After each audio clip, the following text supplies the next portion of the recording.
Why? Ring of Why, Evasion. Gary? Why? Okay. There we Why go. do we Well, have to involve bots? we're not involving bots, and They're all bots. we boot The bots people anyway. playing are what matter. Exactly. Anyway, So, you guys have spent the last essentially 2 weeks within the city of Bard's Gate. The city of Bard's Gate, lovely town. It's a beautiful town, nice community. The immigrants don't eat cats and dogs here, and it's a very good place to be when you're trying to train, and the rest of the party's out looking for various gear to to help replace older gear or worn out items. Good place for that. This is actually probably the second best community to do that in. Uh, Bard's Gate has had an interesting past couple of years, but when you go there, you stay at the Inn of Six Candles, which is a very nice hotel. You have a lot. You have a lot of individuals that are going in and out because there's another couple of venturing parties in the area, and they thought they would spend their coin by coming here. While you're there, you overhear a few things here and there, or if you choose to. If not, you're not going to interact with them. It just is your choice. But these people that are here coming in and out of the location, they kind of point you in the right direction to go because you have some things to unload. yeah. And after about the first 7 days, you bump into a dwarf named Carl. Carl is the tallest dwarf you've ever seen at 4'10". He's he's a very interesting individual, but he talks like he's Christopher, or Christopher Reeve, post the horse. Okay, so what we have, you have some gold sigils that are from the old city days back before, and he's very nice, but he wheezes a lot. Probably the most unhealthy dwarf you've ever met, or what we call close to death. And he sells you, he buys those sigils off you for 3,500. A Okay. few other people that are in the area while your friends are training or crafting, you bump into them, and they tell you they've been making really good money. We've started to be employed by this character down in a place called Old Burgundia, and he sent us into Lowport or Low Point, and we traveled west out of Low Point and did a sandwich maneuver with a group of soldiers on a battalion or two of hobgoblins, and they had some giants in support. We're back here enjoying our wares from that. The army's continuing to push. They have about 2,800 people in it. They're pushing against the hobgoblins that are trying to mop up what the giants did. So it's been interesting. We're finding out that this is a bigger campaign than what we were accustomed to. We wanted to come back to Bard's Gate and train. What about you? we're uh, we're just trying to fight off some taint in a forest. I have no idea what you're talking about. Hey, Six Nations. Hey, Crafting Gamer. Wouldn't worry about it. You're not missing anything. So Wait, so they've been down in Old Burgundia, but they don't know who we are? they okay. This is not modern era. We don't have your faces posted all around town talking about how fair you are, how pretty you are, how your silver finery is woven into your beard. That's fine. This is why we need a bard. No. If they don't know us, there's less chance of consequences, right? True.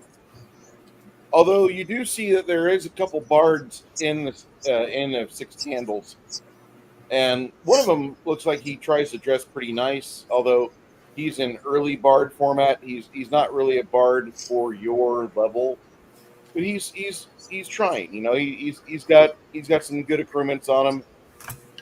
Doesn't look like he's got a lot of magic on him, but he comes up. He introduces himself as Quinn, and he's got a few other bard friends with him, and they sit and they take notes. They listen for a bit. So between Crack and Amish discussing various deeds and things they've done, the I would say bards. Luna does that with diplomacy.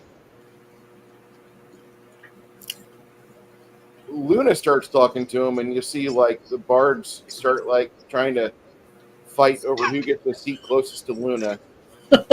Well, I want to ask some questions because I'd like to go to a church and donate some money and maybe go to an orphanage or whatever and donate and pray with the kids and stuff while I'm in town. There's on the south side of town there is an orphanage. It is the orphanage of St. Mindenhall. Okay. So I would like to go there. Okay.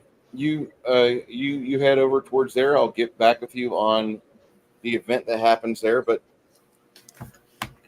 she's en route to that Okay. because you had to train. Sorry. Helga, what are you and Cricket doing? And Mom. Well, I mean, if I have enough money to buy something just to kind of help Mom out, then that's what I'll do. But if not, then I guess she's going to learn real quick to stay back. Okay. On that note, Steen does selling. Thank you. And Tarankeld Loot has the amount for everyone. Alrighty. Let's see here. Goody. And we get to add that to our bank? Yes. You know, Chris, I'm sad. Well, not you, Luna. You're going to give it to me. Oh, no. Well, because I am going to donate to the orphanage for sure and donate to my church. Now, that's that G, that means gold, right? Yes. And what does the 6C mean? The C is silver, Okay. or the S is silver, C is copper. Okay. 6 is copper and 8 is silver. There you go. Thanks.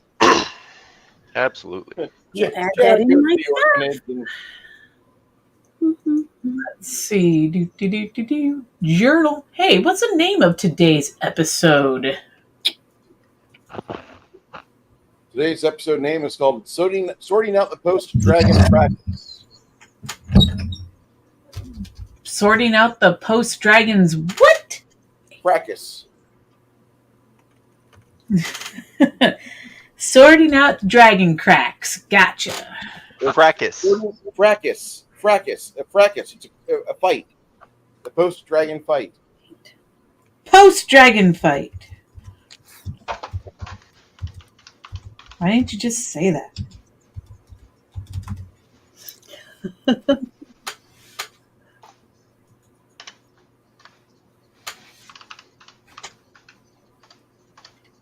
Yeah, Luna goes. If Luna does the wrong thing, Shit, man. then what'll happen is that she's going to inadvertently drop gold instead of silver at the orphanage, and the kids are going to look like that.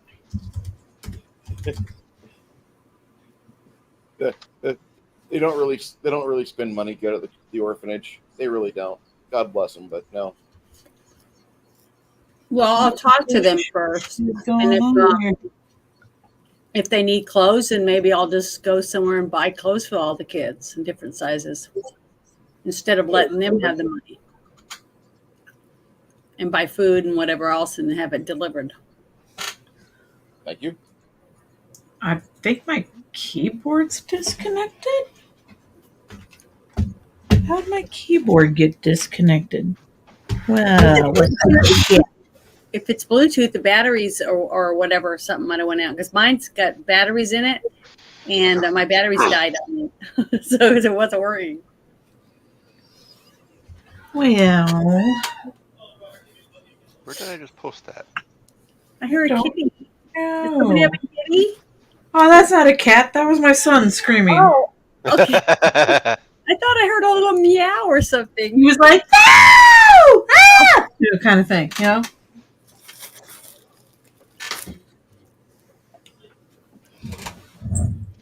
this shit, yo. So this character named Quinn wanders back with his bardic friends, and they have some ideas for new songs and new tales of woe. Oh, that's why. Look what I got. I am confounded. See what this is? Somebody went to the fair and brought me a bag. Uh-oh. You got cotton candy. All for me. I'm so excited. Sorry, I had to Just brag. give me a bag, lady. What does Janet have? Janet has diabetes.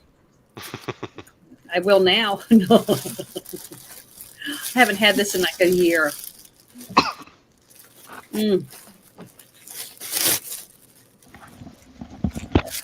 All right, I'm fucking confused. I don't have any idea how to. There's no cord back there, so Is it a Battery? wireless keyboard? I don't know.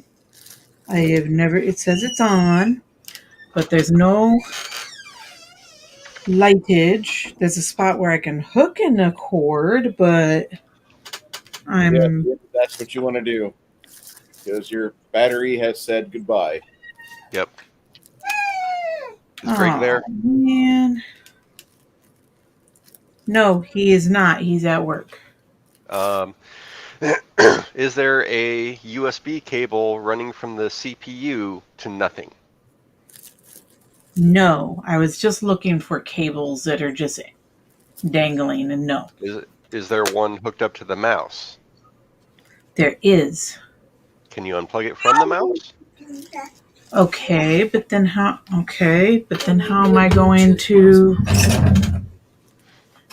It's the battery in the keyboard I know, is dead but though. what he's saying is if it can connect to the mouse, if you can unplug it from the mouse, it might be a Bluetooth mouse, Oh. so you can plug it into. Nope, there's not one. The Okay. mouse is Solid just a cable. wired mouse. Yeah. Okay. Thanks, Michelet. You're welcome. Find out how to open your keyboard and put batteries in it. Yeah, it might need batteries. Or Well, just unless there's another screwdriver. USB somewhere. Ask Michelet if there's another USB somewhere. USB cord.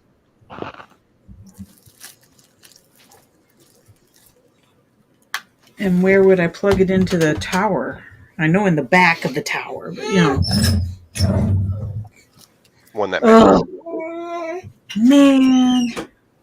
Always something, Technical right? difficulties. Technical difficulties. Ooh, How's my baby? Oh, he can start on that. Yes. Ooh, I'll start doing that then. Well, you do that. Which means go ahead and put Tate back. And then Mom can hold on to the gear for survivability. I like you guys playing a wizard, because right now you don't have a wizard. We know. We know. We've been wizardless before. Yes, people are foolish all their lives. They vote Democrat. True. You watching them? Yeah, you watching them? Yeah, Tate's gonna start crafting his thing. What does he want? He is making his staff into something cool. I have a plug right here. Need to find out where that Yeah, right paper on the went. section. You make a kick-ass staff. Yes. Ooh, the keyboard lit up. Will it automatically connect to the computer, or do I got to do something? Mm-mm. It should automatically connect. You should start typing and you can see something happening. Okay, all right. Let's see what happens. We're gonna click her. It's working! Yay! My daughter to the rescue! Uh-huh. Actually, I can't find that sheet, Okay. Host dragon but fight. I can buy that. Okay, yeah, Tate's gonna be out. He'll be doing a headband. Money. Yeah. Get that money. Piper can help, right? Can Piper help you? Either Piper or one of your followers. Probably Piper. Yeah, Piper's finished. Remember, Piper finished mine. So what I'm doing now is kind of splitting them up. Since you have Mhm. 2 crafter followers, Piper takes one and Hamish takes the other, Okay. so that if someone else wants something crafted, Piper can lead that up. Okay. So let the assistants do other stuff.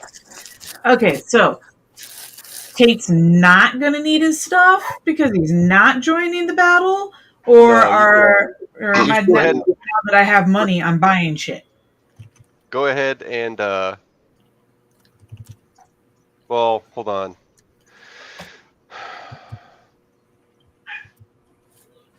Not to be a dick, but how much was the IOU? Ooh, good question.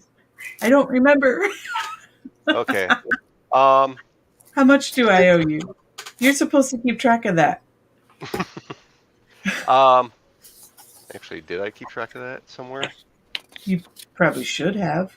Because I if you probably should didn't, but I don't owe you shit. I think it's in our chat somewhere. I'll hold off since it's hooking Mother up. Okay, I was gonna say if I delete it on my end, do I know How now? much money do you need? Yeah, what do you want built? Have Luna help you out. Well, let's see here. I just need a way to make sure that mom isn't super squishy. So Like what? Let's see. like What a would make her bell or not? something? I mean, I'm trying to think. What I would don't be know the what best? what's she have? Okay, so the only thing she actually has is a belt of physical might +2. If I go over to gear, yeah, because she doesn't have the boots of escape or anything like that at the moment. Her axe, her shield, ring of nope, she don't have those either. Yeah, that's it. That's all she has. Belt of physical might +2. And chain shirt.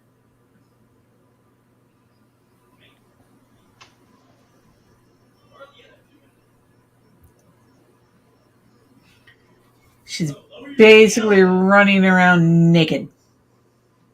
Oh, I can't That isn't a afford good that yet. thing. You hear that, Connell? You hear that, Connell? Okay, so I can't craft that yet. I had different numbers on. Okay. But I can still do that staff. I just can't remember where I put that sheet.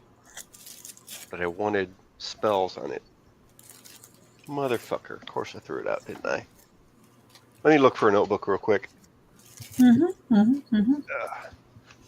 don't think that was it. Was this it? I mean, she's got a relatively, she's got a fair amount of health.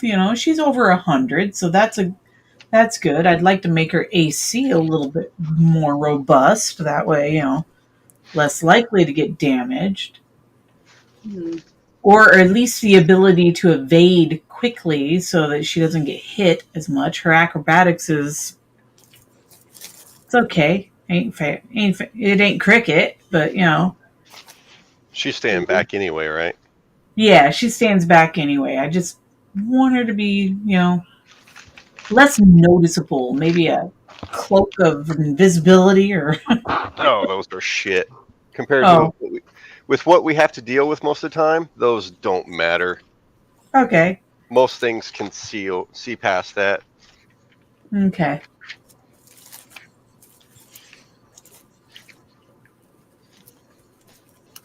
Trying to think of what would be? I mean, I could put a spell of some type of cloak, or aura on her, Mhm.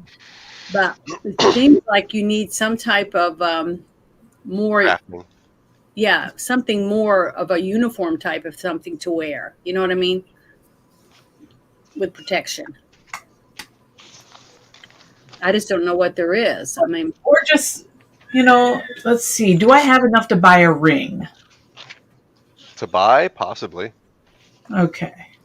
Or have a ring crafted using The my wealth. problem, the only problem with crafting a ring is not all of them have that.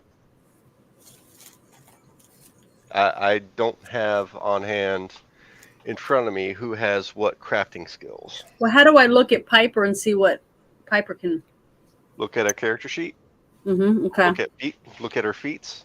Let me look at Piper real quick and see what he can help me figure out what it means, what everything is. Hmm.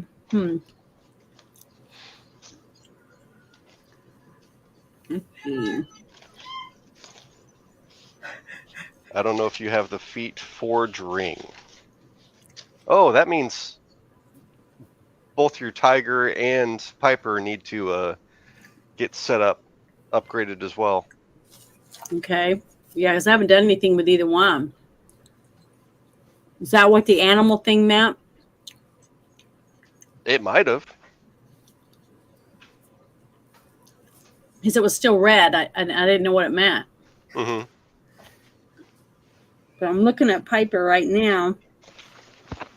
And No, she's not. Piper, it won't say it needs upgrade. no, I because mean, I'm she's trying to look at NPC. Piper to see what Piper can make for her.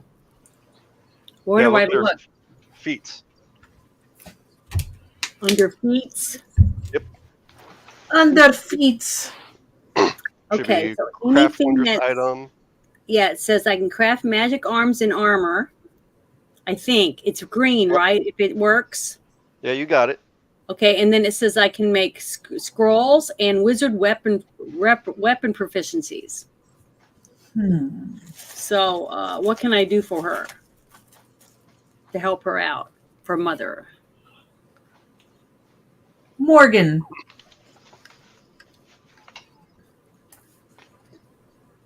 Mother Morgan. Okay. So, Luna goes into St. Mendenhall's, and at the orphanage, the orphanage is the primary primary building at this facility. It is a walled complex. The orphanage is about 3.5 stories. It would normally be 4 stories, but only 1/2 of the building square footage actually exists on the 4th floor, and that's primarily for the. If everything is normal here, then that's primarily just for the sisters that are here to help administer to the children.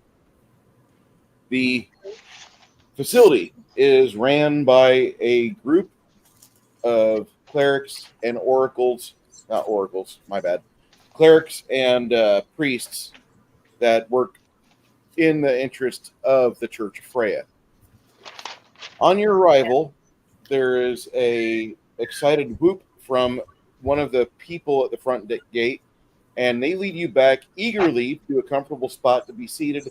They grab you some sparkling water, and they give you that glass, and then they go and run find somebody of importance that can talk to you.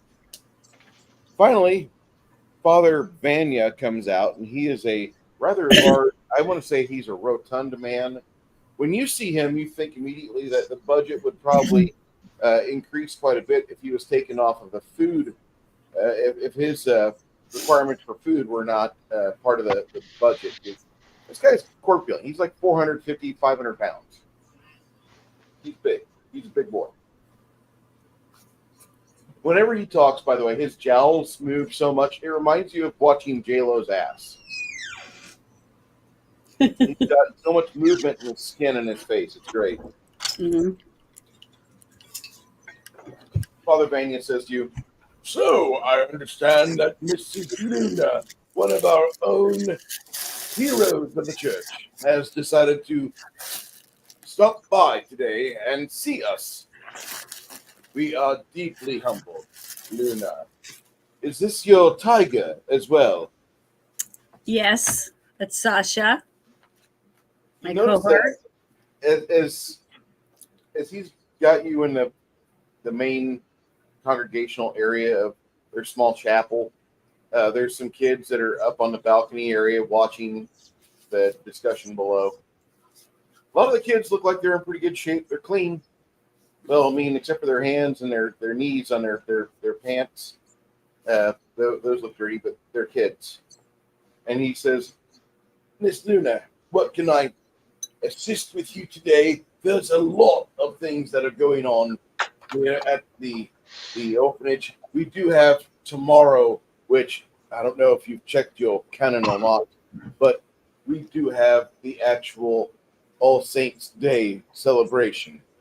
And therefore, all of the important people of our faith will be being celebrated tomorrow. So they've decided to spend a little bit of time and preparation to get a festival ground set up within the orphanage. Would you like to see it? That sounds wonderful. And they walk you back out of the chapel into the main grounds, and you see that there's some small amounts of religious bunting and streamers here and there. And the majority of the people that are moving around this place seem to be very happy that you're being walked around here. One of the battle sisters, as you would call her, she starts to walk towards you, and one of the others kind of holds her back. No, Vania's with her right now. And she's like, bring your party tomorrow. I will ask them if they'd like to join me. That'd be But sweet. I will Sasha and I will definitely be here. Okay. After about an hour and a half, it concludes the meeting, and you go through all the grounds. You discuss things with him. You let him explain how the orphanage is doing mostly pretty okay, because the Church of Freya has 4 separate locations in the city because of the high amount of traffic that's coming into Bard's Gate. Immigration is like one of the main things that Bard's Gate always is dealing with.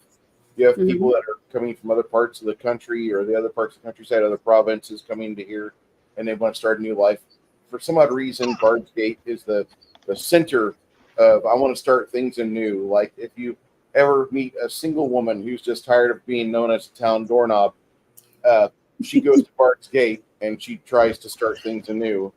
And majority of them do, as long as nobody from their old hometown comes by. But Bard's Gate's kind of like a place where people go and they have a second start in life.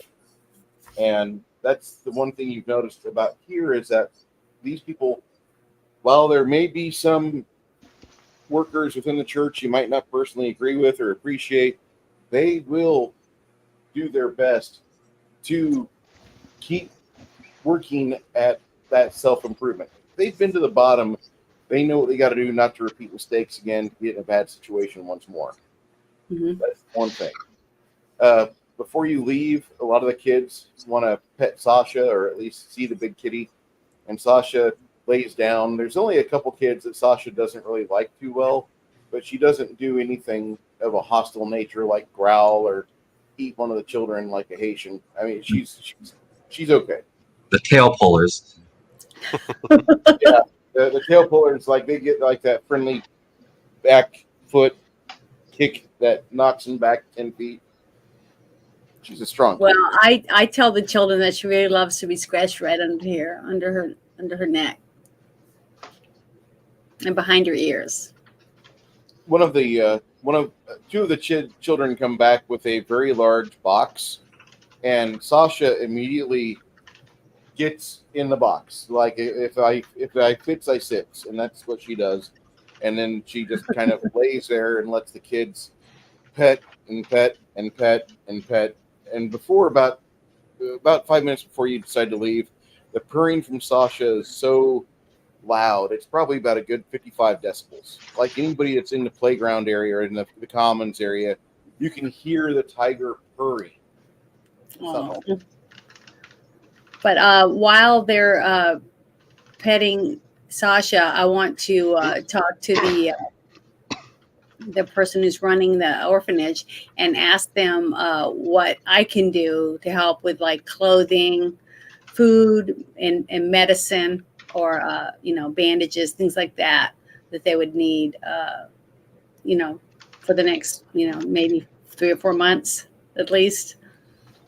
Maybe shoes, things like that, and so I can go to these places and get some and order them and have them delivered, because I don't want to actually hand them money, since I heard, I'm not going to tell them that, but since I heard that they're not very good with, making sure that they spend the money on the right things. So I would rather have stuff delivered to them.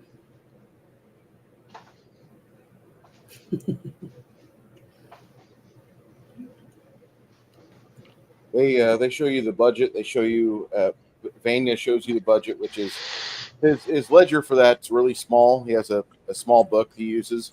He's like, we don't have a lot of income, but we do use our money wisely, I feel. And we spend on actual equipment, because we don't believe in buying the children new things, but we will buy yards of garments and such, or yards of various commodities, and we will sew them outfits and craft them. Well, who sews it for them? Why, we have some ladies that are very talented with their hands. Would you like to meet them? Yes, I'd like to meet the women or men, whoever it is. The tailors and seamstresses of the orphanage are actually here, and they take you to another bunking building, which you have a little barracks area. Not really barracks, but it's a bare bones location, and like they've got their beds and they've got a foot locker. It reminds you of barracks, is what it does. But they have some curtains available to be drawn so people can have some privacy while they sleep or such. And then in another room of that large building, you have the actual work where the looms are in place and people are working their nails off, and they're industrious. When you first got there, you haven't seen things like this level of work since you were at Cal Bruton, the dwarven city far below the earth that you guys were at about 1.5 years ago, 2 years ago. And you're seeing this, and this is fairly impressive. This is not what you expected with the level. Good. I'm happy. It makes me happy to know that they're at least making an effort to do the best they can for all these children. But I want to ask the head seamstress, the person that sets everything up of what's going to be made and who's going to sew what. I'd like to talk to that person, because I have an idea, something I want to see if they can do it. And I'd like to pay for them to be able to do it. What would you like? What would you like made? I would like to see if it's possible that you make each child's bed a pillow and a matching blanket, and have their name embroidered on it, so they each have their own blanket and pillowcase for each of the children that's in the orphanage. And how much would that cost to do that? We have 500 children here, so literally you're talking about you're going to spend about 800 silvers. Okay. For all of that. I want to do that. I'm going to put that down. You can just drop 80 gold out of your. Okay, 80 gold. And they'll be able to take care of that. They'll have everything crafted. And who do I give this money to? Her? One of the treasury secretaries. She'll take it. I want to do that. Definitely. And they'll have all the kids will be outfitted within 90 days. Okay. And also, since that's specifically for the sewing, and then who would I donate money to for the food, and then money to maybe buy shoes? The treasury secretary again. Okay, so for the same people, I donate all of that. Now, do I need to separately say what I would like each of the donations to be for, or to put that in the book that way, or how does that work? for specific items? That's what I'm Um, asking. you basically want to improve the children's lives here.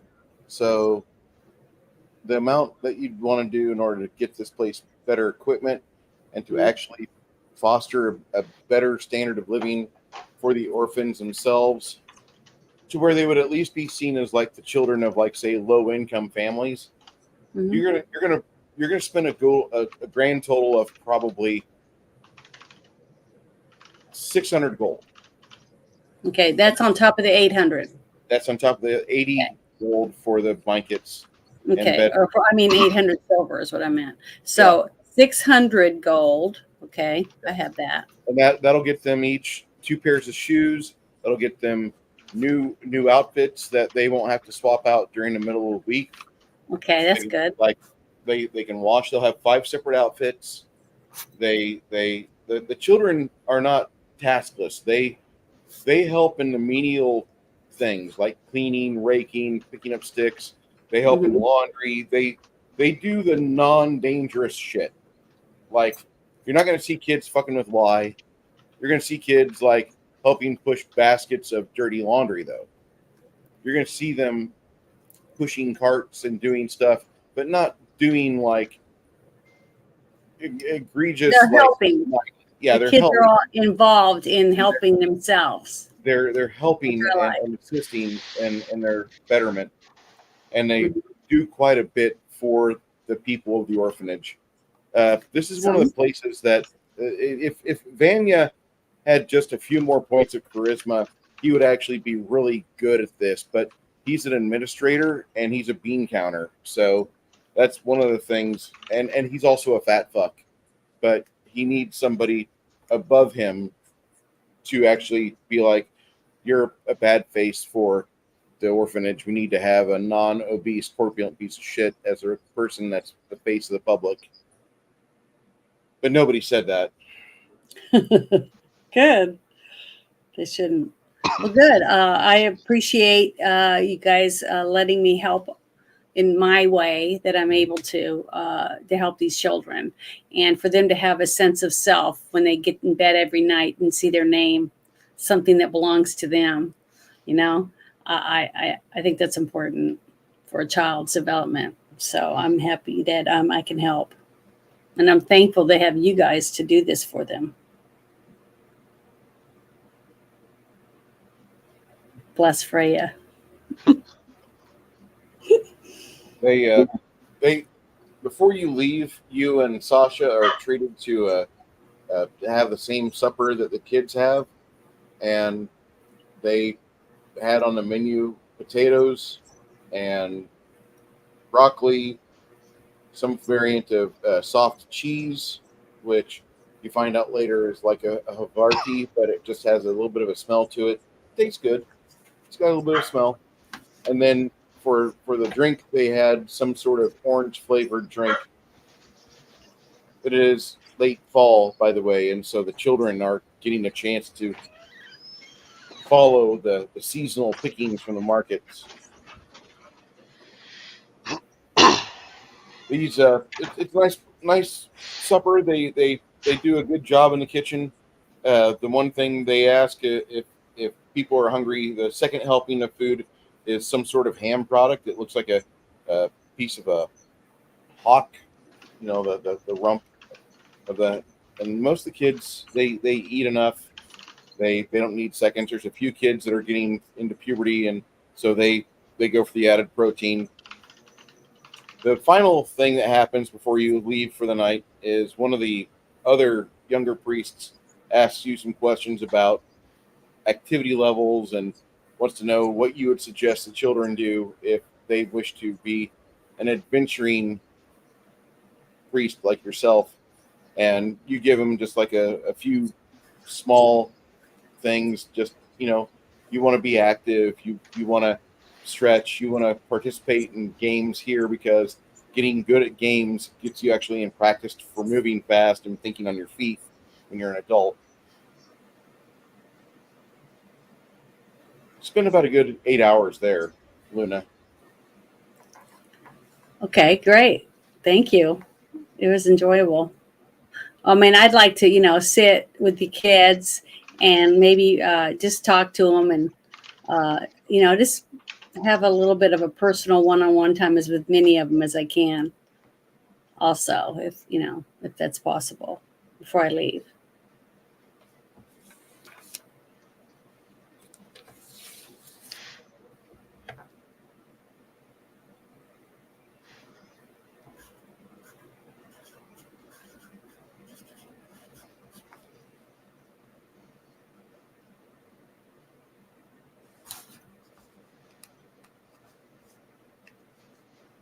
I'm sorry, Jan.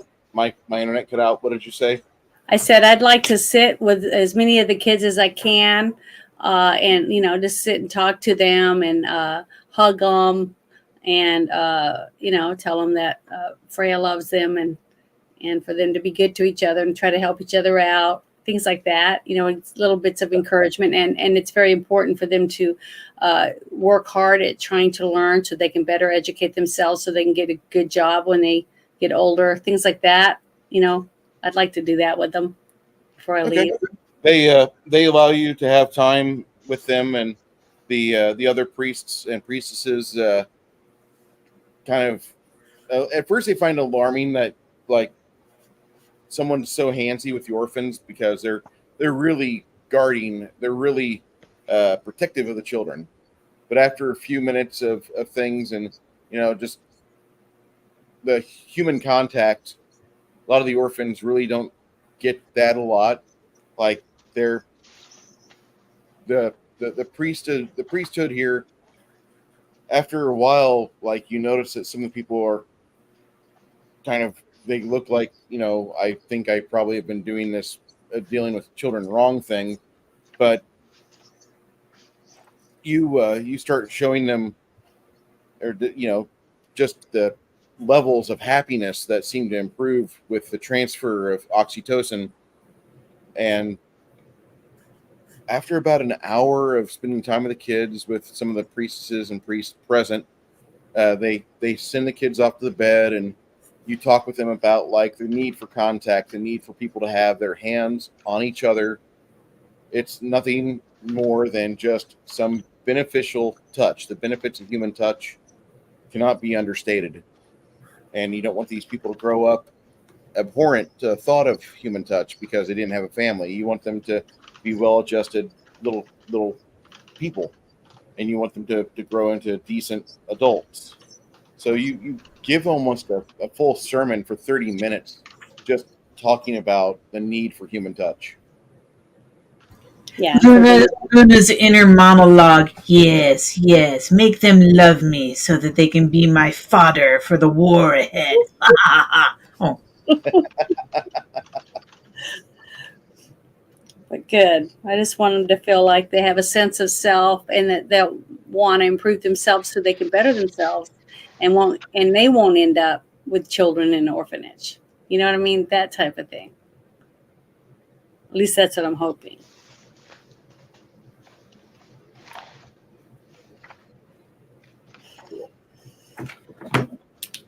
We're good. So now I'm down to 891 gold pieces.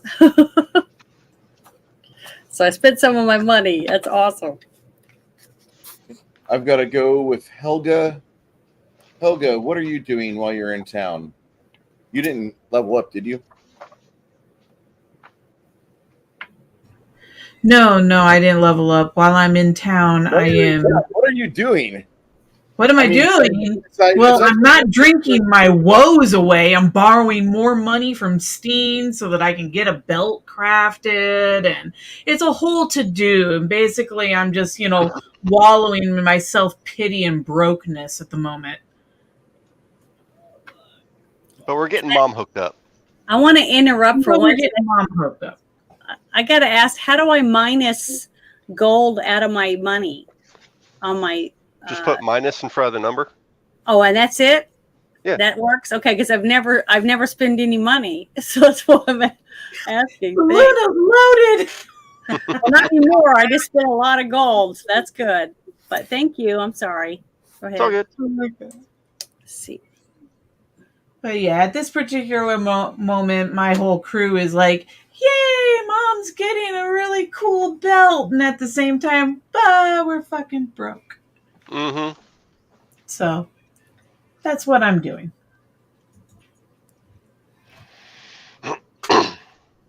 While you're in town, you bump into a couple of individuals that are. They say that they are wild men, or they are without a permanent home, and you find out that they're actually from far from the west, in an area called Ream.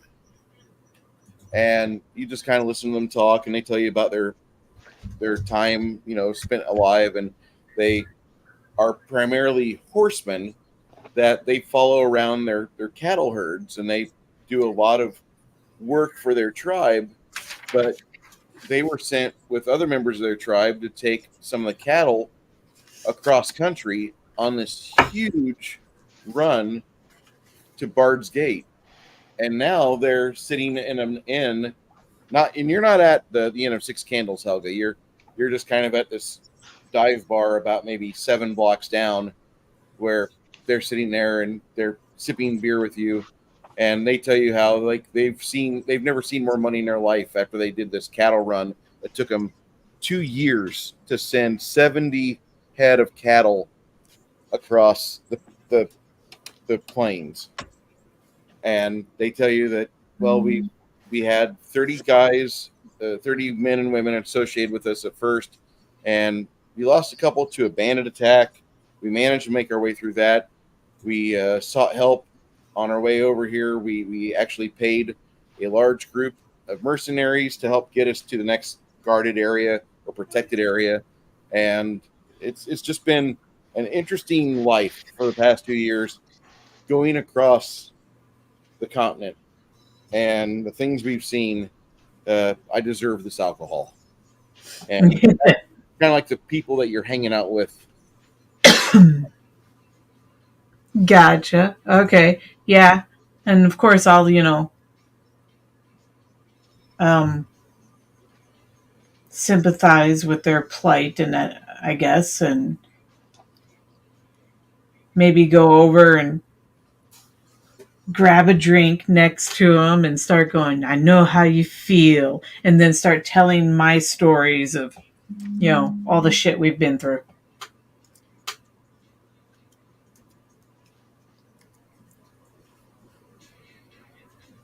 Maybe not. Is that what I'm doing? I mean, I think that's what I'm doing. Whatever. I'm just not too bright. She likes to tell stories. 2 whole weeks, you get the chance to do whatever you want in town.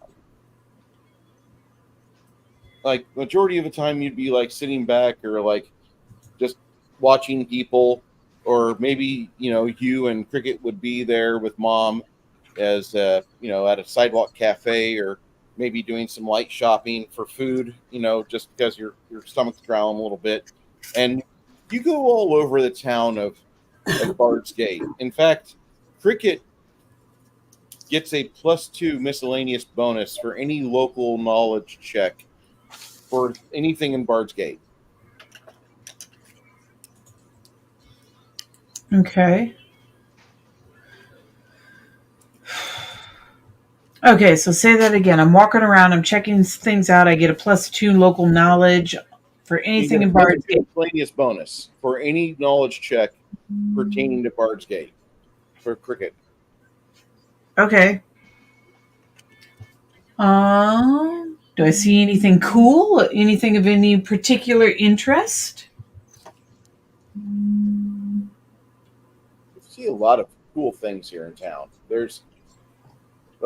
They have the arena, where usually throughout the afternoon there's a few mercenary parties that they pay to use the grounds, and they use it for training, or there's a few other individuals there that they get hired out to help teach their noble son how to fence or how to do stuff. And while you're there watching that, Mom points out to you that they've got a tournament area where they have targets lined up at 200, 400, 600 feet away.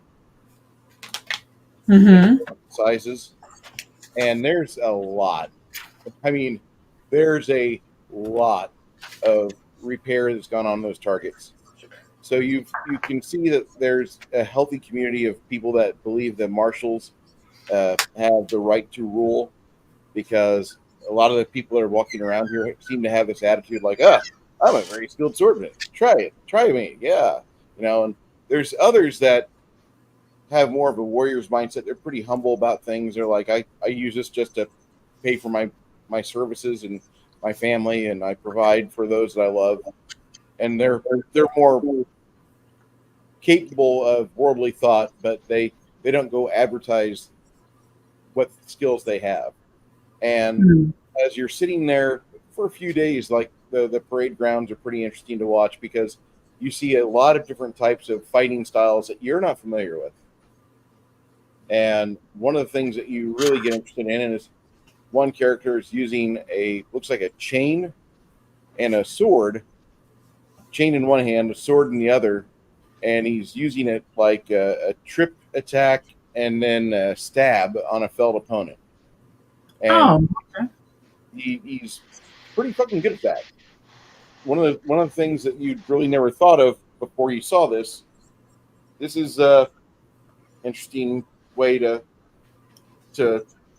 try to be a good combatant, and he does a few things to do that. And over the course of time, Cricket starts.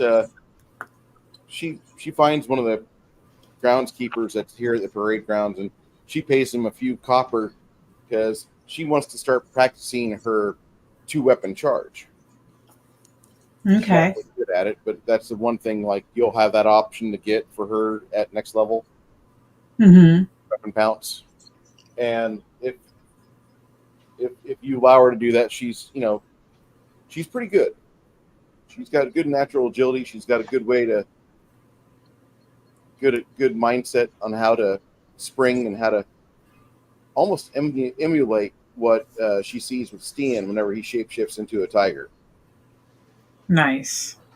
So for Heck a few yeah. days, you guys do that. You have for 2 whole weeks. You're going around doing things. Occasionally, you bump into other members of the party. Chance follows you for a couple of those days, and he's drunk. He's drunker than what you are normal to Chance being drunk.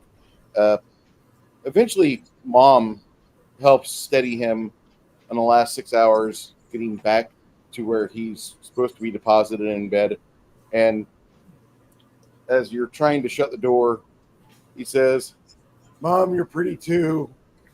And then his head hits the pillow and he passes out. But you'll spend for the 2 weeks you're there, you're going to burn about 100 silvers, just trying new things, enjoying yourself. If you want to buy new stuff, you buy new stuff. But that's the life experience that you have in Bard's Gate. I like that. Yeah, that works out. That sounds like, yeah, what a lot of them would do. And Helga just sitting there watching everybody going, I could take them. I could take them. That's a neat fighting style, but I could take them.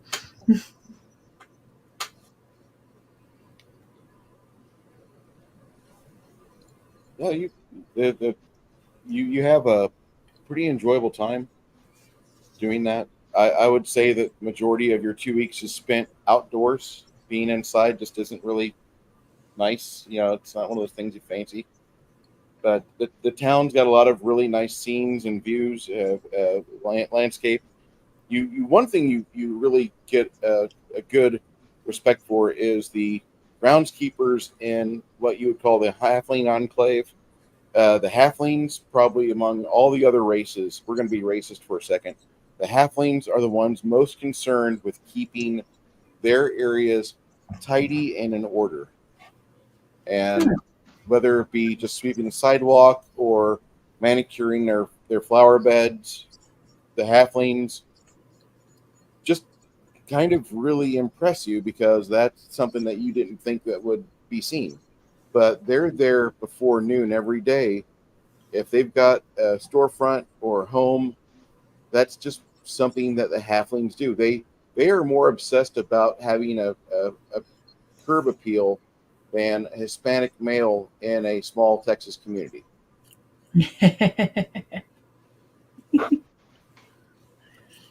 Nice.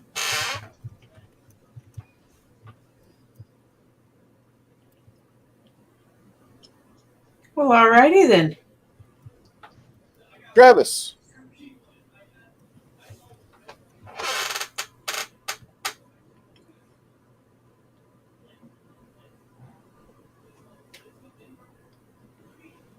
Hey, baby girl.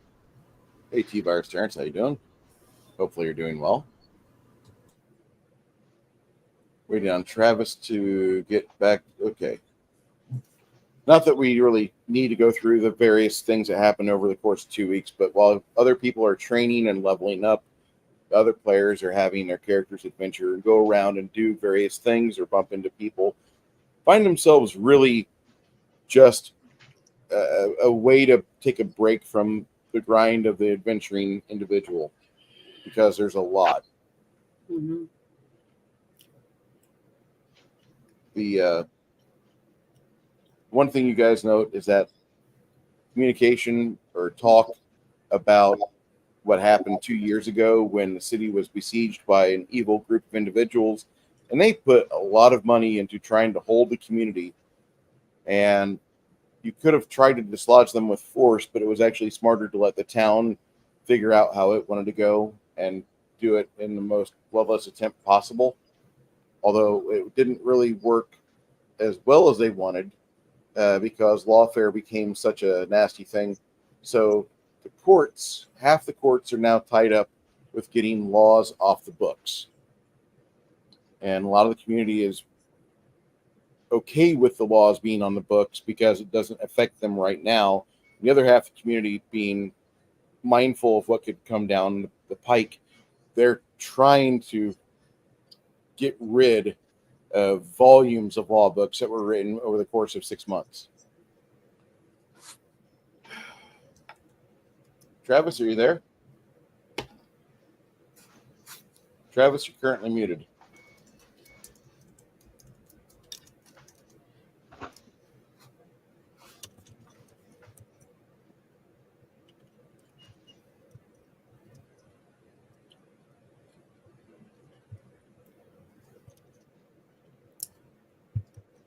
Grimson. Maybe he needed a bio break.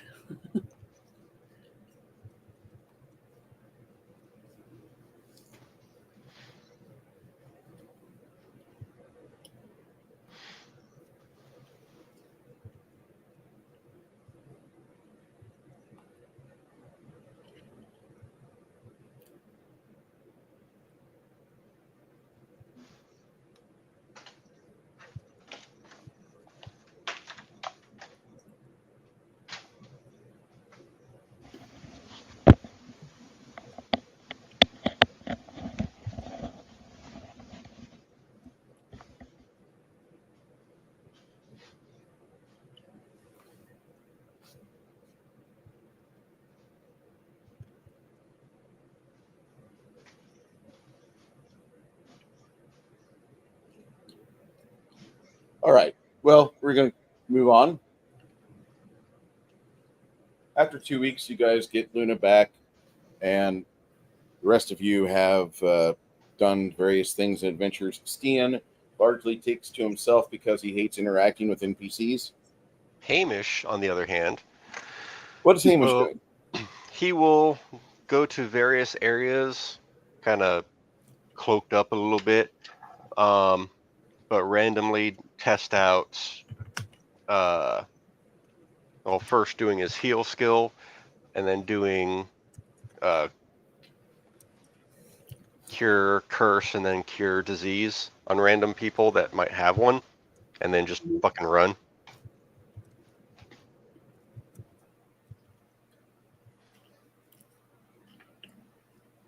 Like, oh, you have leprosy. Oh, you have a random STD that I can tell. Oh, that's so sweet of you. I wish There's I thought of that.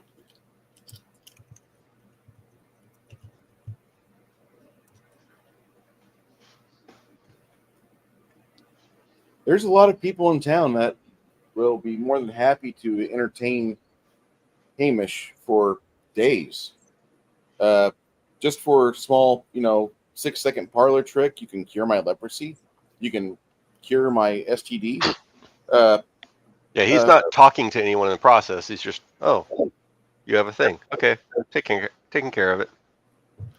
He's about maybe day 4 in Hamish's quest. He's stopped by an individual and says, "Excuse me, friend. I see what you're doing. You're going around curing people of long-term illnesses. Can we use that sidewalk cafe over there with the 3 attractive ladies? We go talk at that table that's not currently inhabited. I have a question for you." I go ahead and stand over there. As you stand over there, the man sits and he summons a waiter. "Waiter, get us 2 glasses of water, and if I could have 2 shots of Lawrence Creek single malt, that'd be great." So he goes off. He runs to assemble the shots. Brings back a pitcher of water with these strange little ice cubes in it. Still amazed that people would actually put ice in water. Oh, you put water on top of water. That's awesome. Mm-hmm. Okay, so he offers you the whiskey and a glass of water, and he says, "How long have you been in town? Are you trying to start a church? Are you trying to begin a movement? What Nope. What are you doing?" It's not obvious. Not all of us seek power. But you're utilizing the powers that are bequeathed to you. And do I need a cause to get behind to do something good? It looks weird that you're not. What? No, touching little children looks weird. Curing diseases and curses? Is that bad? Am I being detained? No, you're not. You're being questioned about this because we usually don't have this happen. In fact, people come in town and they'll test something here. Insidious things like cancers, or they'll release a population of small insects that have a virulent disease that makes people have to change their whole diets. Otherwise, they vomit every time they get a spoonful of a calorie. Is that what I'm doing? You're reversing evil. That's what it looks like. What? That's apparently what it looks like. Whose attention are you trying to grab? Do you recognize that even though you're doing... Am I a child? No. Am I trying to get mommy and daddy's attention? You are getting attention doing what you're doing. But am I trying to? Does it appear to you that I'm trying to get someone's attention? Or am I just doing what I can do?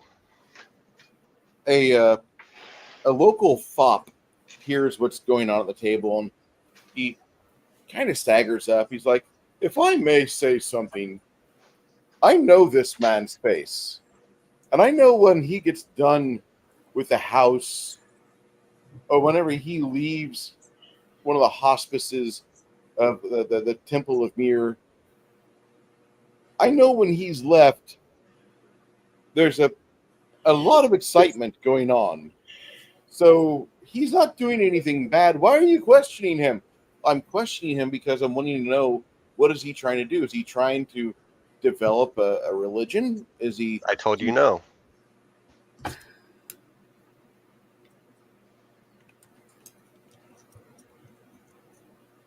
Unless you're looking to arrest me for something, I think we're done here. I'd go ahead, stand up, and start walking away. Keep doing what you're doing. We'll give you a map for all the hospices in town if you so choose. I don't stop. I know my way around.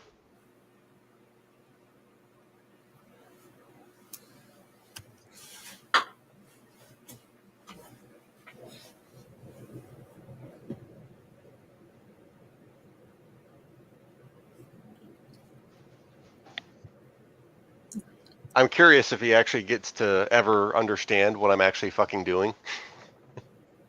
He probably won't. Yeah. I He don't probably need a won't. cause. I don't need fucking people following me. I don't require praise.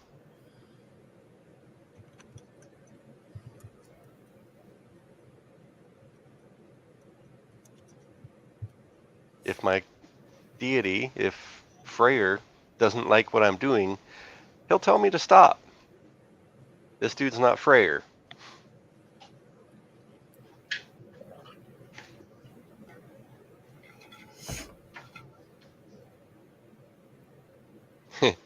And he better not try and come at me with a Hell Knight, because Hell Knights can get eaten.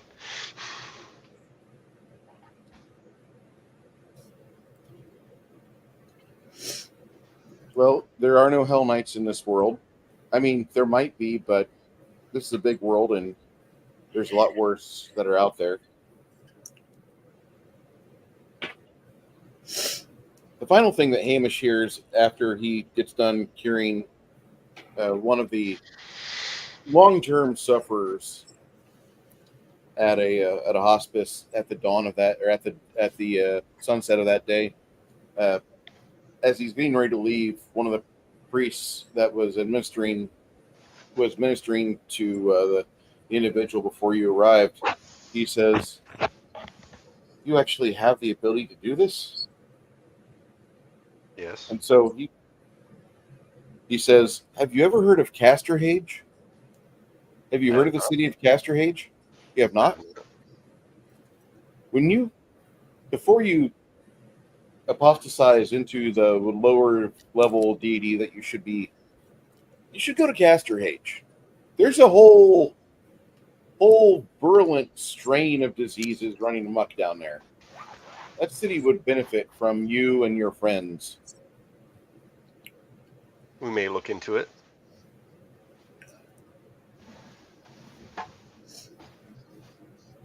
For 2 weeks, the party has kind of does her own thing, except for Chance. Chance spends it a day or two chasing around Helga, trying to say, "Come on, it's just one squirt," and Helga hits him with the flat of her axe. It's just The the flat tip. of the she beats him with the staff of her hammer.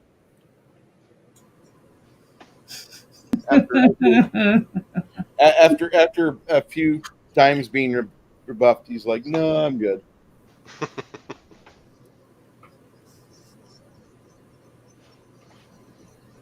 Good Lord.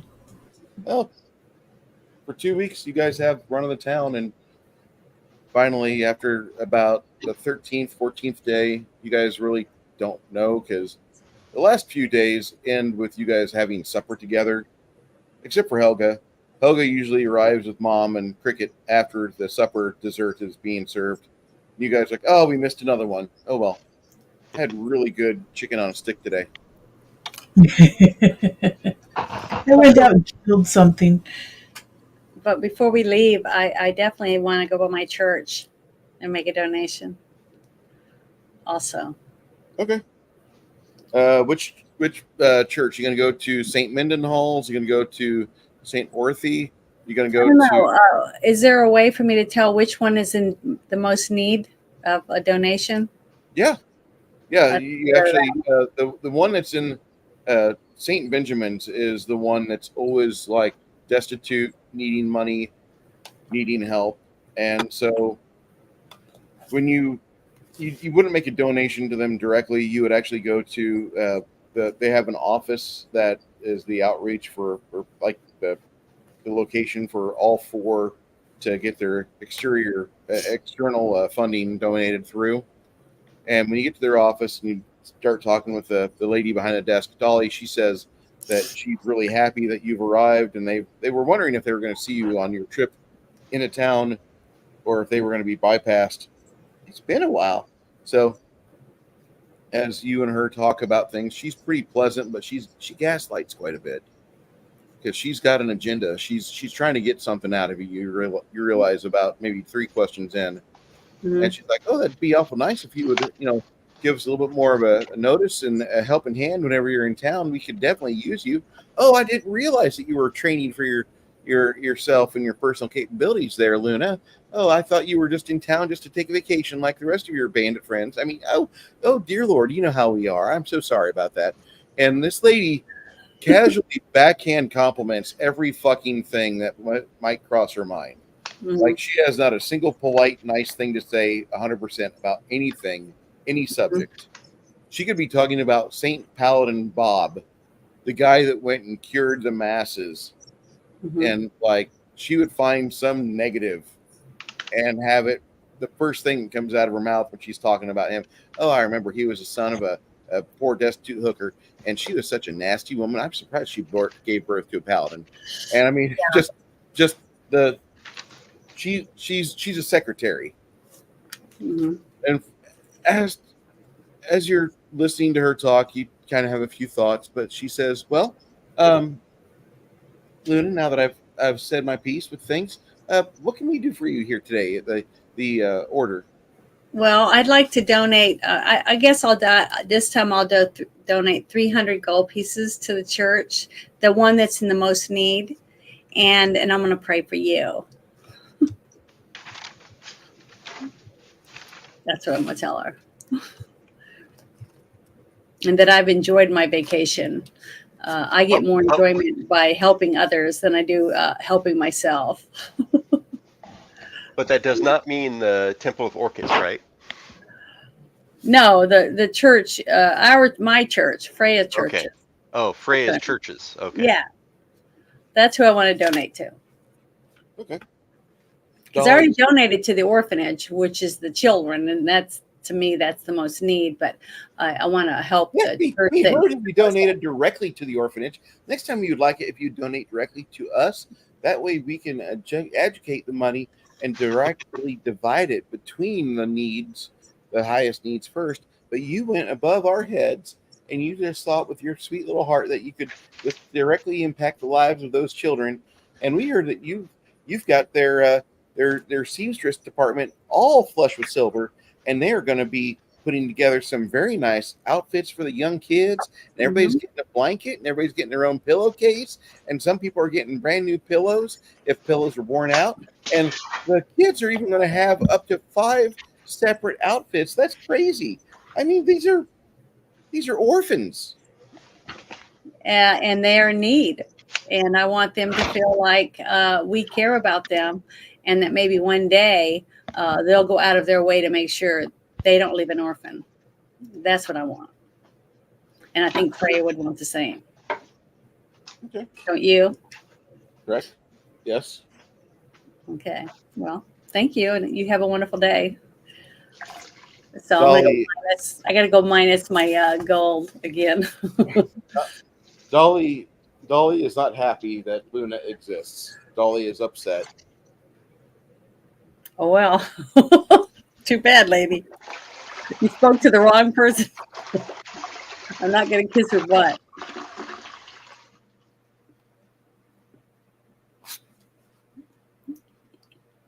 But I feel good. She rejuvenated me to make me want to do more. You know what I mean? Yes. That helps people, I think, when you meet someone that is I don't know, that personality. It makes me feel better about myself. I don't know if that makes sense or not, but it does for me.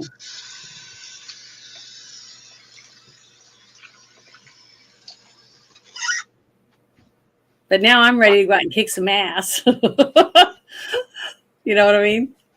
So let's go. Luna basically did a "fuck you, Karen." Yeah, and I did it in a nice way too. So I feel good about myself. But now I'm ready to go out and Oh kill no some no. So guys. you basically did a "oh bless your heart." Yeah. Yes. That's it. That's a Southern bless your heart. That's exactly it.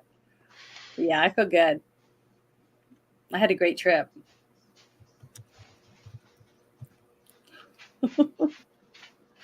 Thanks, Bruce. No problem. I hope you guys enjoyed your 2 weeks. Grimson enjoys himself, and like when you guys get back in touch with Grimson and Crack, excuse me. Crack is now pulling a pony barrel, and the pony barrel is really just a mobile whiskey enhancer to enhance a person's day. Not that he's a drunk, but I mean it's really nice. What is Crack's bombs up to for damage and such? If he's 14th level, they should be at least 6 die, whatever. No, with the increased intelligence. Hmm. I have no idea what it is. I don't have his character sheet. Crack. Travis has fallen asleep.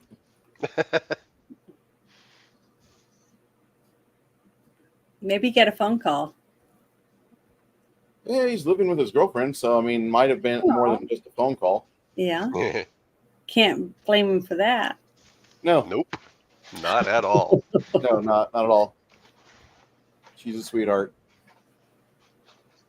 It's amazing what a simple soft touch will do. Hmm. If you're into that sort of thing. Yes. Either that or you're like, head scissors, whatever. Yep. What's going on? There's some mild drama going on here. Oh, We were hoping for better for you. Yeah, we were hoping for better, man. I was curious about with the new belt. What are Crack's bombs like? So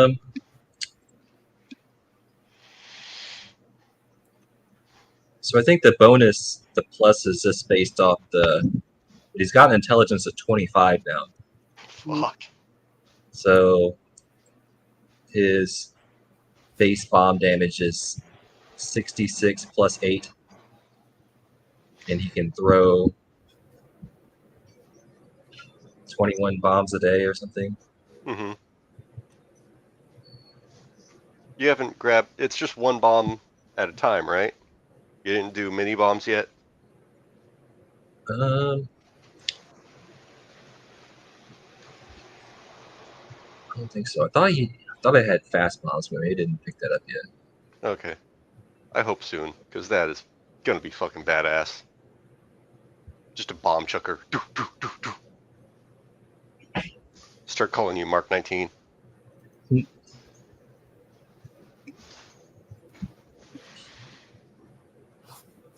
Well, since he can fly, he can do death from above.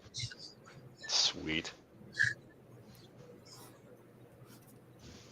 Invisible bomber. And yeah, he definitely needed some wisdom bonus, so that Yeah. helps out his will saves and stuff. For 2 weeks, what would you be doing around Bard's Gate if you would have 2 weeks to fuck around with Crack and you? Grimson would probably be spending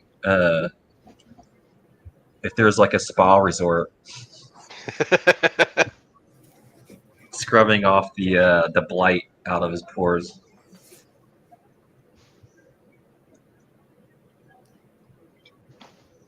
For the first 3 days, you find you go and do a little bit of research on various spas and places to go relax.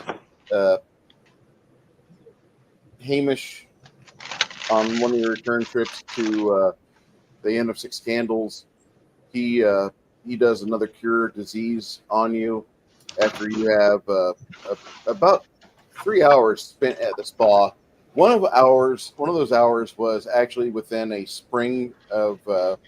We actually were sitting in a pool that was a naturally occurring hot spring, and the others like dipped in and out. But you sat in it for like 30 minutes, and some of the staff were getting worried that you were just going to broil there, and they'd have to pull you out by the part because you cooked yourself. And then when you stepped up and out of there, they're like, "Wow, that guy has got some really good ability to resist being boiled alive," because that water is about 170 degrees. So you have your time at the hot spas, and then you spend another hour 2 hours getting rubbed down with salves and other things to help draw out all the toxins. And for the first 3 days of your life in Bard's Gate on this leg of your trip, that's what you do, Grimson. You and Crack enjoy yourselves to the nth degree, pretty much just developing like new habits and addictions to being pampered on and having your neck muscles massaged and having somebody go to work on pulling all the knots out of your calves, which never has been done before in your life. And then finally, when you come back and see the rest of the party, both you and Crack have like bits of copper and silver woven into your beards. So we know, like, okay, so you saw The Hobbit. That's awesome.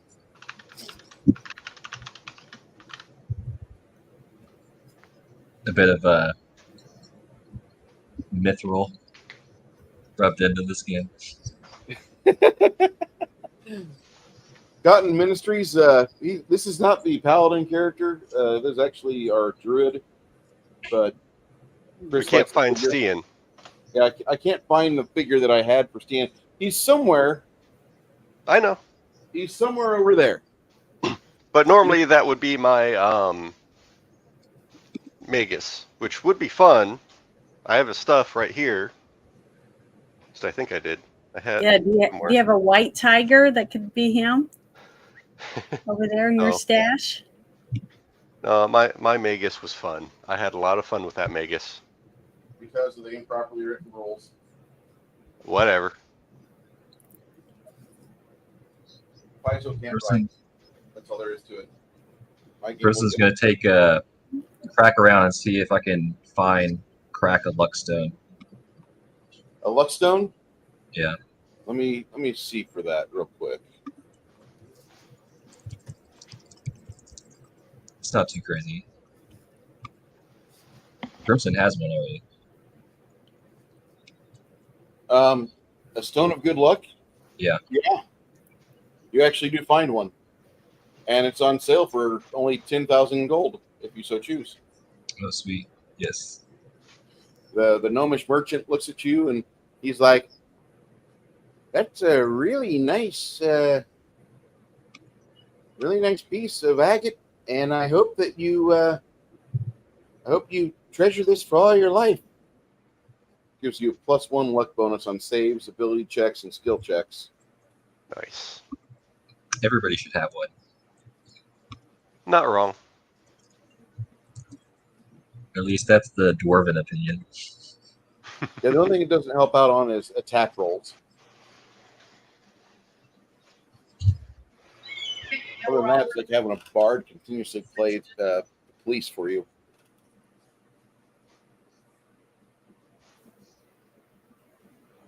Okay, so after 2 weeks, you guys start getting yourselves ready to go back into the Blightwood. Not that it's something you want to do, but No. part of your Just quest. had my armor polished.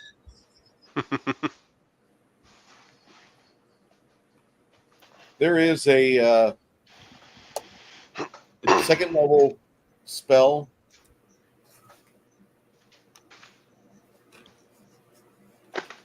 Where if you choose to cast it, the effect is basically it's a create water, gives 10 levels per caster level, and it hits everybody within a 10-foot radius.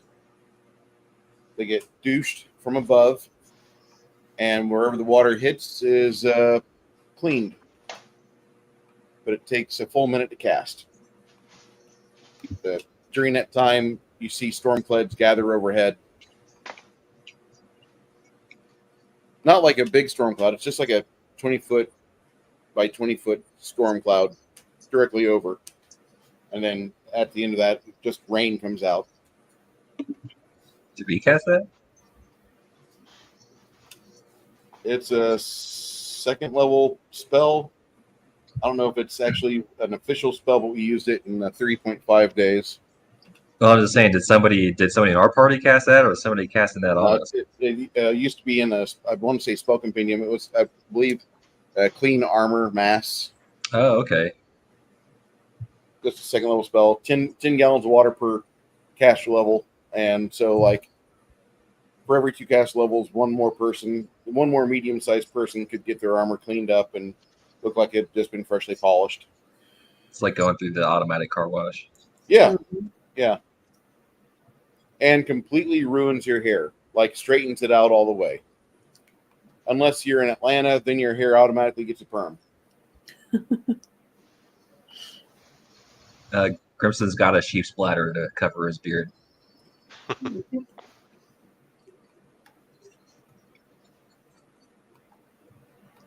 Dwarves come prepared.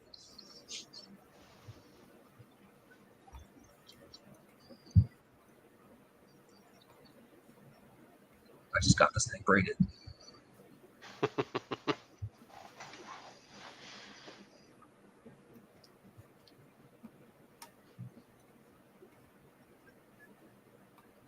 So didn't we have some little Quisling guy? The Quickling. That's right. That was the Quickling. Yeah, the little guy at the beginning. He's not. He wouldn't come to town with you. Yeah, that's what I was like. Where'd that guy go? He's not. He gave you a scroll that you could use to message him whenever you get back within the Blightwood, and he'll reestablish contact with you. His name's Wendell. I thought you were using a different fig for him, but all right. It's one of these two figs. With that haircut, he looks like a Wendell. I thought he looked more like an Edgar, but that's just me.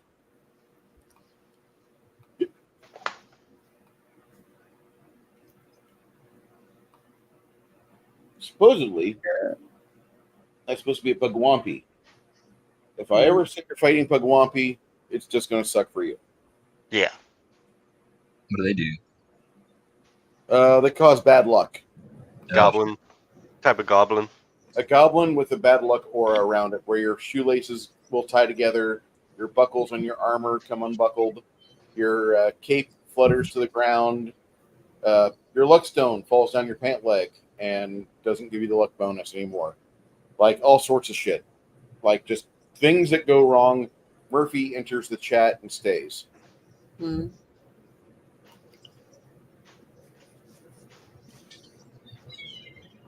All right. So once you start getting ready to head back to the Blightwood, So this will be Chance teleporting us? do you want me to come with you? Yes or no? He asks. I mean, I can run him. We need some kind of decoy to get eaten. Yeah, that's gonna suck. Not being able to teleport. You can always plane shift us out of here. I didn't get that thing, did I? Plane shift is a spell that you should be able to use by now. Oh, Should be. really? It is, but it's not one that she picked for the day. Yeah. Yeah, I don't think I have it prepared right now either. Yeah, I didn't pick it. Because I thought we had a character that did it. So I wasn't focusing on anything like that. There wasn't a need to, so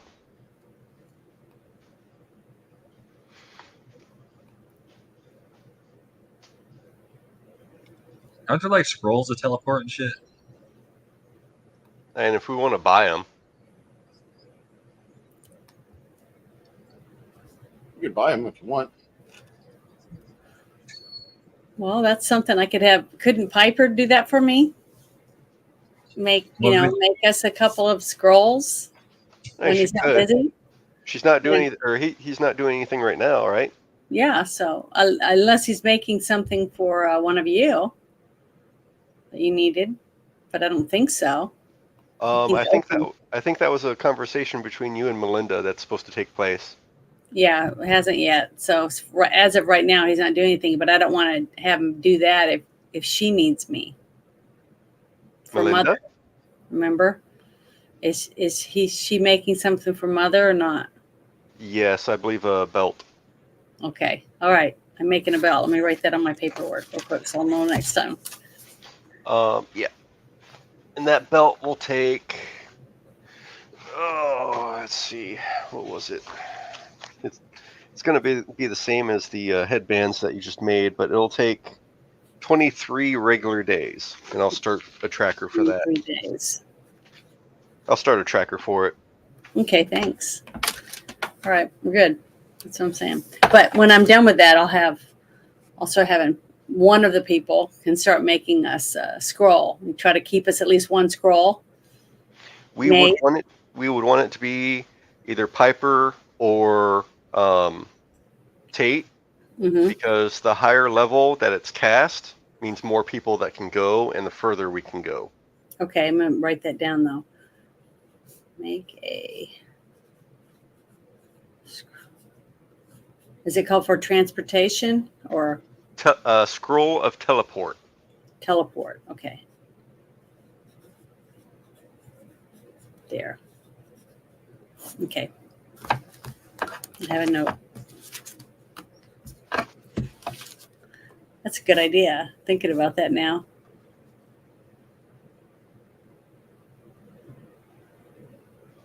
It'd be nice to have one tucked away for emergencies. Yep. I mean, once Tate's done with his staff, which will take 29 days because he can't have any help with it unless it's help from Piper, because the followers aren't high enough level to craft staff. They have to be 11th level. They're only like 5th and 6th. Hey, you're do me a favor. We don't need feats for magical item creation. You're nixing that? You need this. You need skill ranks to craft And spellcraft. spellcraft, but no feats.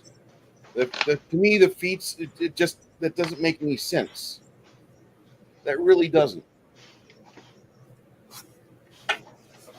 Then I'll remake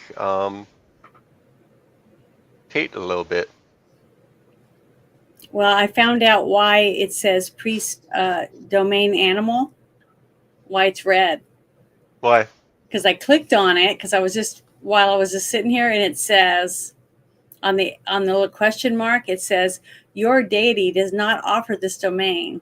It does. It's just being wonky. It's the So I program. shouldn't delete it? No. Okay, because I was thinking about deleting it to get rid of it, and I said, no, I better not do anything to it. No. Screw it up. You're good. You're good. All right, I just wanted to make sure.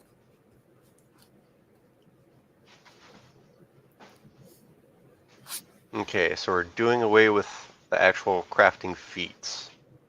Yeah, I've been hemming and hawing over it as I'm writing my new system, and I like the idea of the skills covering a lot of things.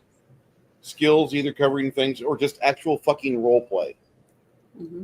The feats are good for like the things that we need for like the battle, the initiative combat, the stuff like that. Mm-hmm. Yeah. But I ever since 3rd edition came out with like you need this feat to make this ring, or no, why can't this wizard go sit for 2 years and go fucking figure it out himself? Why does he need the feat for it? If you've got time and money to fucking spend and work on it, research it, that should be enough. Yeah, I feel like maybe, I don't know, that like there could be some kind of skill thing, but a feat does seem awfully expensive to dedicate just to creating like a ring or something. Yeah, but the thing is, what if you're one of those people that focuses on certain things, but you don't think about, like, some people might be really smart in one area, but then their crafting, like sewing and things like that, isn't very good. So if they don't have someone to say, hey, you need to take a class and learn how to sew, so that can be added to what you're able to do, your capabilities, then they would never learn how to sew. You see what I mean? So maybe that's why they put feats in there, is to make you think about something that you normally wouldn't do on an everyday basis. It's a difference between feats and skills, though. If you have the skills, that's fine. Mm-hmm. But if you tack that onto being a feat as well, yeah, it's awfully expensive, and it's so restrictive. Like what is it? There's how much division is it? There's rings, wondrous items, armor, weapons. So if you just want to become an item crafter or magical item crafter, you have to spend like all the feats that you ever get to be Yeah. able to craft Oh, everything. Yeah, And that's all you all do. right. Is just that's Wow. it. That is a lot. that's the crafting wizard build. I mean, that Mhm. crafting wizard can't go out and fucking adventure, or they're more squishy than most. Well, Yeah. that's why I got Piper, not to go out and fight, but just to sit in there and eat and take care of himself and make things for me. Hold Right? on, I got a phone call. Oh, Hey, babe. What happened? Oh, it came back. Yeah, that's one of the primary reasons why I'm getting rid of it, Travis, is because it just I want the players to be able to have fun with their characters and to be able to do things, but like if you've got to pay a lot of shit with time. Time is the main currency with the game I'm wanting to create. but that's more realistic. That's why I like that because you can't just snap your fingers and use everything to make everything with magic with a snap. Yeah. Like when I'm making a piece of art or a bag, I'm crocheting and all that stuff. I have to have the materials, everything I need, and then I gotta have the time to sit and make it. So it's the same thing. So to me, that makes perfect sense. It takes time to craft an item. We don't play this game for realism. We're trying to get away from realism. Okay. Oh, I But- like the fact I that want to snap my fingers and have exactly what I want when I want it now.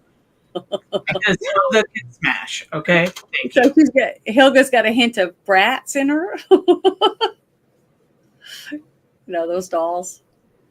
Oh gosh, yeah, back in the day. That I swear to God, every time I see the brats now, I think of that stupid adjective they use to describe the hoe that's currently on the left.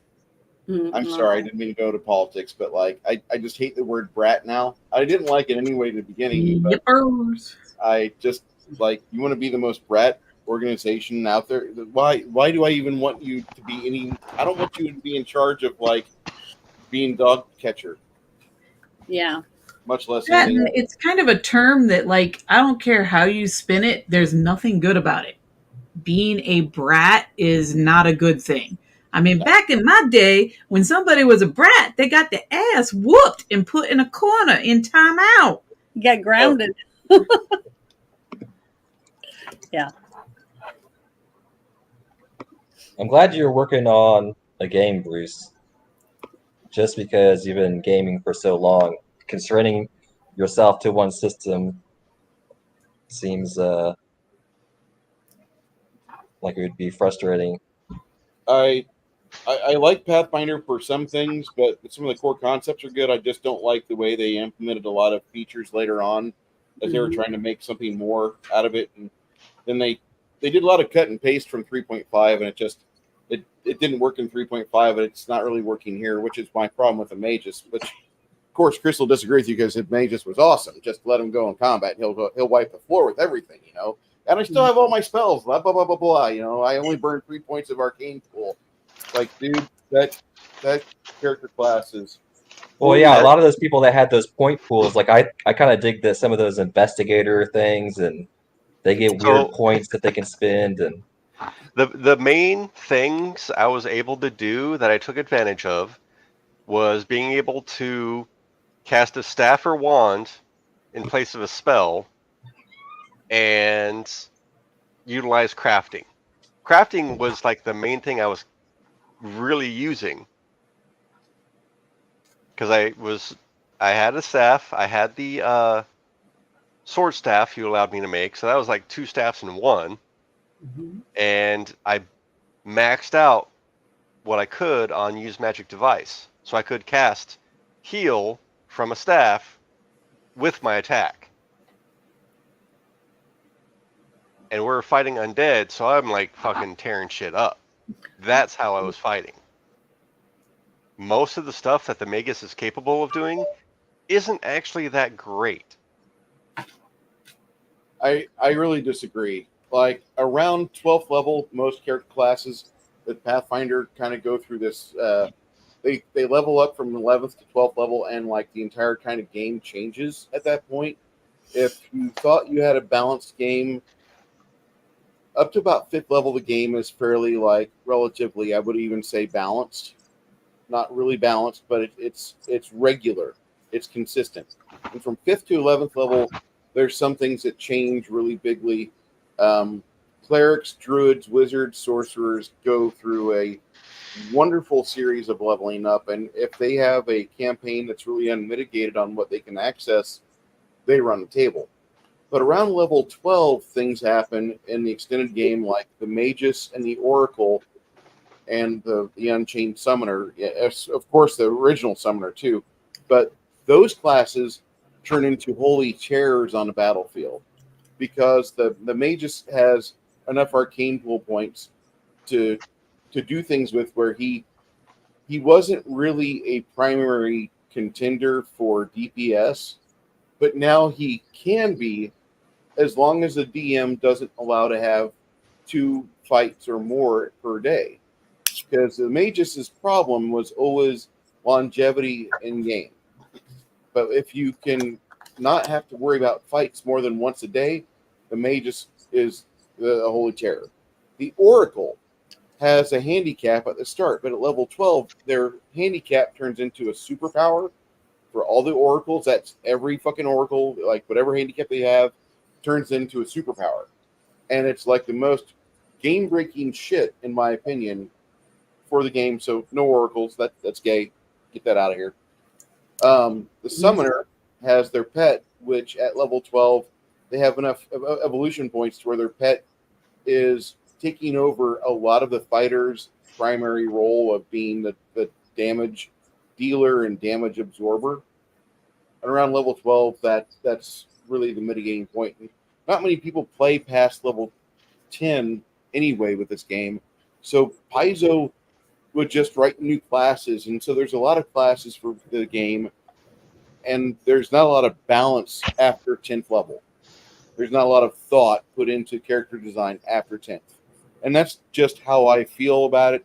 I'm only one guy. I want to play a game for 3 to 5 years. I feel like on campaign. Go ahead. One of the things about Pathfinder is that it's got a lot of imbalance. Like one feat compared to other feats, like some are just wildly more powerful or underpowered skills, same way. It's like there's a lot of that throughout the game.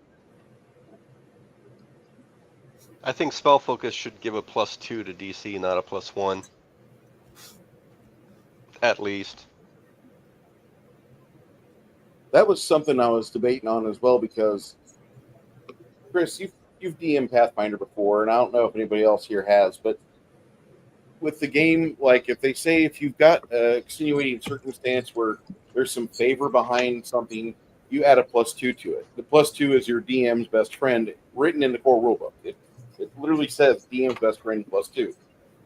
And for a lot of feats, like if you get a bonus on something, it's a +2. That feat is only a +1. And I really don't like that. Like, Chris, that's one of the first times I think we agreed on rules. But yeah, with the game I'm writing, that was something I was wanting to institute. Also, it's also D100, so it's not like D20 friendly. It's D100. Yes, it's ×5 on a lot of shit, but I like D100s. That's one thing I feel like about developing an RPG that would be tricky is balancing all the math out. I actually have in the start what I've written so far. It like on page 2, it tells you this is not a balanced game. So at least I admit that from the start.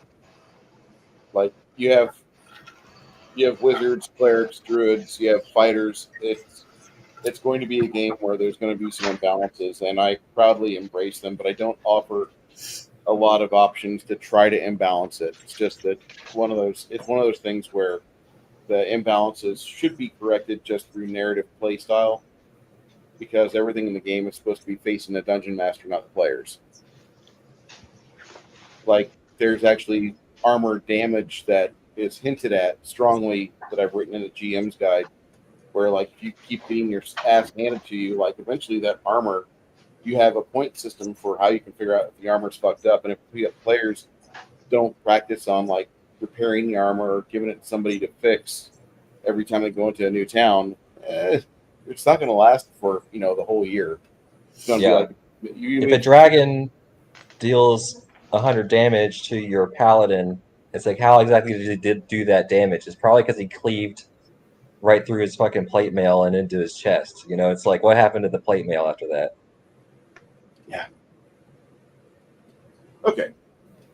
So when you teleport back into the Brightwood area, and this is on day 20. Let me get you the month here. Why do I not have this page already pulled up? I should already have it pulled up, right? A good DM would have his notes in front of him.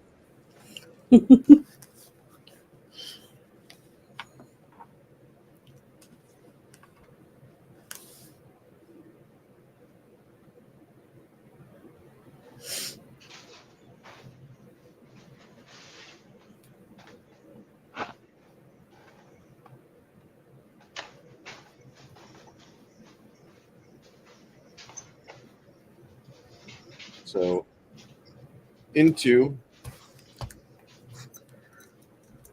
Oh, so for Tate, I mean, he's still out, but instead of the 2 crafting feats, I swapped to opposition research, which does away with one of my opposition schools, so I can do abjuration spells. And the second one was arcane builder for staves. I can craft staves 25% faster.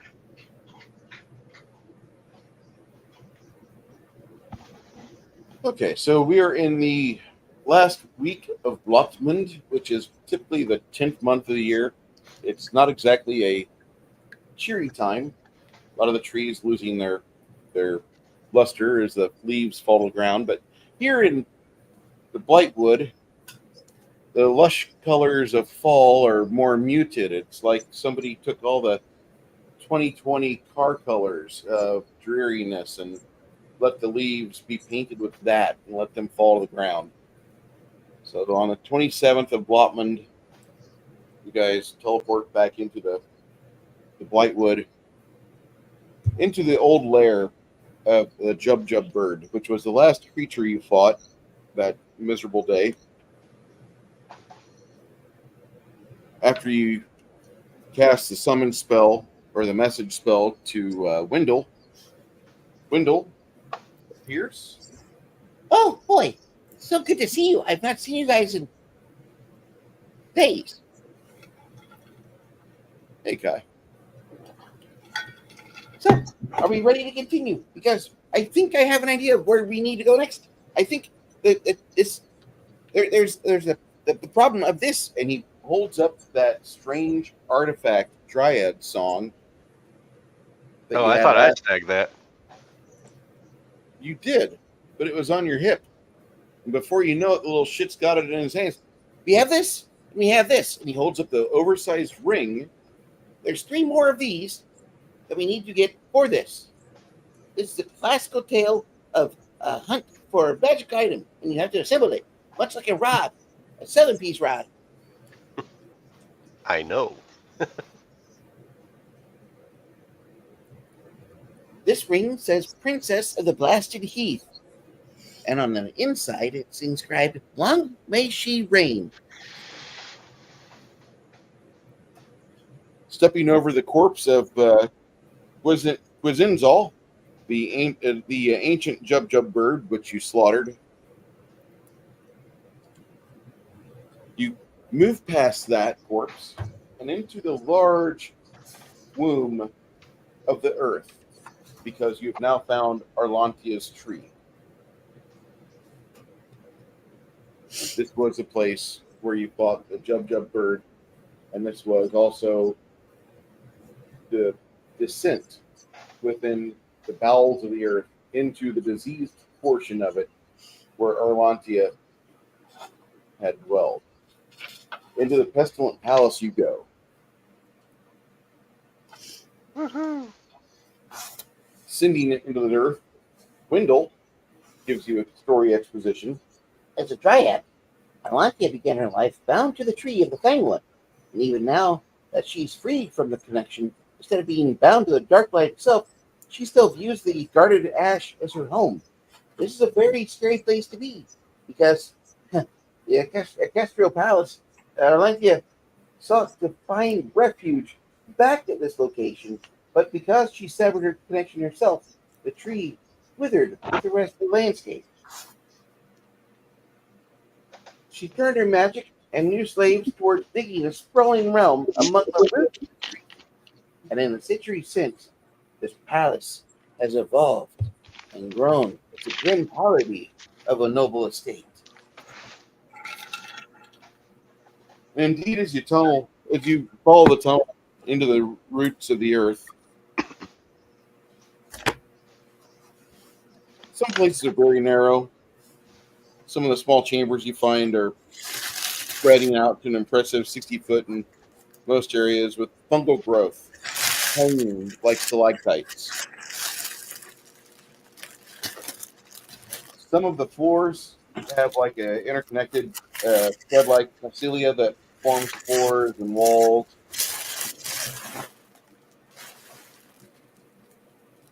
Is that you, Chris? No, that's me. I'm sorry. Okay. I was opening my cotton candy. I'll mute the mic. I thought Chris was over there like building a crafting environment. No.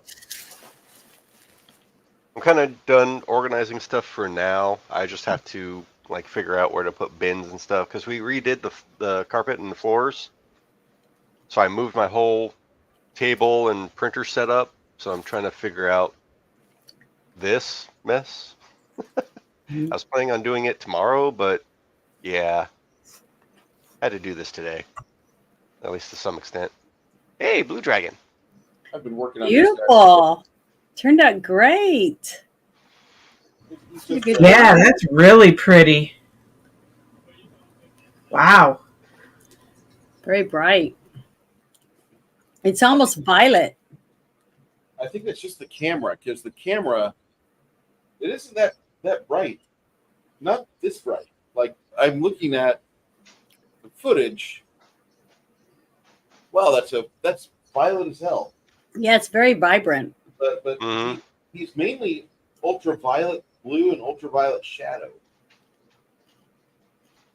The shadow. The shadow. Maybe he's friendly. But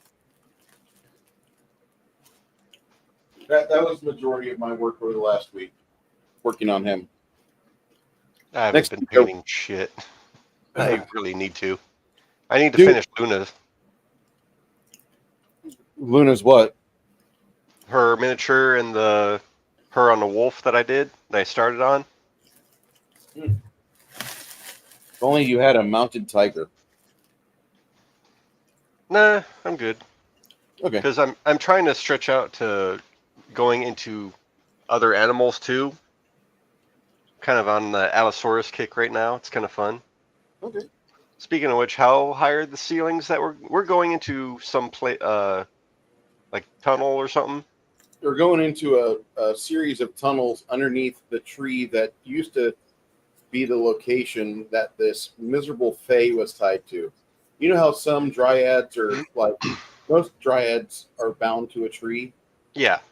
This lady here severed her connection, and she continued to survive. Ouch. She's probably bound to the blight or a mushroom or something ridiculous. Or the demon. Mm-hmm. Speculated. Mm-hmm. As Wendell helps you ascend further in to this location,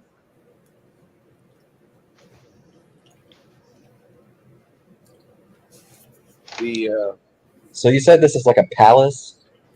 yeah, they call it the Pestilent Palace. He calls it the Pestilent Palace. But it was Gwendolyn. Was it Gwendolyn's palace originally? Queen Nope. Alantia? This is Arlantia's because she tunneled it underneath her old ash tree that she had. Okay. Granted, she did steal a lot of the items supposedly from Gwendolyn's old palace.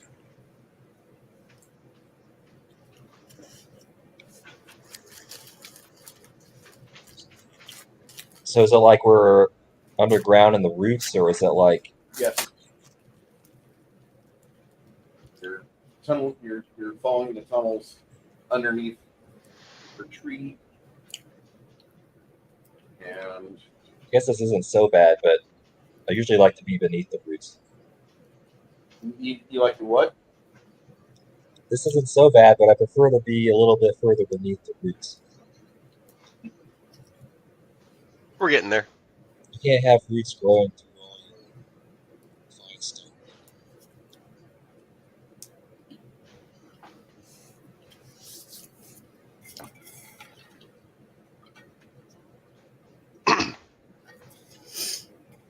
Yeah, Allosaurus might not be an option here. Hit my head. Giant anaconda. Tempting, but Connell's not here. Plus, You know- the giant anaconda is gargantuan. I can't get that big.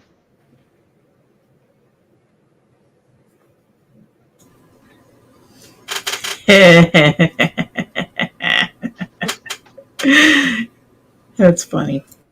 Talking about Yes. an anaconda, are you? My anaconda don't want no. My bad. Doesn't want none unless you got guns. Huh? You can do side bends or sit-ups. Please don't use that gun. Oh.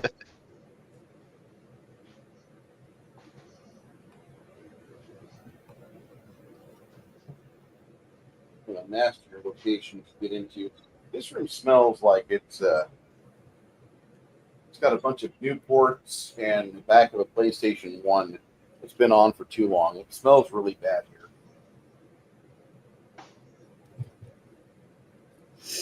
Oh, it's like that the dip spit smell.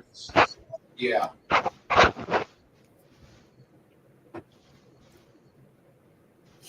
Do you remember Wayne Nichols, Travis? I think so. He was a guy that used to hang out with John Wisniewski all the time. I don't even know if he's still alive anymore, but he had an unusual smell about him. Nice guy. As long as you weren't a cop, he was nice. But like, if you were a cop, like he was fairly hostile, which I can understand why. He didn't like cops. Every time he had to interact with them, like he did before the end of the interaction. The only conversation I really remember having with him is he was talking about how much he loved black women.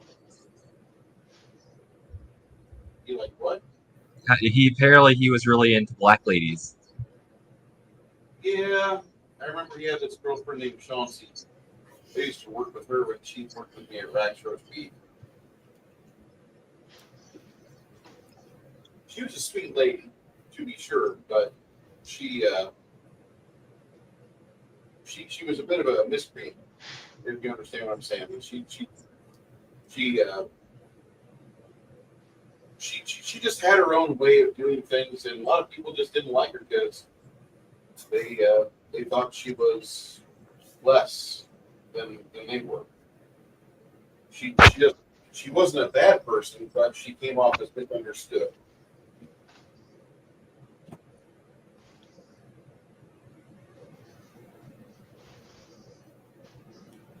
This room that I'm detailing here, this has a large river or creek that goes underneath.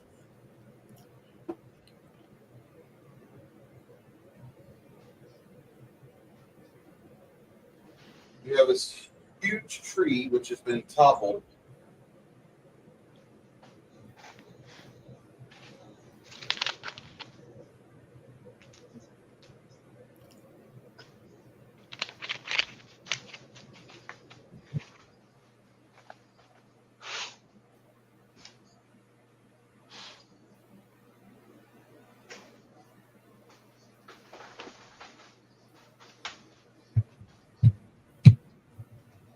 Connell, we miss you. We wish you were here.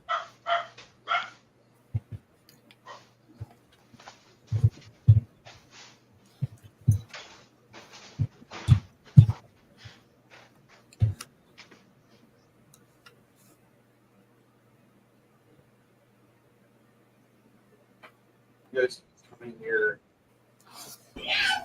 large. We're standing on a tree.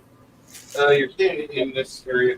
Getting up on top of the tree will take you a few moments to amble up and mantle over it. But this is it's not really super difficult. Get on top of the tree like that. It's just takes time, effort, straining. If you're older like me, your body's going to make a lot of strange popping sounds. Of course, the tiger springs up onto it. And you guys have to really make your way across to the other side. However,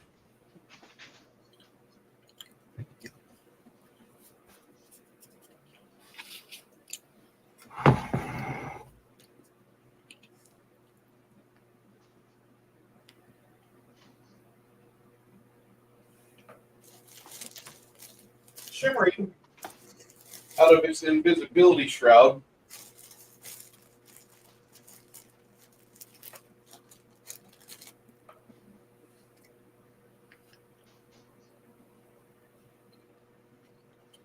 you see what appears to be some sort of crystalline elemental come into view and take a whack at Sasha. Uh-oh. Indeed. Uh-oh. Uh-oh. Bad rock.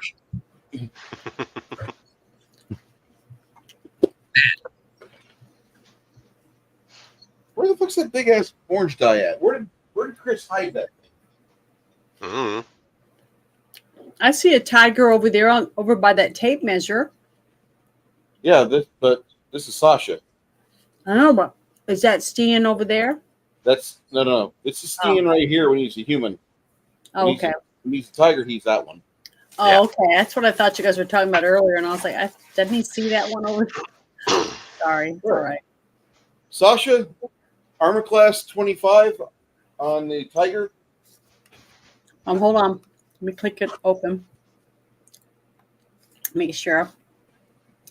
It says it's 76. No, wait, it's 34 For the tiger.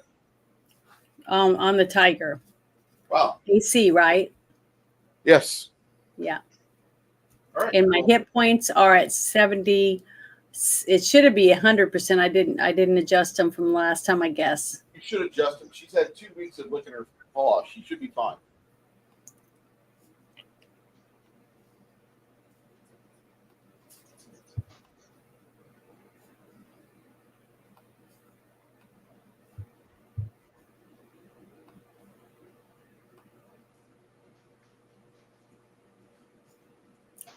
I just think everybody needs to see that shirt.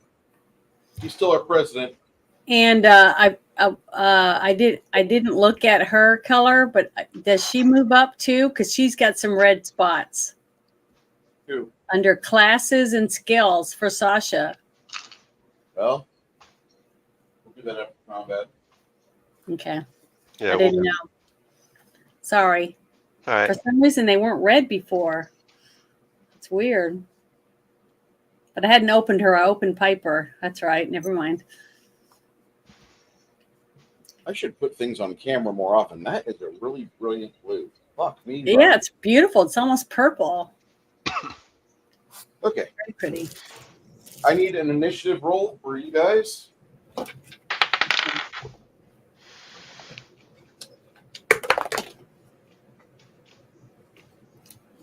Eight for Steen. 14 for Luna.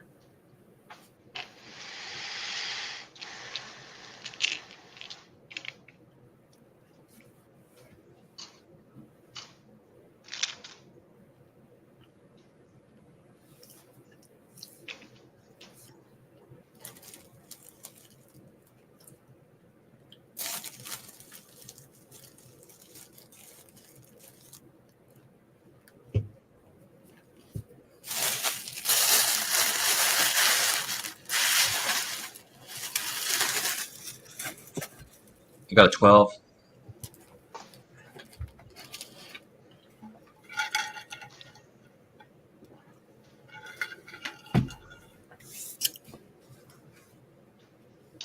Stian, what was yours? 8. Luna, what was yours? 14.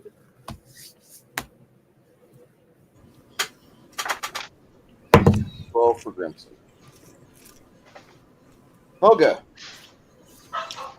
15.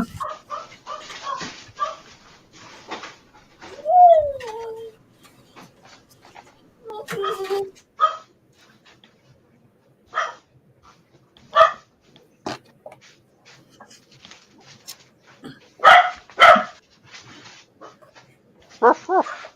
Yeah, somebody's little doggies are happy. Yeah, that's mine. I think there's a car outside doing something, so I'm gonna go check that out real quick. Okay. Take your AR. No, just a neighbor. Oh, It's all good. We're good.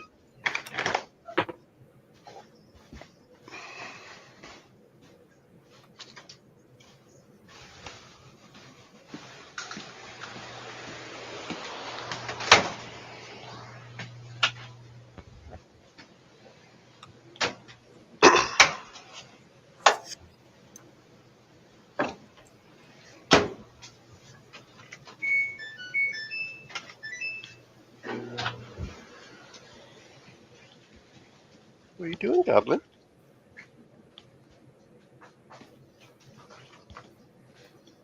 They're happy to be home. I know that. what's happy to be home? Yeah, because we took them all on their trip, so I didn't realize you took all the dogs. yeah, Shit. all 4 dogs and wifey and RV.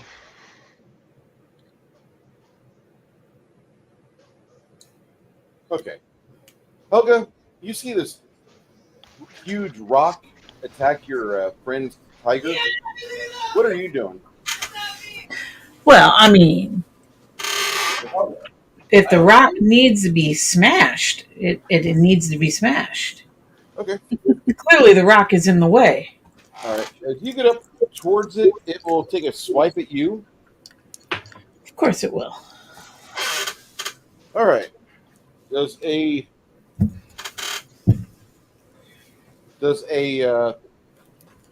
28 hit you? Yes, it does.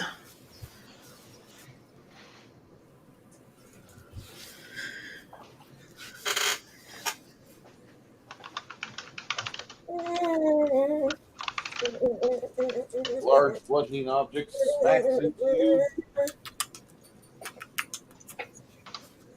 All right. You guys see Helga get hit for 36 damage. And she also gets knocked back prone 10 feet. Oh, well, that's interesting. What'd you say? 36 damage? 36. 36 physical damage. So The club that it's got that looks like the force of that impact it did on you, it doesn't look like it's meant to last. mhm. That club looks like it's in really bad shape. That's all I'm going to say. What's Cricket doing? Let's see. So, let's see. Just a second. Let me go ahead and put that damage in. It'll be 31 because of my damage reduction. Yeah, boy. Okay. And then Cricket. Ooh, Where's Mom. she at? Yeah, actually, let's do Mom first. We're going to go ahead and shoot we're going to drop a D on it. Go drop the D on that thing. Take the baby. Take the baby.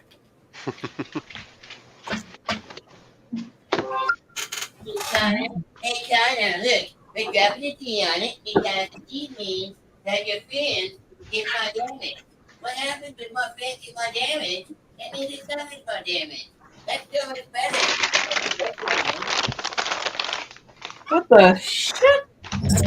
I don't know. I can't hear him. Didn't you understand what I said?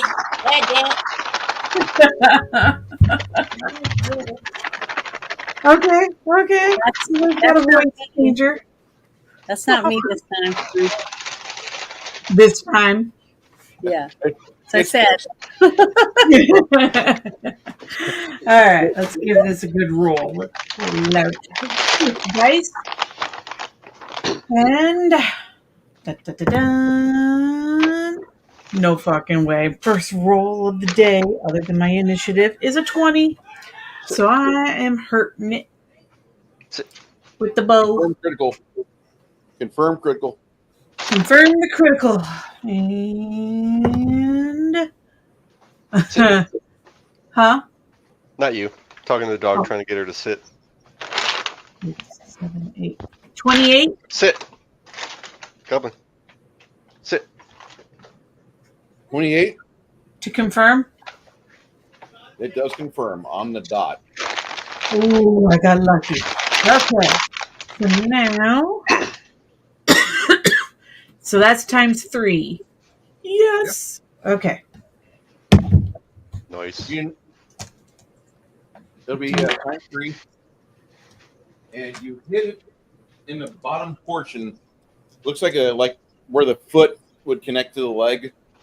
Uh-huh. So it doesn't look like it's going to be moving as fast as normal, but it might change. All right. So what times 3, 9. So 39 damage. Nice.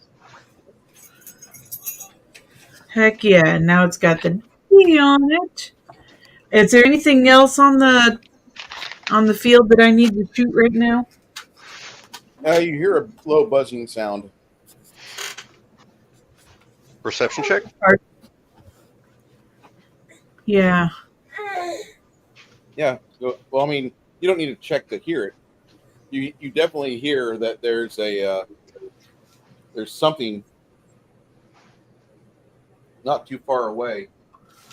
Sounds like a buzzing or like the buzzing of wings. Okay. Then I'm going to hold action with her for when those come into view, whatever it is.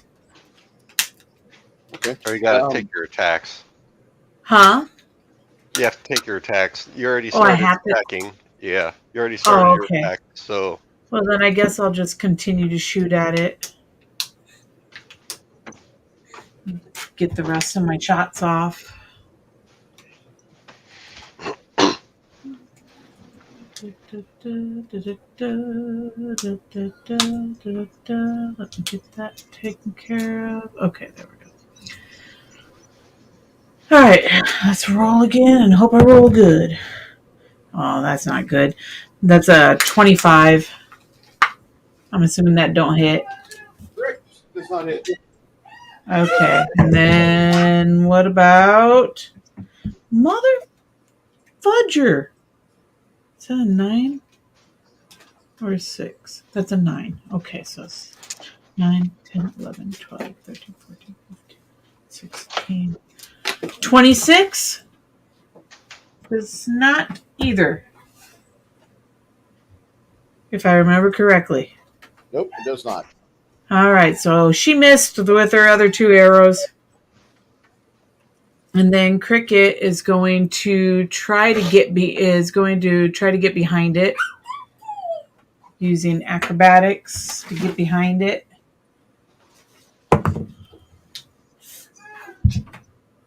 $36. You get over to here, and it does not make it swipe at you. Okay. That's the closest I can get. With one move action. So I guess I'll do a double move then. So I can get behind it. Okay. All right. And that gives me flanking with the tiger, so that gives the tiger flanking. Luna. Your Okay. tiger needs about another 5 feet to get into position to flank. Okay. You want to do that? Before I do that, I was going to let Luna put. I'm trying to find it real quick so I can click on it. Where? I guess prayer, or trying to find which one it is. You mean blessing? Yeah. Oh, Find blessing it. of fervor. Yeah. Trying to find it though. Hold on. I thought it was right in here, but I can't seem to find it now. There it is. Okay. I'm going to do blessing of fervor for everybody.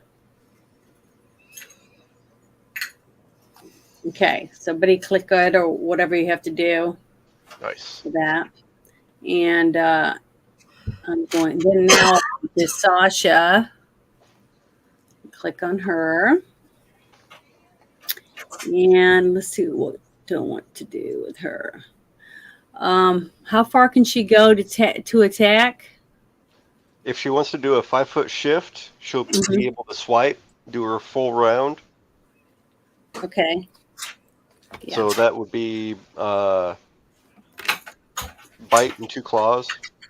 Bite and 2 claws. So Not I'll the need, rake. let's see, and not the rake. All right. Well, that's what I want to do. And let's see, I got to roll my first dice. Let me grab it. And get to add my numbers to it here.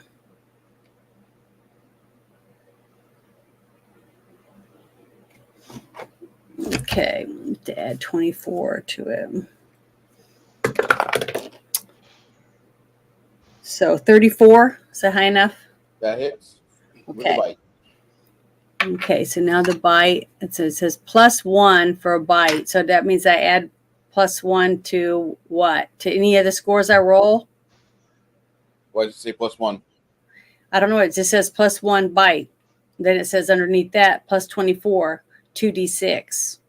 So I got to roll 2d6. The +1 is because you have Magic Fang Oh, +1 cast so on that was everything. to the initial roll then. So I would have had one more point, right? It's already in, that +1 is already in your attack. Yeah, okay. So that's good then. All right. It's just showing me that it's on there. Yes. Okay. So I got to roll these. Let's see. Oh. Okay. 48 is for my roll, and then I get to roll. That's my damage. 2d6 plus 18 and 1d6 for electricity. And then so 51 total for the bite. Now I got to roll the 20 again, and you said it's a bite and a rake. No, bite and your 2 claws. Oh, 2 claws. All right, 2 claws, and I get She to rolled add a 51 of damage. yes. Damn.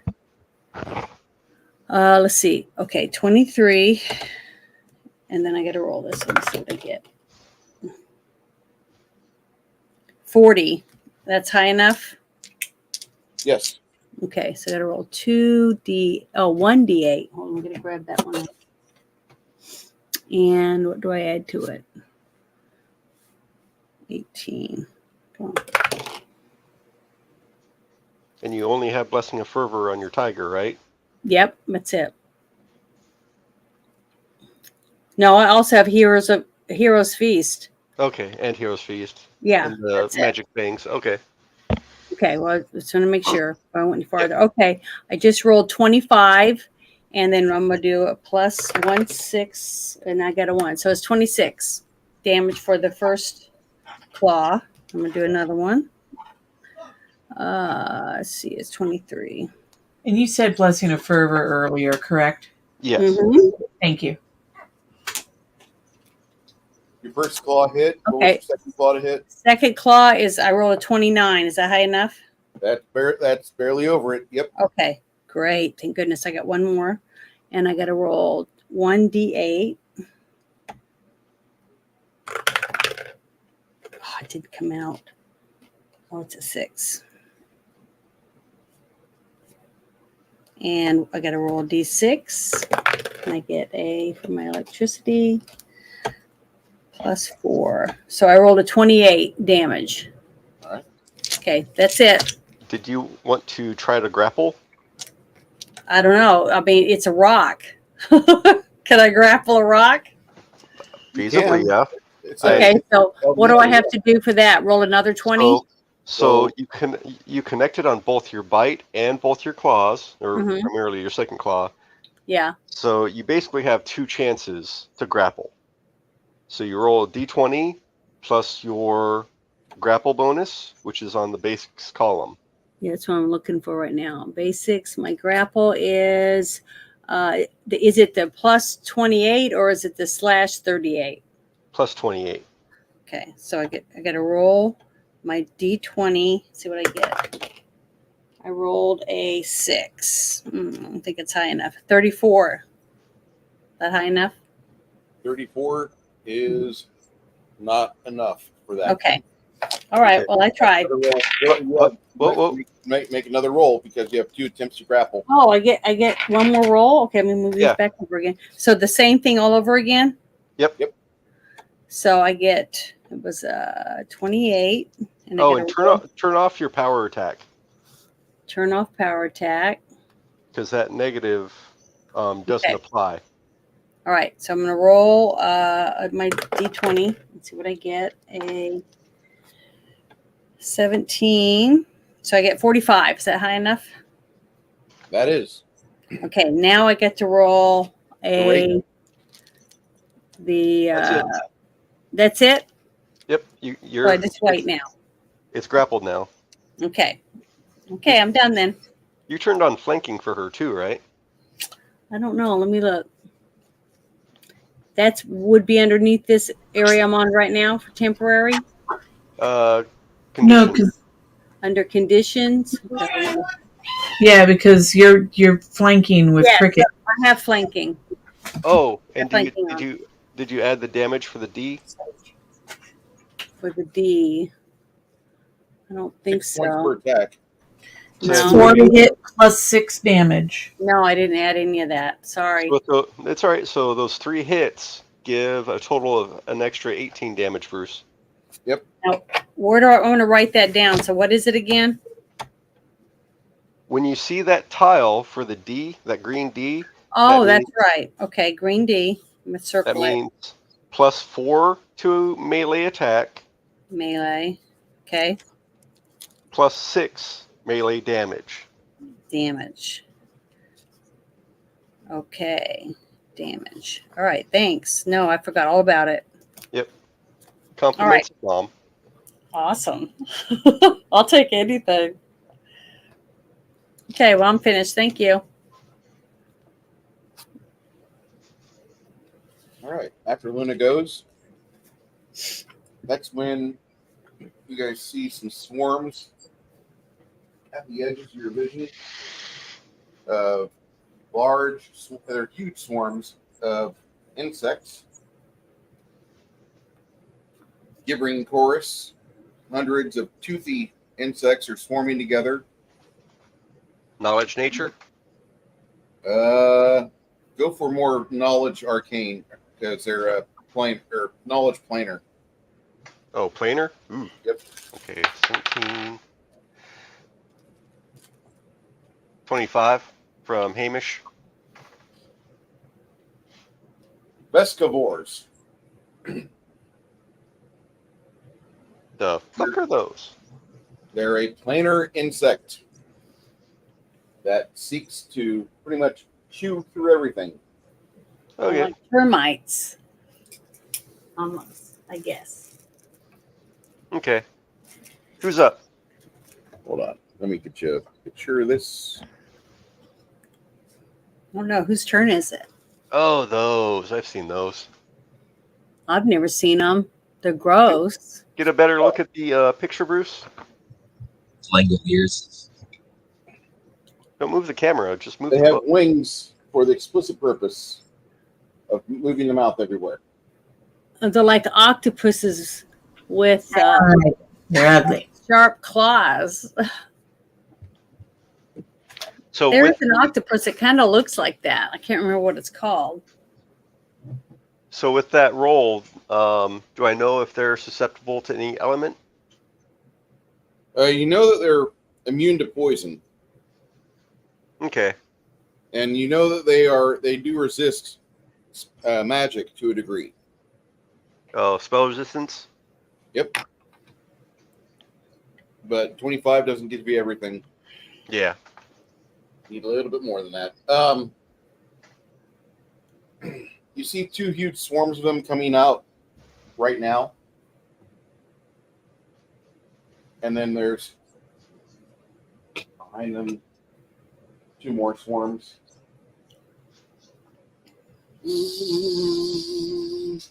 How Yeah. close is that? Far back right. Get the Right. camera panned up just a little bit.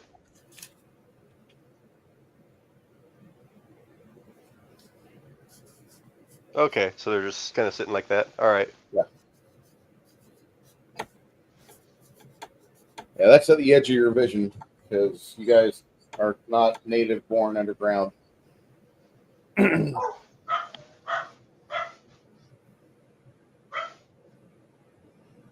Okay. Next, Crimson, what are you doing?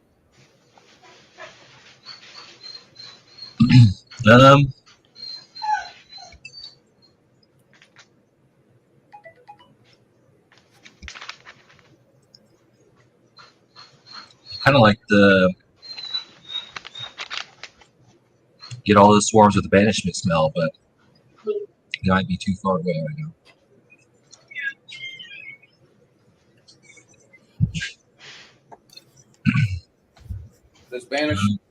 Does Banish get rid of multiple enemies? Yeah, it's hit die based. Okay.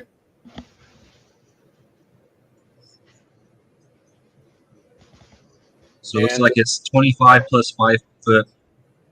So I think I could get him.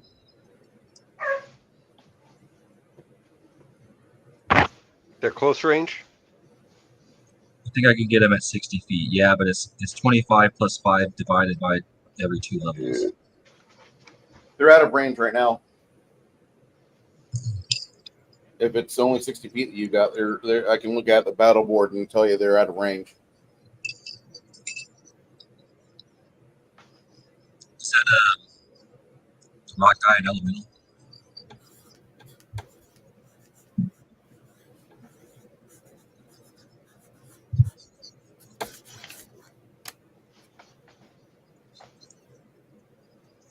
Bruce, Say again. The rock dude and elemental. I could barely hear what you said. is the rock guy? Is the crystalline guy elemental? Yes.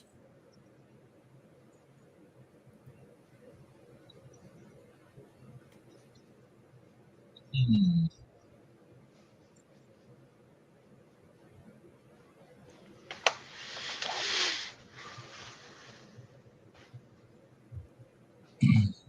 Um,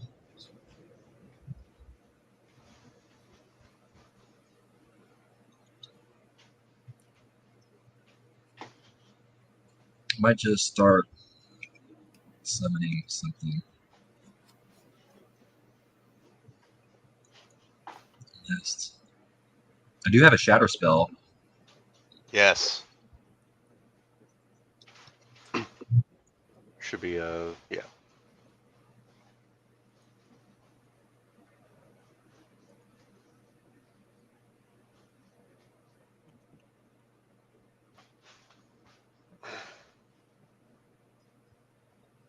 Yeah, I can hit him with the shatter spell. It'd be 10d6. What's the fortitude save? Fortitude save for half damage. DC.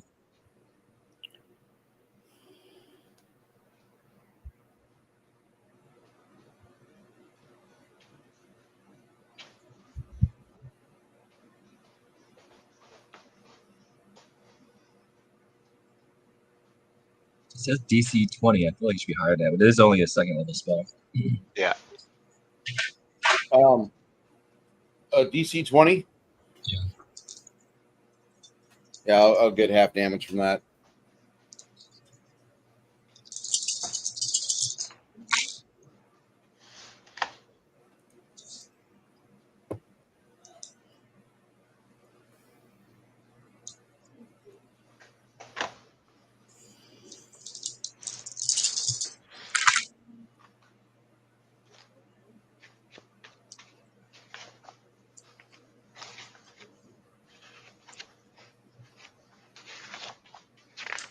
So 3 damage.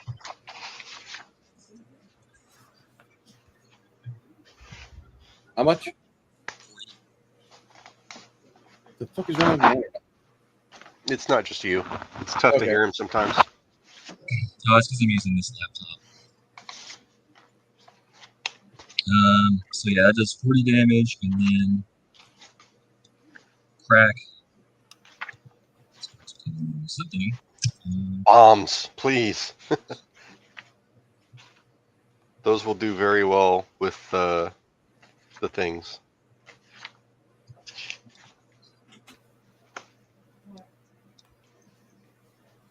Where is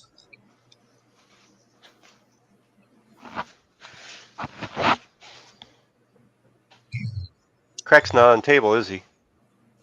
Heck, it's right here.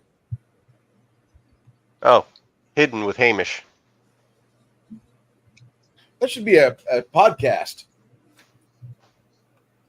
And welcome to our November edition of Hidden with Hamish.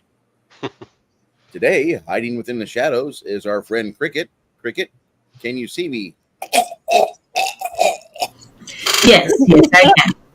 Yes, I can. She walks out of the studio. Money, please.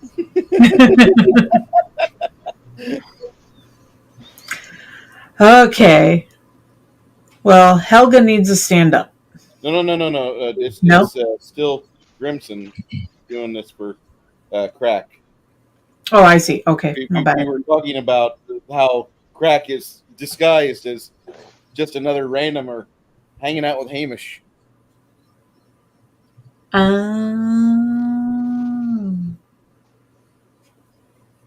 Okay, so I'm kind of far, but I could do my explosive missile thing. So I could fire a firebomb. Do we have any other bonuses on right now? Blessing of Fervor, Hero's Feast. I was munching on some food and I got the blessing of Fervor. Okay, that's good. So I'm gonna fire at one of them. Is there any weird rules about it being a swarm? Swarms, yeah, they do take a little bit. Range tax.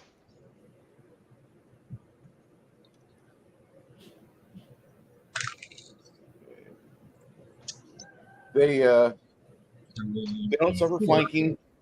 So I got a 25 to hit. On the swarm? Yeah. Yeah, it's pretty easy to hit. Oh, so it does hit? Yeah. Okay, so it does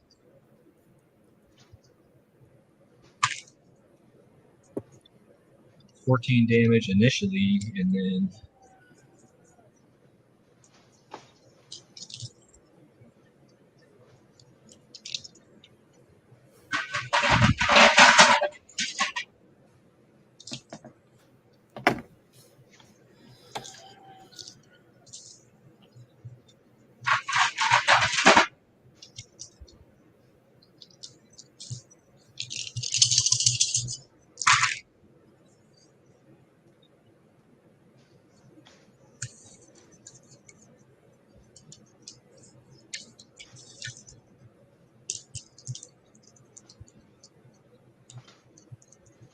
it does 30 damage, fire damage.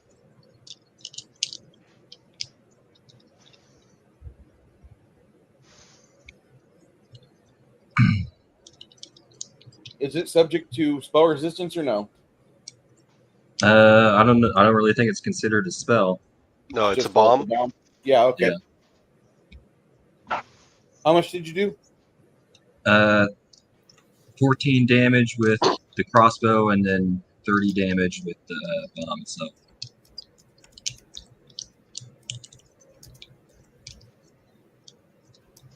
I don't know if the one next to it takes splash damage. Yeah, like 7 damage. Yeah.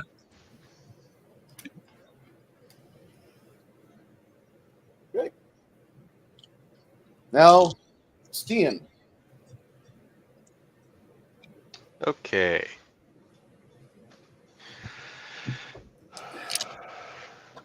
So Stian is, so I'm gonna try and get 3 of those and back with a fireball. Okay.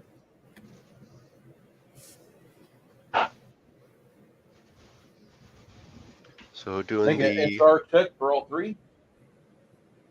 for all 3. Yes, sir. All right.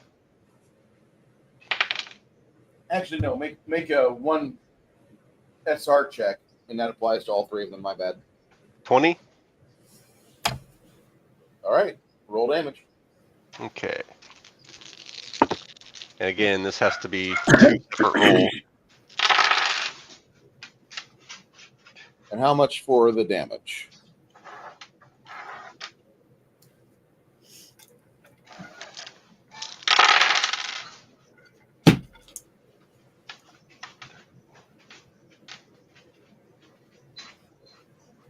$39 for the fireball. And Hamish is going to do shatter on the other being. And here's the seam through for the shatter. It's going to be a fortitude 18. Yeah, pass that. Okay. Yeah.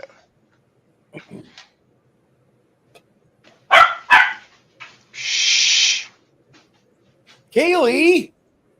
You know which one it is, yeah. She's like, Daddy, stop ignoring me. Oh, No, I she's think- so cute. No, Amanda came back. Oh, Janet, okay. you've never seen a dog so fucking silly cute like Kaylee.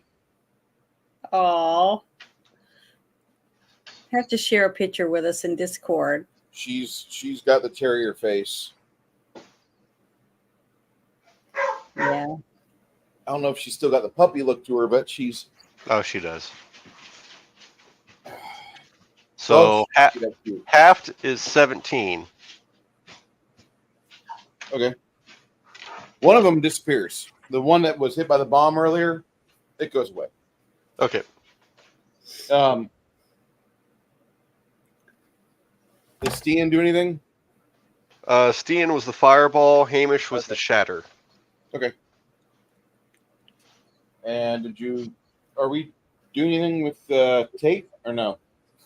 No, Tate's crafting his new staff Okay, fine. All right. because I want that staff. It's the beginning of something great. All men say they like their staff. So This one can make Hungry Pit.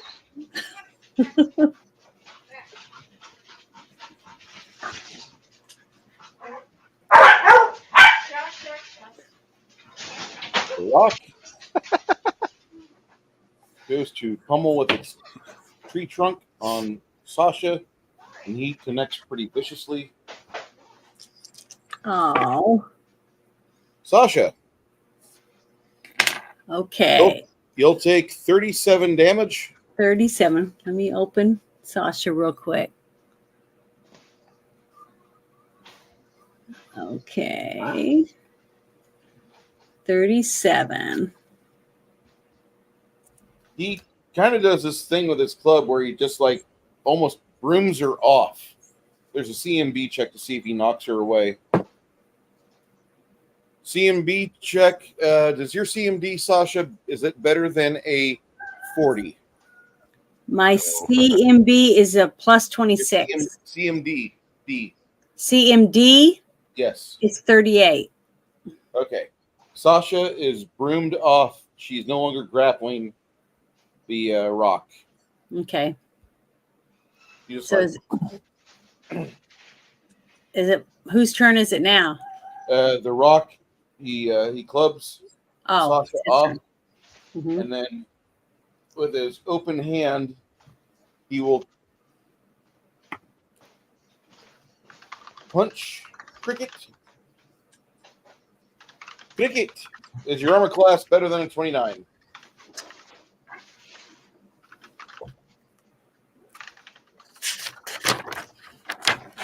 Cricket, you're muted.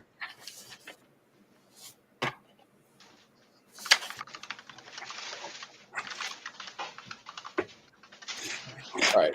When she comes back, I'll ask. Well, she should be back. Helga, are you there? Yes, sorry, dealing with the baby. I'm good now. All right. You get punched, or Cricket gets punched for 17 damage. Shoot. All right. Now it is Helga and Cricket's turn. Okay. All right. Do. Got a minus at 17 damage. I read it in.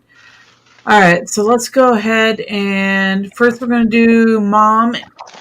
And where are the flying things located at? Is that black spots there? Yeah, I don't have any swarms.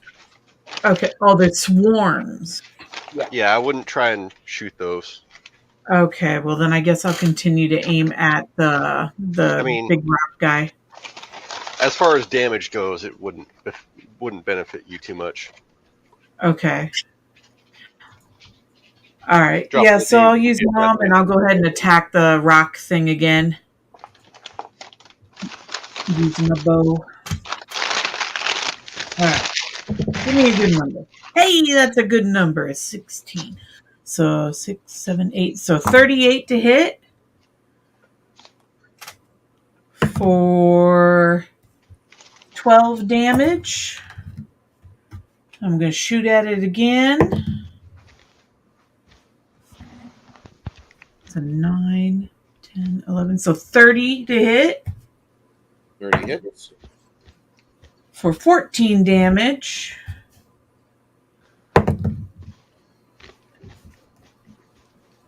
$33 to hit. For 15 damage. And I went with extra attack for her. 7, 8, 9, 10, 11, 12. Oh, that don't hit. All right, so that was Mom. And Cricket is right behind. So she's going to get some backstabbing in. And she's still flanking with the tiger, correct? It looks like it. Okay. Mhm. All right.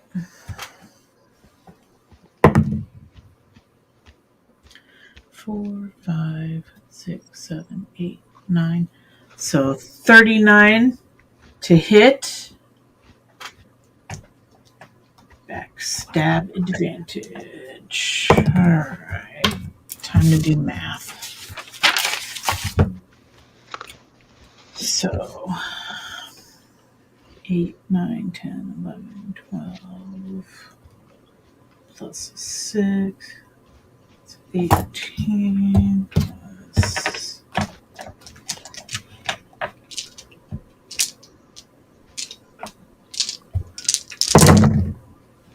All right. 12, 13, 14, 15, 16, 17, 18, 19, 20, 21, 22, 23, 24, 25, 26, 27, 28, 29. 8, so 9, 7. All right, first one does 47 47 damage per stab. 47 damage. Yep. Ow. What's the debilitating injury? It's going to be bewildered. So -2 to the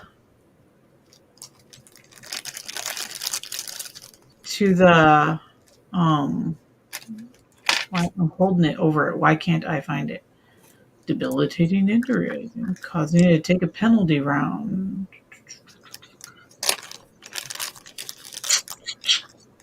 Brain. Attack rolls. Wait. -2 penalty on attack rolls. In addition, target takes an additional -2 penalty on all attack rolls it makes against the rogue. So, yeah, there we go. -2 of it attacking everyone else. -6 against you. Yes. All right. All right. 9. So 40 to hit. Ooh. 8, 9, 10, 11, 12, 13, 14, 15, 16, 17, 18, 19, 20. Plus. Alright. So 15, 16, 17. 37 damage with the next stab. And this debilitating injury is going to be, let's go with. They don't change. The only they thing don't that happens, they just last another round for every sneak attack hit. Okay, so then, It yeah, just so lasts it'll another stay round. debilitating. Gotcha. Okay. Because I get my full round of attacks, right? Because I didn't move. Yep. Okay. So, well, this one misses, I'm pretty sure. 6, 7, 8, 20. Doesn't hit, right? No, it doesn't. All right. So that one missed. You Ooh, had but that one hit. That's you a added 19. the D and Huh? flanking? Both the D and the flanking? Well, then it would be 24. Would 24 hit?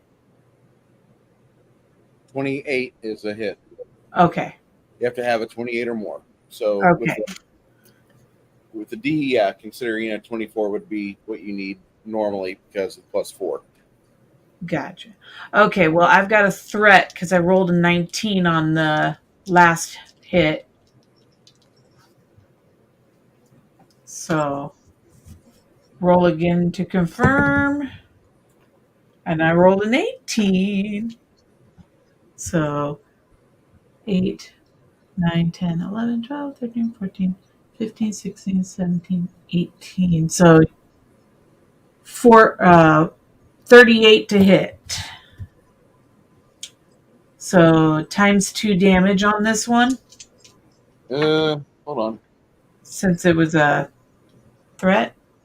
You're if you're using a dagger, it's going to be actually triple damage. Sweet. Sword. Yeah, they're short swords. Short sword is piercing, so it's triple damage. I'll take triple damage. I ain't gonna complain. All right. So 8, 9, 10, 11, 12, 13, 14, 15, 16, 17. Roll these. 6, 12, 13, 14, 15, 16,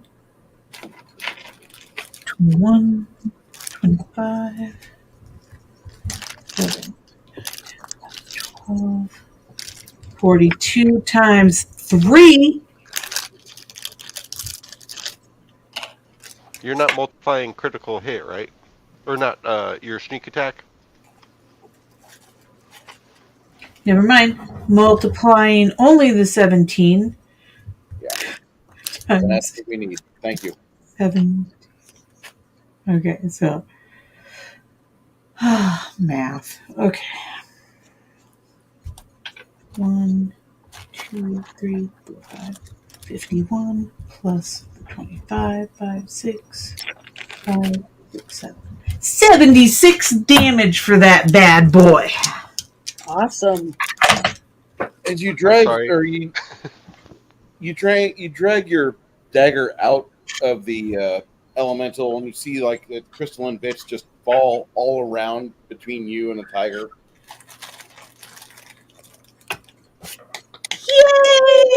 Yay! Cricket did badassery. Helga's just lying on the ground like a punk right now. Oh, Well, she can use Blessing of Fervor to just jump up with free action. Well, she'll definitely have to do that because we got a swarm of a bunch of scary looking things coming after us. So,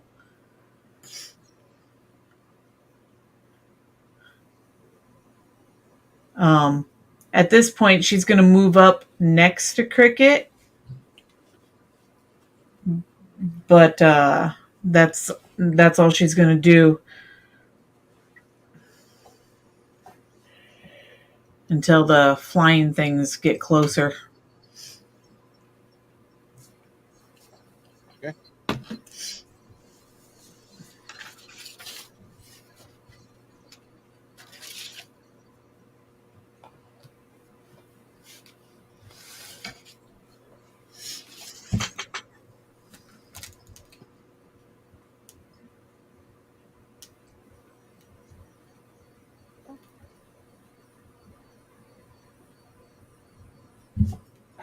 Nope, not yet. Not yet.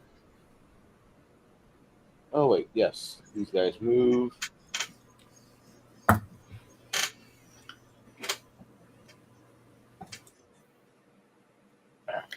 are each of those a swarm? Yes, ma'am. Okay. I was wondering if you were using them as each one or. About how many are in the swarm? Or does it not matter? It doesn't matter. Okay. Swarm has its own AC, and it has its own ability to move and act, but swarms are a problem for you For because, sure. yeah.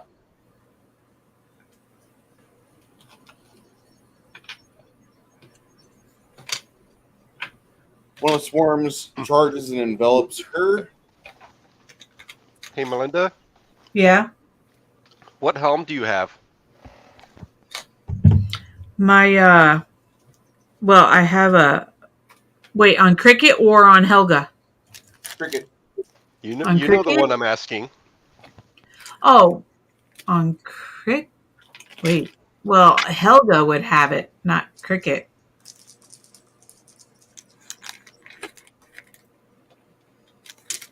Of what?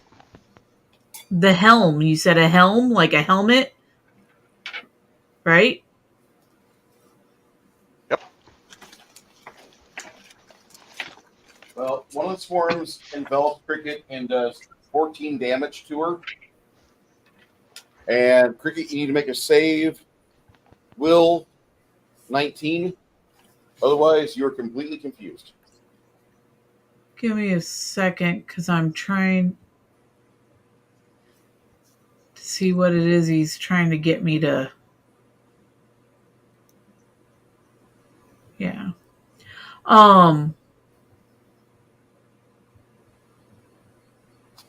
Give her, Yeah. give her, give her, give her, give her, give her, give her, give her, give her. I'm going to use a.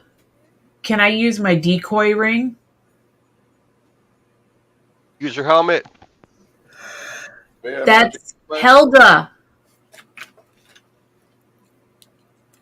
Helga still has an action, right? Oh, yeah. A standard action that she can use her helmet. Okay. Yes. Yes, I can. I can use my helm. My helmet. My. Where is it at? Greater Maw of the Blue Worm. I'm going to use my dragon head.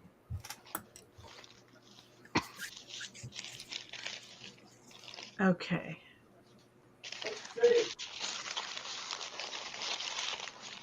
What? What's the save? Save. I'm reading. Let me look here.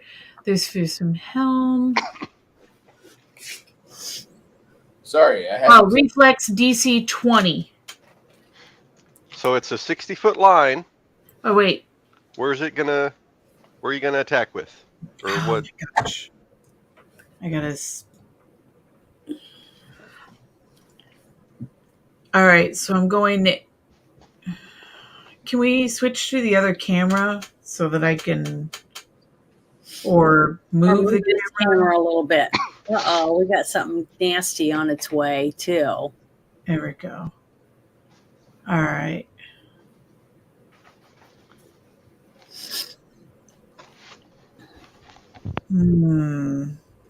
Let's aim for that dot in the middle. The swarm in the middle. Okay. Because I got a feeling from her angle where she's at, she'll also hit the thing in the back that's on its way.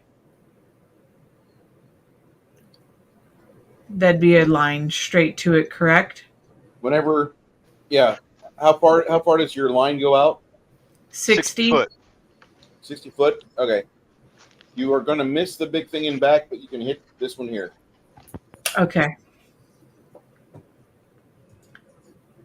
All right. So I've only used this thing once, so you might have to walk me through it here a little bit. All right. It says 15d6 points damage, reflex DC 20. And then See it what I says rolled hack. on the blue die? Huh? Did you see what I rolled on the blue die? A Oh, no. 1? Yeah. Oh, man. Is that good or bad? It's good for you. Oh, I It didn't know means that their Yeah. reflex, failed. I do need you to roll a SR check on the swarm, though. What's an SR check? D20 plus the caster level, whatever helm you're using. I think it's like level for your 9 helmet? for the helmet.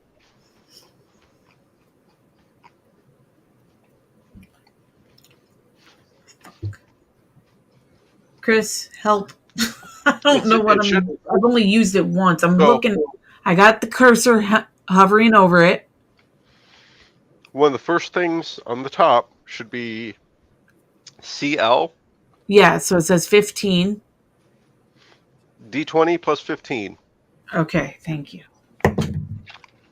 Don't roll a 3 or less. 17 plus 15. Okay. All right. Now give me the die. Give me 15. how much? 15d6 of electricity damage. Okay. 15d6. All right. Let's do 5 at a time and then we'll add it up. All right. 16, 23 for that. Whoever's playing with plastic is making me want to go down to the gas station and get a candy bar. 11, 12, 13, 14, 15. Strange result. And 16, 17, 18, 19, 20, 21, 22, 23. All right. 5, 6, 7, 8, 9, 10, 11. 5, 6. Oh, do I still add the... No, it's not on there. So 61 damage. Electricity damage.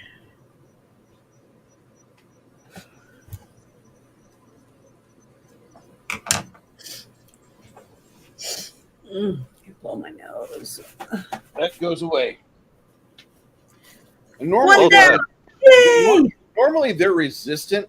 Normally, they're resistant to these. But when I rolled a 1 on a saving throw, well, there's just so much it can have happen. Wow, I was lucky. Good Yeah, that roll. was luck. You got lucky. Thank goodness. I think we all did because swarms just sound horrifying. Yeah, they do to me. I'm allergic to bees.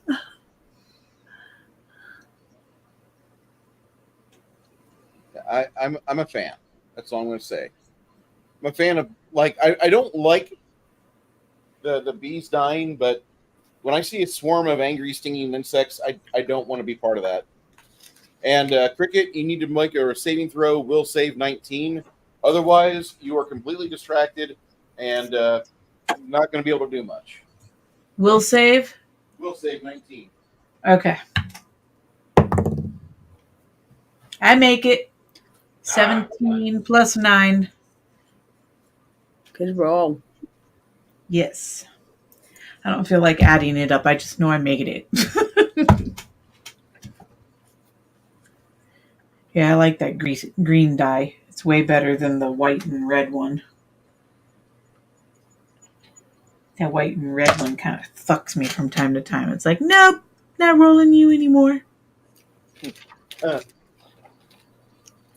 Might give it to Crit. Oh. That's mean. He might make it feel better. It might be a good color for him. Mm-hmm. That or he'll have fun crushing it. Possibly. Put it in the microwave. I just figured that, the negative effects of the dice versus your misfortune effects when rolling dice would, cancel each other out. All right, so Luna, Mm-hmm. you see your My friend turn? get. Yeah, it's now your turn. You see your friend get completely enveloped With a within swarm the of these octopus-looking things. Mm-hmm. Well, what I was wanting to do was to do my channel positive energy, and I want to see how far out that will go from where I'm at. I don't even know where I am. Oh wow, am I over there? Yeah. Well, how far can I move and still do my do a channel positive energy? You can go up to 6 inches, 30 Okay. feet. All right. And then, so I should be able to reach her if I move. Yeah. Okay. You're gonna climb up on the tree. Because I want to help. I want to help her and Helga and Sasha with the positive energy, but I want to hurt them if I can too, right? Because that's what it does. They're not undead. They're not on.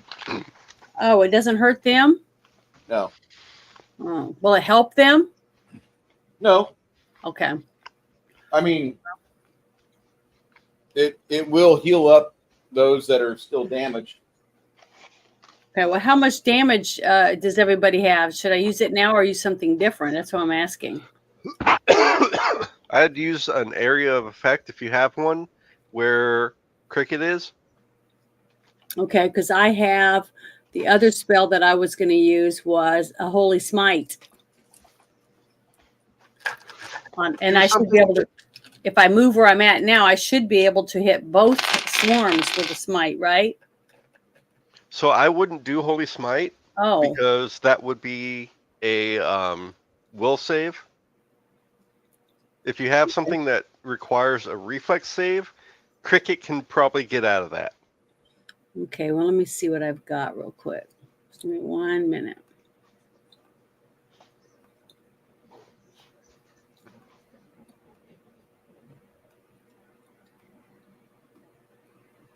Flame Strike? Do you have that one? I don't think so.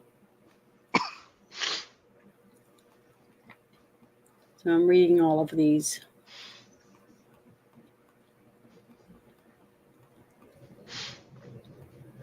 Hmm.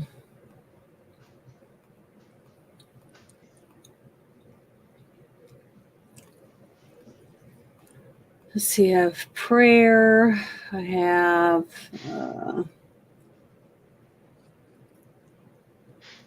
grace. Shield of faith, but that's for myself. Do you have Dismissal? Nope, I have bless. No, I don't have any of those. I think I have an old, maybe not too old a sheet.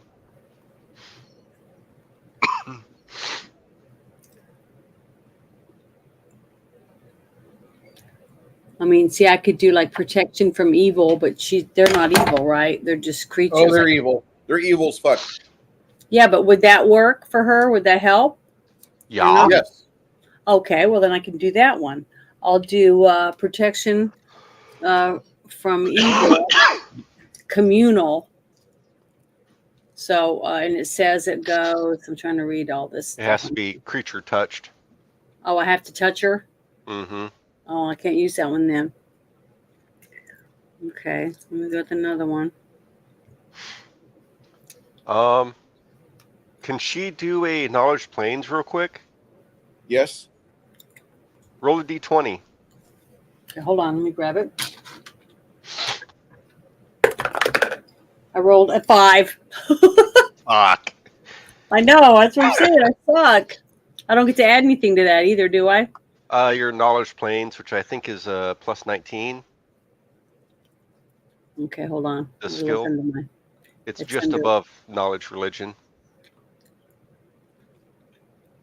Yeah, it's mine says it's plus 19. Okay. So 24 doesn't help from what we already know. Okay. Okay, let me see. I just don't see it. I just don't think I have anything that's good. Dispel evil, does that work? Dispel evil or dismissal might. If you have dismissal, that'd be great. But It's called Dispel Evil, and it says you and a touched evil creature from another plane, or you and an enhancement or evil spell on a touched creature or object. that means you have to wander up to it and touch it. Okay. Would daylight do anything? Oh, I have that. No, Hold on. Let me see. What's that, Bruce? not against this thing. No. No.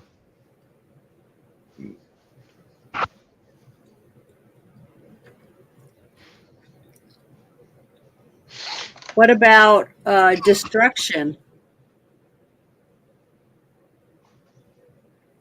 That's a single target spell. You don't want to use that on there. It'll kill one insect. Oh, that's it? Okay. I thought you said it was a group.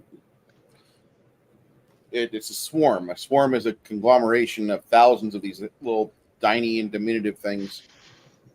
Okay, what if I could put a spell right on her, like Holy Aura? A brilliant divine radiance surrounds the subject, protecting Do you them have from to touch attack. her? Well, it doesn't say touch. What's the range say? It says 20 feet. Oh wow! It says one creature's level on in a 20-foot radius burst centered on you. Oh, what? Up above in bold. What's the range say? Up and above on the range, it says 20 feet.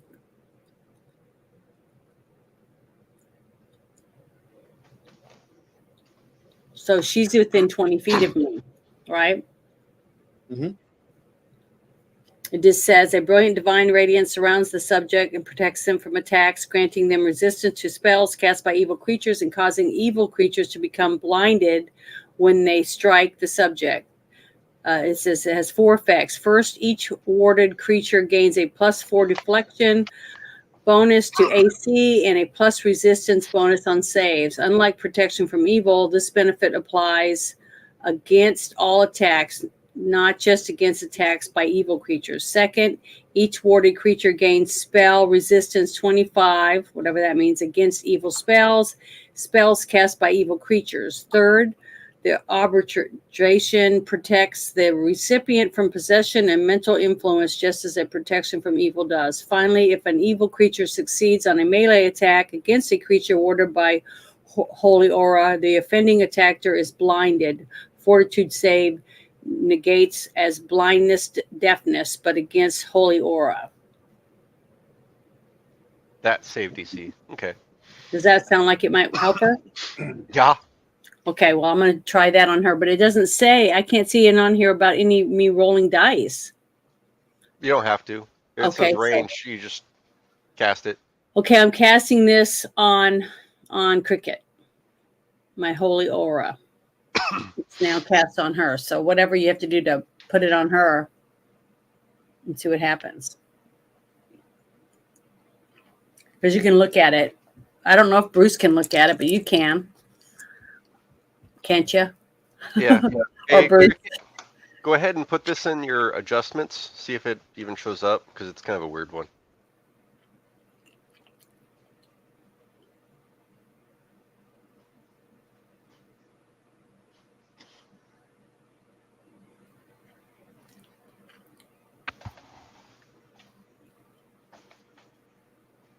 We're trying, Jackie. Yes, I saw that earlier. And I'm like, I'm trying to find something, anything I got. Plus, doesn't that oh, that's not a healing spell, but it's a melee still or not? So is that melee gone now? The +6 damage? Yeah, that's gone because that Yeah. creature's All right. Just want to make sure because I have it written down and circled, so I make sure to Yep. remember it. Yeah, that only applies if you see that There's a green D. token on someone. Hmm.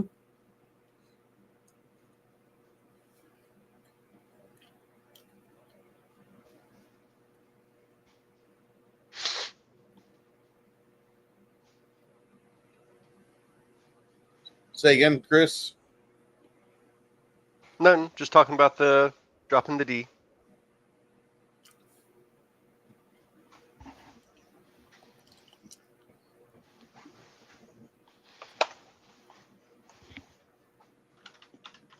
Now, Sasha could go, but I don't know what she can do against a swarm. You know what I'm saying? What can she do?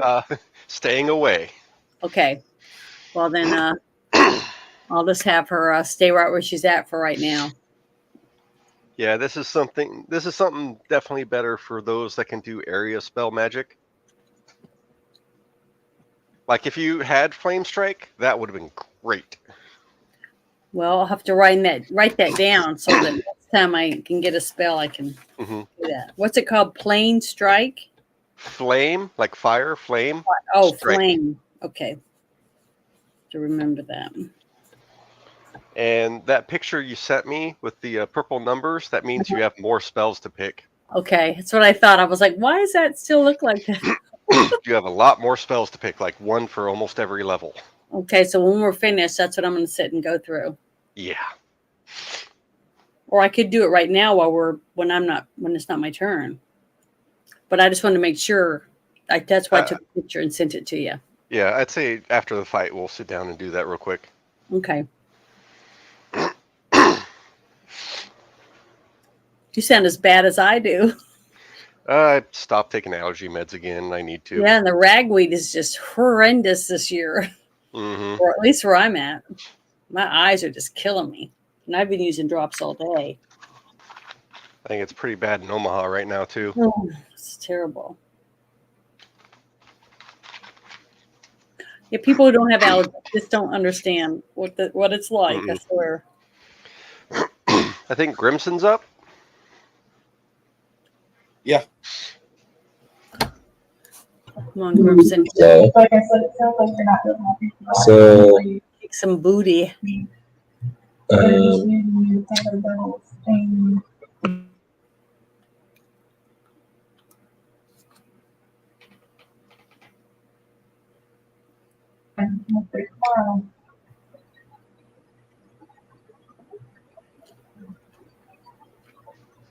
Because Rock isn't at work, right? so I guess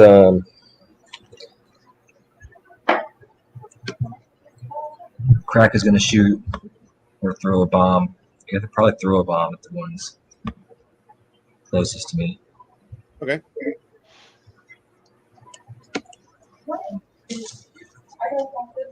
Yeah, the swarms are pretty easy to hit.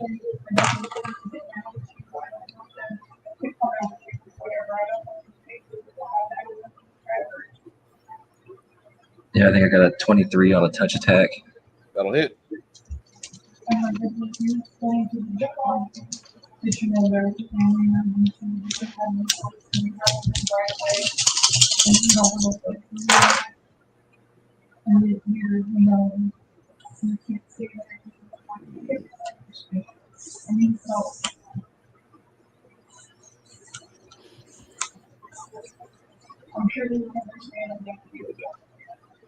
It's just 31 fire damage.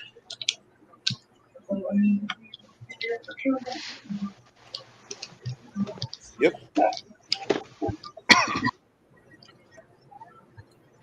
And then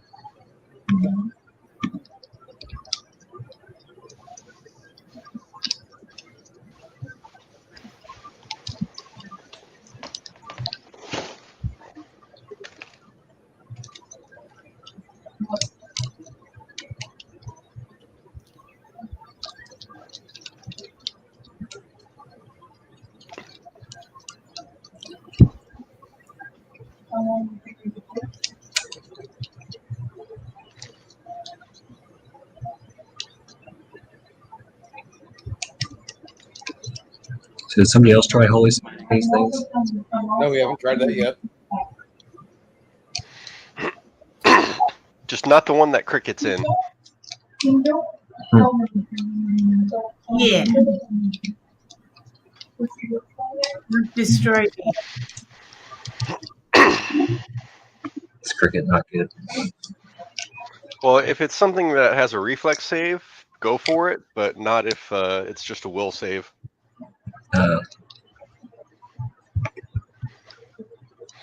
She's stubborn, but that doesn't help her.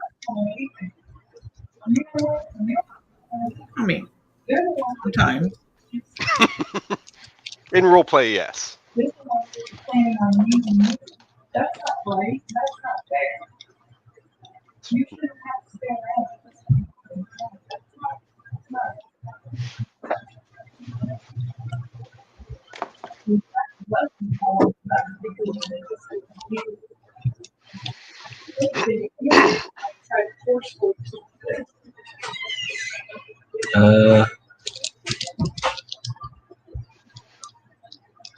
Could do searing light.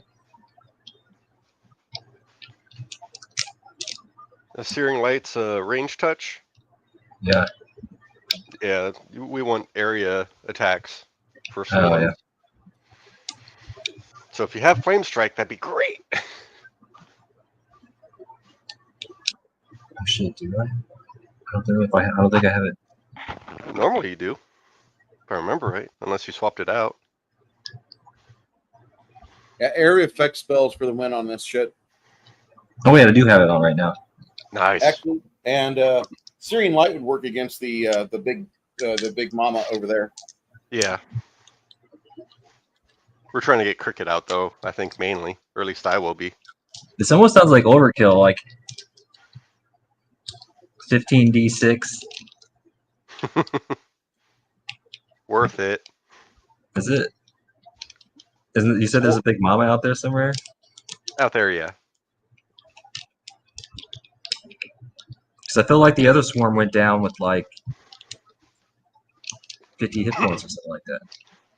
Oh, It that also- came from there. It also took Fireball at the initial Yeah, but- part. He only rolled a 1. Yeah. That's why she kicked his ass. So I thought it was great. Well, the damage was up there really high too. Mm-hmm. It's like even if it was half you damage, didn't it's still roll 30 bad. something. I almost want to flame strike the bad bitch over there. He needs to keep rolling that green dice. Keep using that one. For the bad bitch, I would suggest destruction. Oh, I could do that too. God smite that motherfucker. Is that thing planar too? Yep. Yep. Shoot, I could cast banishment on that thing. Ooh, Go for it. worth a try. It's a will save though.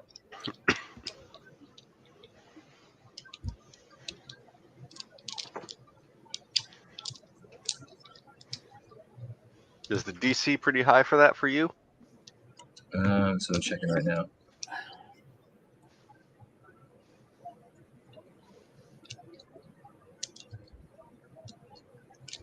DC 24. Not bad. Yeah, you gotta be fucking believe. You gotta be fucking kidding me. What'd you What? roll? A 1. A 1. Good. Begone, foul beasts! Return from whence you came. Oh, and it's a different dice too. That's awesome.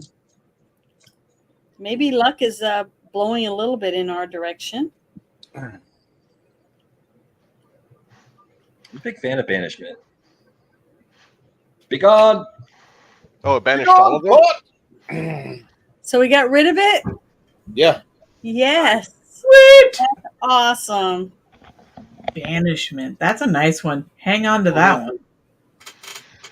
Anybody with the can cast fifth level cleric spell should almost always have that one.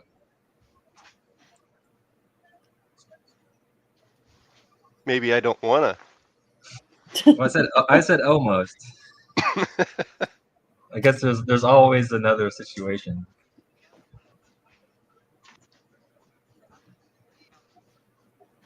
Once you guys dispel or dismiss the foul beast,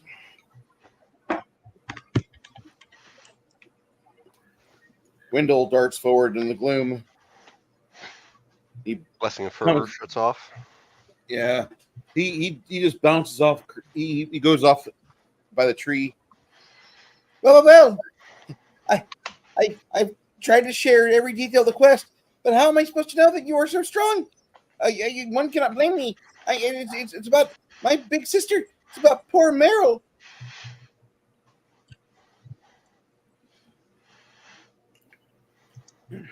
I thought there was a creature like in that walkway right there.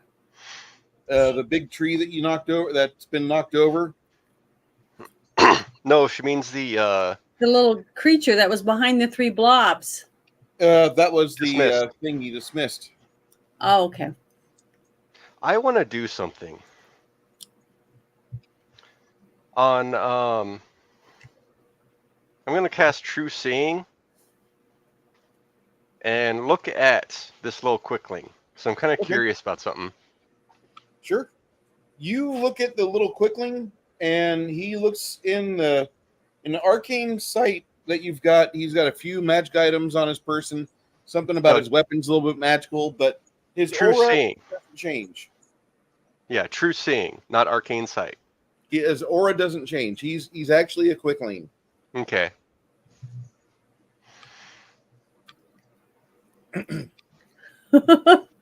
That's smart. I didn't even think about that. Because it'd be kind of a bitch if this ended up being the baddie, just taking note of everything. Mm-hmm. You're right. All right, turning off all the Blessing of Fervor. He when he comes back from across the tree, he's not moving real fast. He looks like he's bummed. Completely bummed out.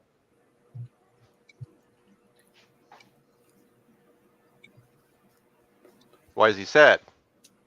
The Fruminous.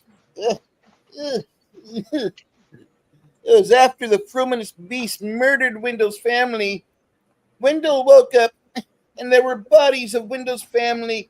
So many bodies. Terrible blight death to him. Oh, all the bodies, Meryl. Wendell was hazy. Much time must have passed. Much. But he saw the fawns leaving the camp. Yes, he did. Wendell did. Over the fawn's shoulders, Wendell saw his sister's shiny bark shoes. The fawns, they kidnapped Meryl. Wendell knows she must live. That's why Wendell was desperate to find you and to find Nefexi. Thankfully, we killed Nefexi. It was beautiful. The dragon must know where the sister is, knows where the evil ones kept her. Wendell must help Meryl. Then Wendell and Meryl can help you. Yes. And from what you can gather from his rambling on, And on. like literally, like when he starts talking, he's like Donald Trump. He just does not stop. It just keeps going and going and going. It was so beautiful. Watching Kamala there try to deny the state of Ohio existed. Silly mainstream media tried to defend her. It was funny. And I keep asking people, and I'm really curious why Trump didn't point it out either. Why is it that no one really points out that Kamala Harris, as her time and as Attorney General in California, wasn't considered a slave owner?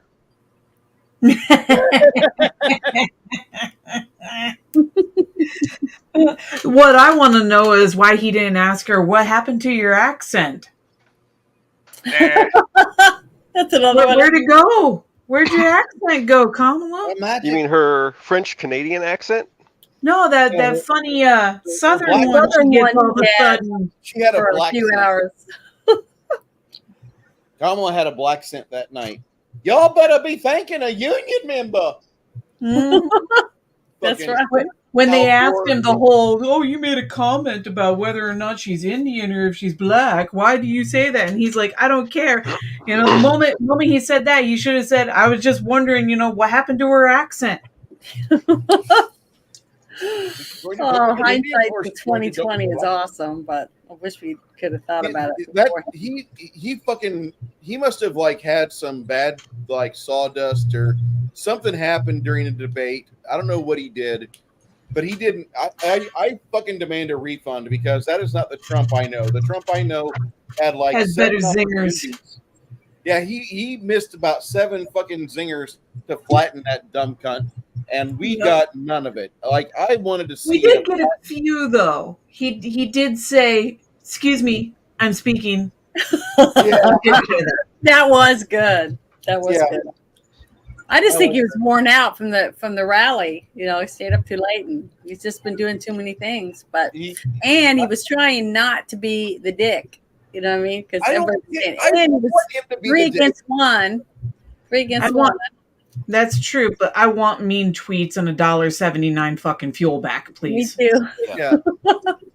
And the Epstein client list that he probably And that did. too. Did you And see that he he came shot out with? JFK. Did you see that he's also he says that he's going to try to get us no tax on overtime? That's Yeah. a new one now. That's I think- Hey, pretty that'd be cool if good. that can be done. I keep thinking that before he mentioned doing away with income tax and doing tariffs on everything imported to replace it. Yep. I Yeah. thought he did I that. heard Why that not? too. Go for it. So if he's doing away with income tax, why is he saying now no income tax on overtime? Is he backpedaling on doing away with income tax at all? That's a good question, but I don't remember ever. I mean, I've heard people talk about that, but I don't know if I've heard him say that. So I don't Yeah. know. That's a And good question. I heard him say that in an interview or some conversation he had with a crowd. He's like, he wanted to do away with income tax, federal income tax, and have that profit come from tariffs. Which makes perfect sense to me. And then drill. You know, it's we need to start creating shit that we can import, and we need to be we need to be able to sustain ourselves just fine, which we could do, if we just drilled. Mm-hmm. Oh, but the climate. Yeah, tell that to China. Shut up. All you got to do is get on Google Earth and look at what countries is polluting. You go over India and China. Right? It's 10 times worse than you'll ever see over us. Mm-hmm. And if you zoom into their rivers and their lakes, it's filled with trash. So I don't know. And we're paying for it. We pay all the other countries to do I've stuff. only been out of the country once, and it was actually to Mexico. But even there, it's like there's no trash pickup in the jungle, man. There's no trash pickup in the jungle. Their ditches are just full of their leftover garbage. What I find funny is that there were people getting shot at the Trump rally, and they stayed at the Trump rally. Fucking Kamala thinks like people will leave Trump out rallies early. Mm-hmm. I don't know if she watches the same news I do, and the way that they talk, I don't think they do. She did that just to goad him, and it worked because it upset him, but yeah, she said that just to goad him. And then, but the thing that's also exceptionally upsetting is not once did they, bring up the fact that, he did get shot at. He got shot. Yeah. You know? That, yeah, he actually got hit Yeah, by he a bullet. got shot. If he hadn't moved his head, he'd be dead. Exactly. Period. Exactly. So it's like, why? I mean, that should have been the first thing they said was like, hey, glad you're okay. Glad you're here. Kamala, do you think maybe some of the bullshit you've been saying might have led to this? And Should she be no, put on trial and all that shit for saying all the shit she did to incite violence? No, I thought it was funny. I posted a picture from one of her commercials asking people for if you even just have $5 to help me beat Trump, and she's wearing a $62,000 necklace. And I got the picture of the catalog showing her necklace next to it. It's just pathetic. I think it's funny when and I've heard of it, but I haven't seen it. But apparently, like people are recycling Biden Harris signs and just cutting Biden off, so they're not even buying the fucking signs. Yep. That's funny to me. Anyway, whatever. I'm out of this conversation. I gotta be out of this conversation. Sorry. It's funny. I thought it was kind of funny that, like, yeah, look, we can make fun of the stupid shit that just happened. And it really was stupid shit that just happened. Oh, I love it, and that's the problem. I love the I shared a conversation. meme in That's the problem. I shared a meme in your meme room. Don't be sorry, Bruce. I just, like I said, I could keep going. I think we all could. All right, so you guys make your way across this large tree down below. Down below, you smell a stagnant water, and there's algae, and it's choking the sprawling cavern, burbling from the glassy, scum-covered, so ugly water, so ugly, filling most of the rooms. A beach of decaying roots and colorful mushrooms. You see clay lines the pond banks, and all around it glows the willows, pockmarked with greasy black splotches. The entwined roots, moss, and tree trunk spawning across it are nasty. Nasty, I say. They're just nasty. It looks like Kamala's breath. Nope, nope. It looks like Kamala's clunge, filled with the trapped semen of so many black men, like one of the prisons in California. Did I say that aloud? Yes, I did. You did. I mean, Kamala's had more black seed than Lisa Lampanelli.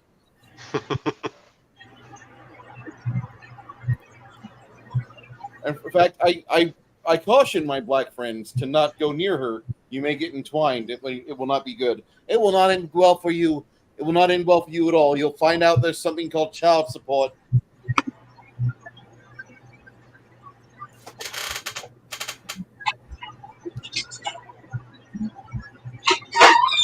Nope, they're kicking her out right now. So What? I'm out. What happened? They're kicking her out. She mentioned something. I told her not to say anything, but she mentioned something to. Was that That Grimson's? sucks. Yeah, something's going on there. I don't know. He said there's some drama going on over there. Yeah. If he's got to leave, he's got to leave. That sucks. But I mean, Yeah. take care of the household. Yep. Family first. Mm-hmm. Yeah. Yup.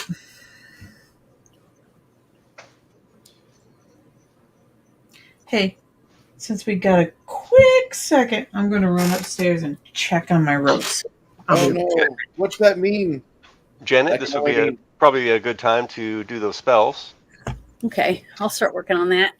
Cool. Oh God. And I also tagged So- you and Bruce so in many- something. I tagged you and Bruce in something on Terran Keld on Discord. Okay. Some for Thanks. Piper later. Really interesting feat. Taken multiple times. Helps crafting a lot. Okay, let's see. 8.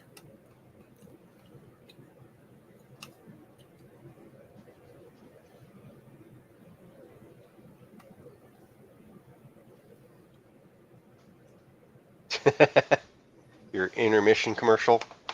Yes, sir. This is an advertisement for Central America. Do you love thick, voluptuous ass? Do you like horses? Come to Central America where we have nothing better to do except breed. Lots and lots of breeding. Your final wish, you could have your ashes ground into the leather working of a saddle. You kill me. The thing is, how come these people aren't coming over the border? Because they're happy where they're at. They're not miscreants and criminals and prisoners. Okay. They're Sad, not isn't it? out. I mean, these girls are not on crack cocaine. They might be on the fucking halflings leaf, but they look very well fed. The horses too.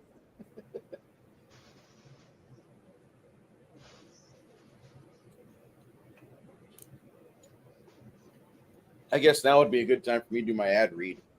Let me pause this real quick. Blackout coffee? No, not Blackout Coffee. Something personal. That's not blackout coffee? It's not Blackout Coffee. Should be. I know, right? Should be, but either Blackout or 22 Sierra, one of those two. Really, really good coffee blends, both those guys. 22 Sierra is a little more invested with the veteran community than a lot of others because they've been helping out since Grunt Style was in their heyday. Grunt Style's trying to get back up on top. Good luck, guys.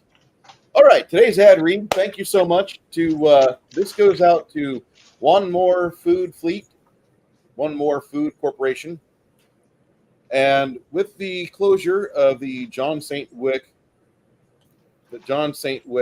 no-kill animal shelter, us here in San Antonio are disappointed. Some of us, like myself, wanting to have our own home.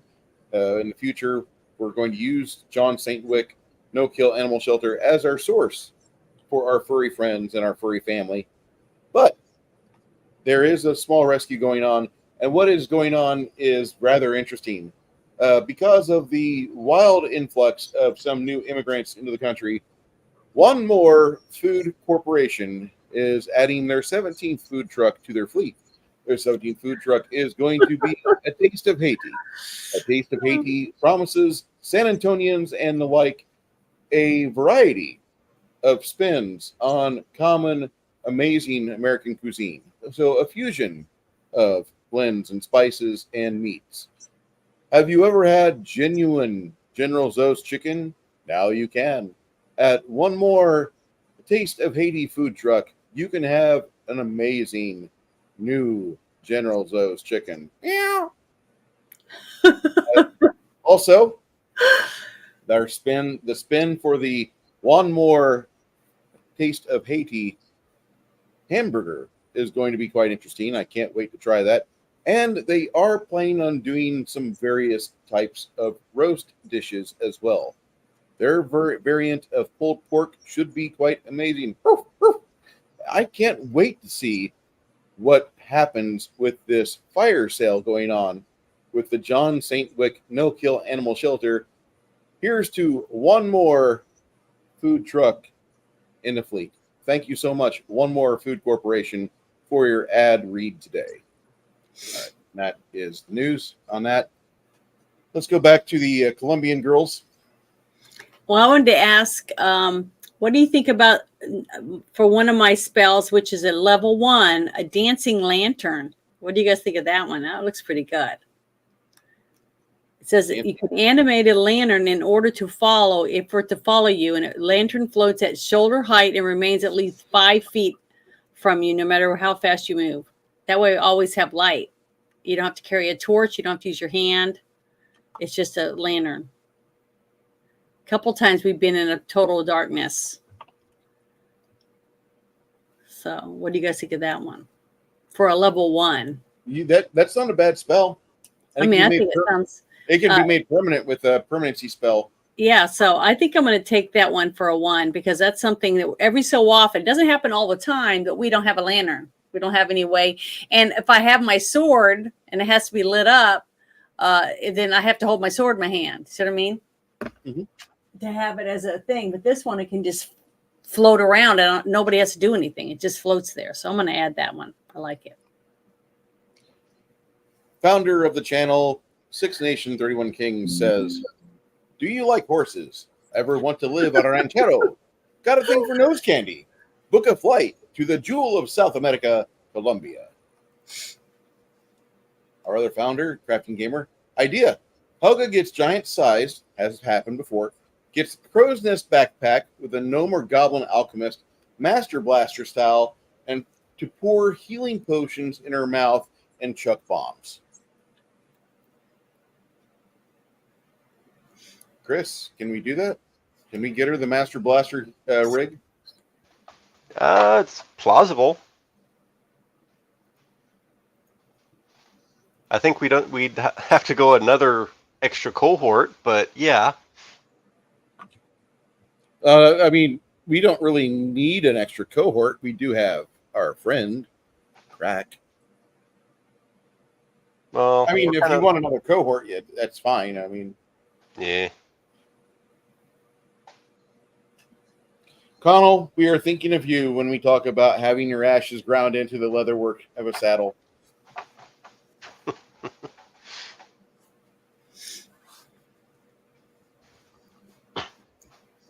Oh, Bruce, go to the Karen Keld.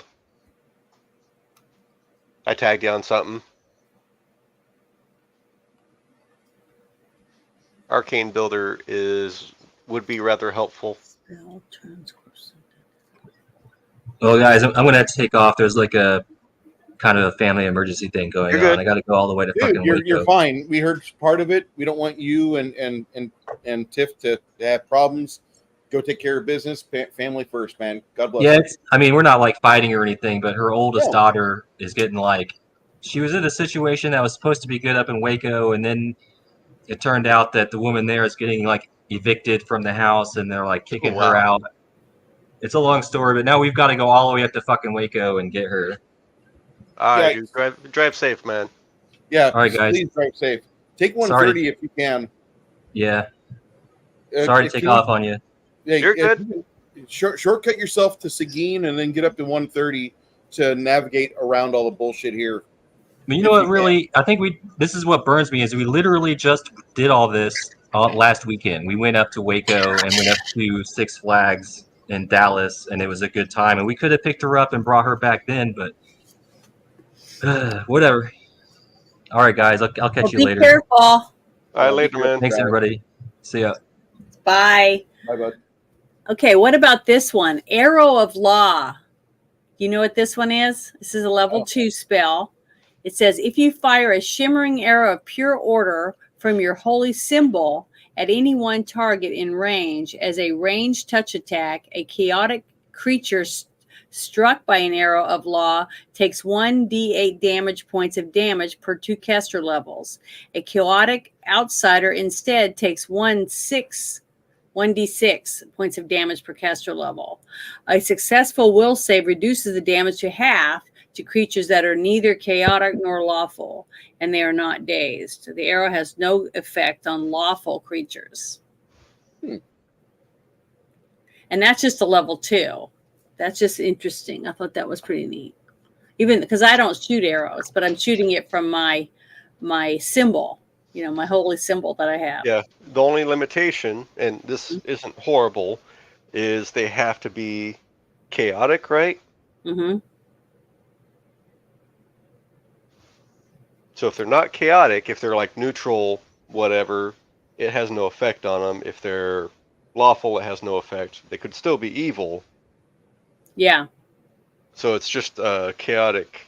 Yeah, it's for a chaotic, but it's just what I'm saying. I don't think we've ever fought a chaotic creature, have we? Oh yeah, I'm sure several times. It's just a matter of picking out, okay, is this one this or is it this?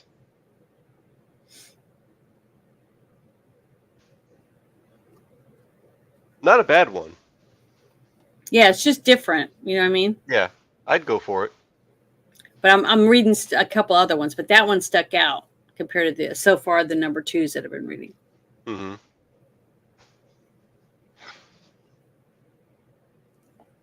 All right. I'd like to thank the nation of Colombia for continuing to do what it does. Thank you, one more food nation.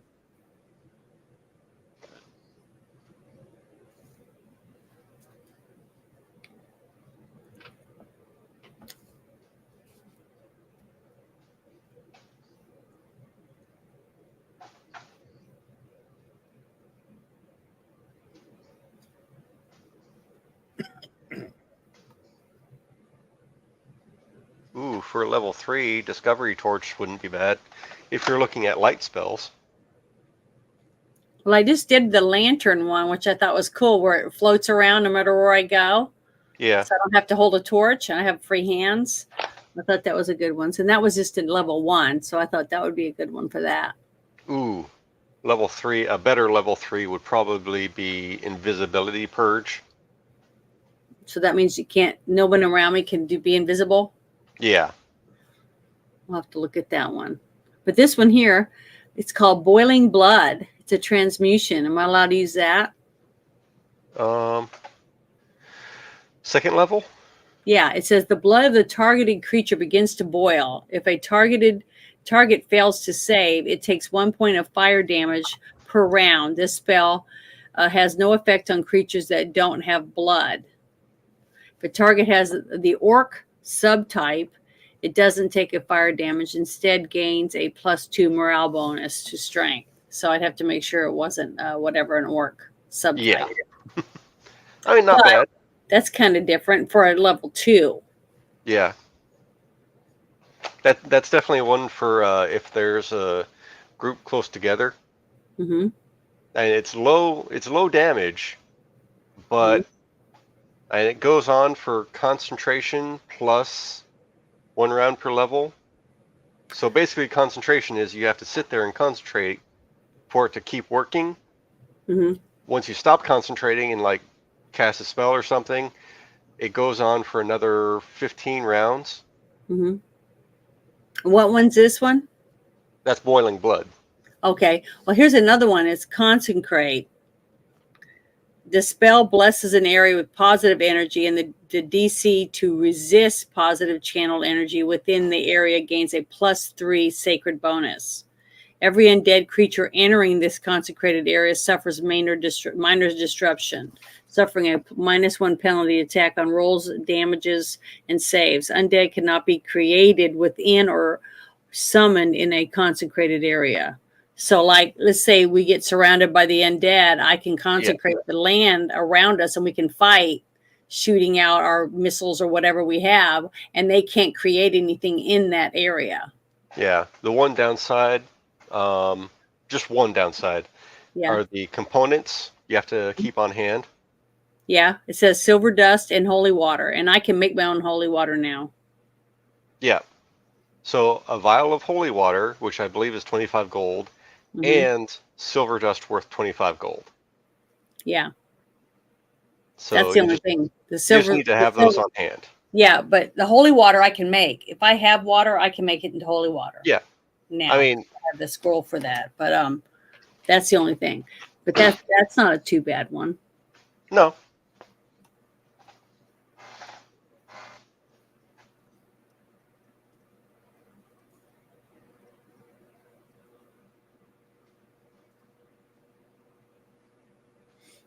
So yeah, for 3, either invisibility purge or probably magic circle versus evil wouldn't be bad.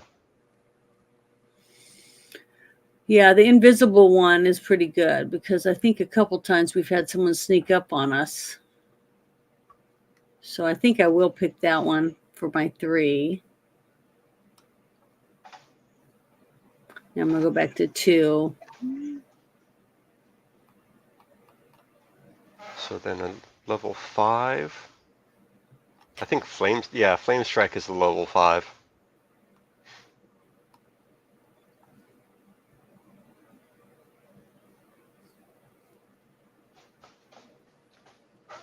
Banishment is a level 6.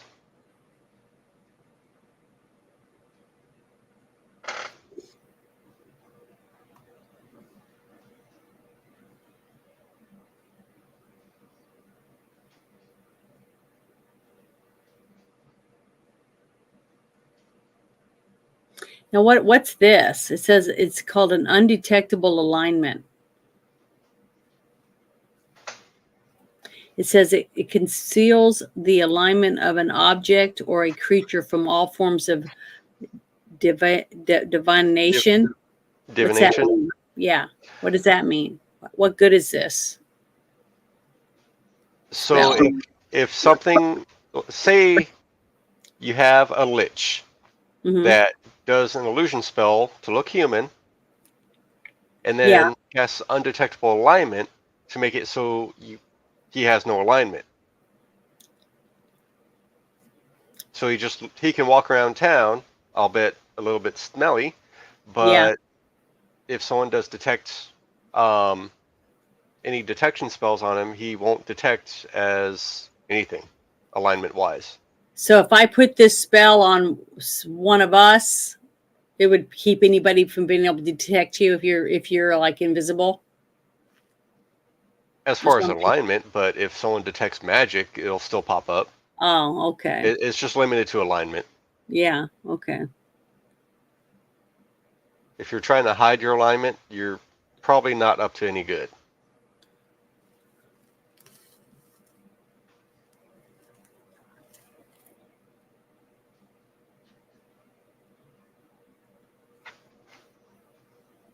Now, wasn't it Grog that had some spell put on him and he was frightened or something?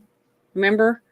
No, And what he that ran away? was the dragon showed up, and the dragon's frightful presence, he failed to save, so he went running. Yeah, because this is one, it says surmount affliction. You temporarily overcome one harmful condition. This does not end the effect causing the condition. It just suspends the condition's effect for the duration of the spell. You can surmount any one of the following conditions: blinded, confused, dazed, deafened, fatigued, frightened, paralyzed, shaken, or sickened. So if somebody cast a spell, let's say like on Hilga while she was in the middle of a fight, I could use this on her and it would suspend whatever that spell was from frightened or What spell blinded was or that? whatever.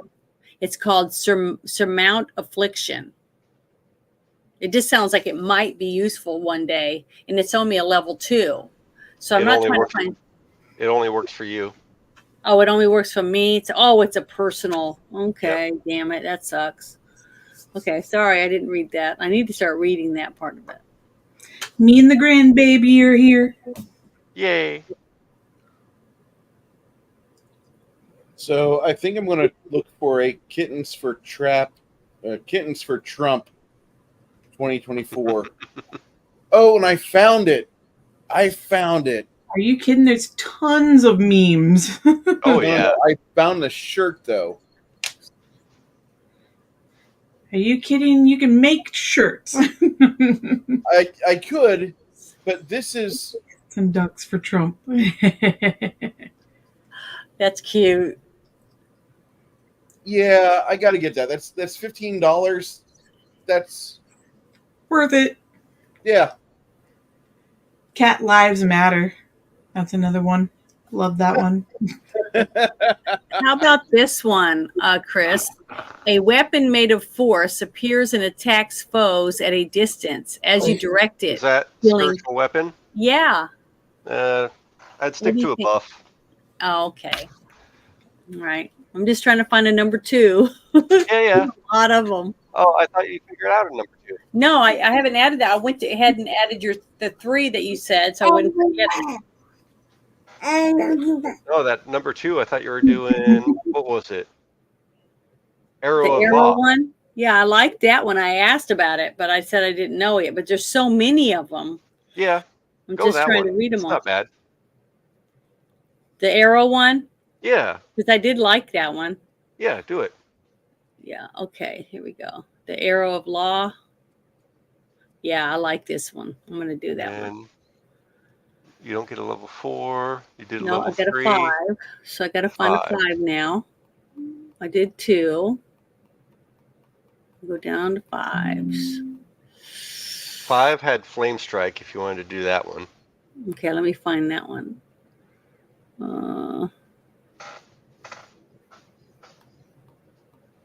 Gotta go back up to F. Oh, that's the one you were talking about earlier. I Yeah, wrote it for it down. to reflex. Flame strike. Okay, cool. That one's pretty nice. I'm gonna add And that being that one. you're 15th level, that could do up to 15 d6. Yeah, that's cool. That's more than a fireball. It's number 6 now. Let's see what we have. Wind Uh, walk. What's that? Banishment Ooh. from there was good. Banishment was good. Yeah, but what about wind walk? You think I'd ever use that? Wind walk. Yeah, it says you altered the substance of your body in a cloud-like vapor and move through the air, possibly at great speed, and take other creatures with you. It's only 1 per 3 levels, so Let's say like you and I were 5. standing side by side and there was a big hole that appeared in front of us. I could pick you up and would take us across there to the other side and put us back down and make us back solid again, right? Oh, I can basically do that with wild shape.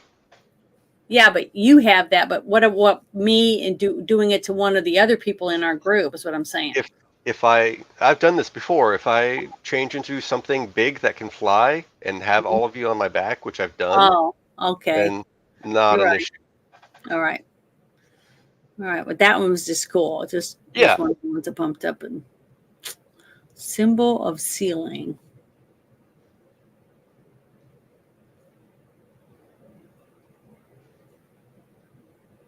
This one, it says, this spell allows you to scribe a potent rune of power upon or above a door or an opening measuring no more than 20 square feet.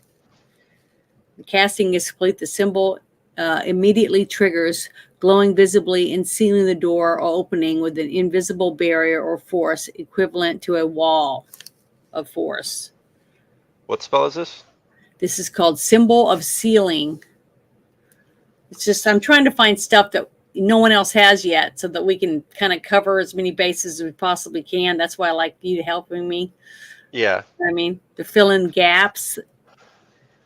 Well, like I said, going especially since Grimson used his already.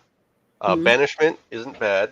Okay, banishment. I got to go find that one real quick. Blade barrier isn't bad. Banishment. I got to go up to B. Banishment. Okay, I'm going to click on it and read it. Force creatures out of your home plane. Oh, so you can kick them out. Yeah. Basically, go home. You don't want to be here anymore. And just get rid of them so that they can't just come right back. Not really. Not Okay, quickly. good. That's not too bad. And what was the other one? Blade barrier. Blade barrier. Let me read that one. Wow. Wonder, would that hurt somebody in my own team? As long as you didn't lay it down where they're standing or where they need to go, it's fine. That's pretty cool. And that's 20 foot long per level. So which one of the two would you get if you were going to get one of them? Banishment or this one? Banishment's pretty good too. Banishment's good. Blade barrier, that 15d6 damage, that's nice. If they try and pass through it. Yeah, I think I will. I'll take that one. I'm going to take blade barrier. I'm going to add that. And I get one more spell, which is a 7. Then I'll be done. Wow, there's a lot on here too. Let's see. Holy Word. Since we don't have Grog anymore, that one's not bad. Let's see. What's it say?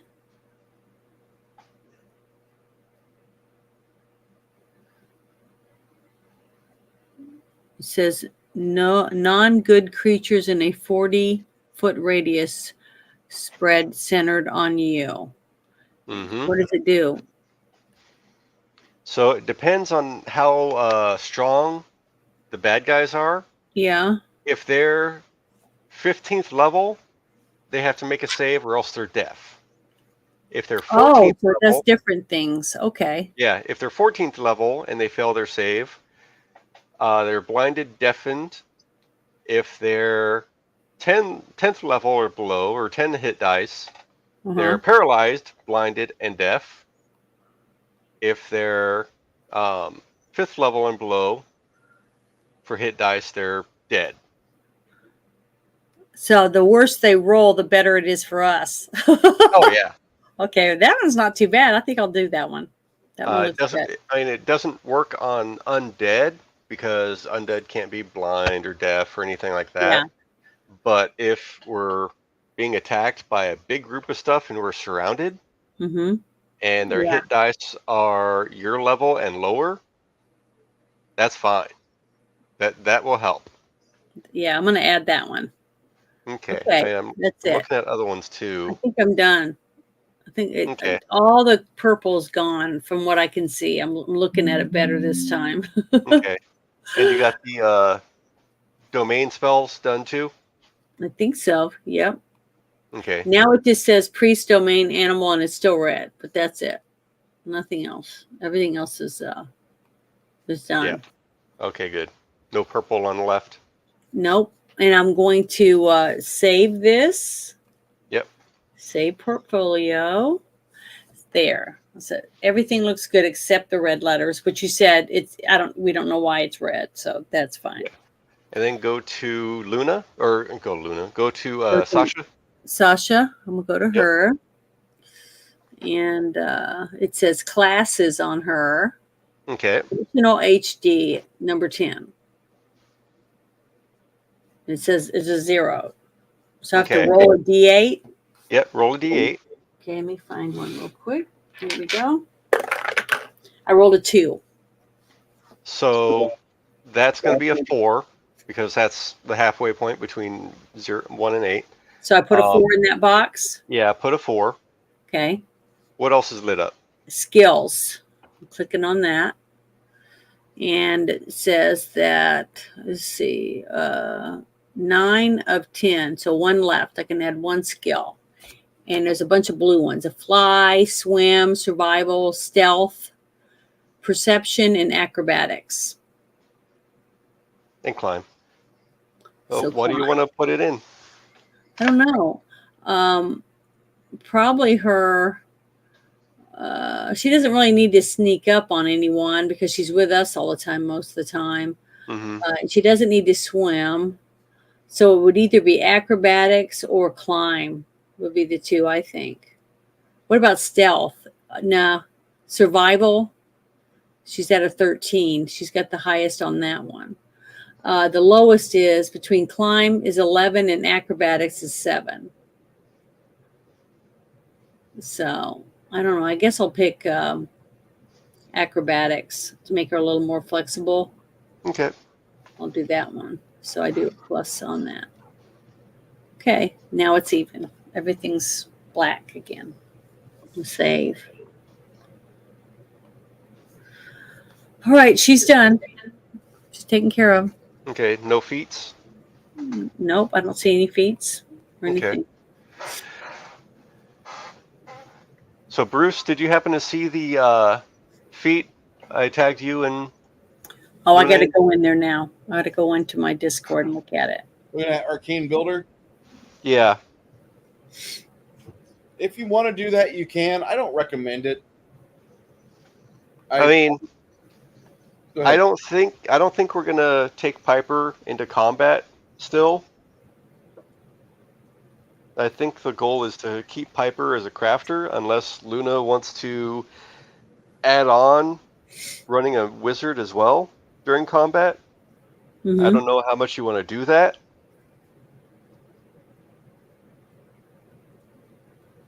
Well, I don't understand really what this means. Sorry. So, okay, with Luna, you have all of your priest spells to deal with, all these spells. Uh-huh. If you want to run Piper as an active member in the combat party, that would be all the arcane spells to look at too. Okay, so that means Piper would have to work on their defense skills and stuff to be able to defend themselves out on the field. Not just defensive stuff, but also gear. Mm-hmm. And because she's got a +3 shirt, chain shirt. That's it. Yeah, it's a guy. Or he, sorry. Yeah, it's all right. Oh yeah, he is. Let's see. Let me pull him back up because I have an old sheet of yours that I'm kind of looking at. I mean, we could set him up as able to fight, but I don't know how much you want to do another caster at the same time as Luna and Sasha. No, if I was going to have another person help, I would want someone more like what someone is either can pick locks or sneak out and get us info. You know what I mean? That kind of person. You would rather have Rogue? Yeah, somebody that's like going to hide, but be able to, do stuff if they have to, but someone that's going to help us get intel. I think that's what, don't you think that that's something we need or not? Plausibly, but the pros is you would be able to do the arcane buffs on people. Yeah. As a big part, like haste and a bunch of other ones. Uh-huh. Like I could build that up for you. Mm-hmm. And we just try and keep that set of spells and not really have to fluctuate too much. Or he would be full offensive. Well, I don't know. I think that we have a lot of offense already. It's somebody that's more in the shadows type of person is what I think we need. Like what you just said, like to cast sleep or some of those other spells that I can't cast. Well, that's what he'd be able to do. Yeah, that's what I mean. That would be good. I think that would really help us overall as a team because Sasha can fight and grab a hold of somebody, things like that, trip them, jump on them or whatever, and climb up the side of a hill. And I can do the spells and healing, and this one would be able to do the opposite spells that I'm not able to do. I think that would be something what I would look for a team. It's just a very long list of more spells to look into, and I'm not sure. This is the con. I'm not sure if that's something. I'm not sure if that's a mountain you want to climb. Well, I don't know. That's what I'm saying. I have no idea. I just want to do. I want to do what's best to make us be a little more successful, if I can. That's okay. We have to think about what we think would be best. Yeah. Then I would try to learn. I'm trying to learn as best I can. I think I'm getting a little better. If we could do it every week, it would be, I think, a lot better. But I can't. So. But I don't know. I'd have to think about it and look at what the opportunities are.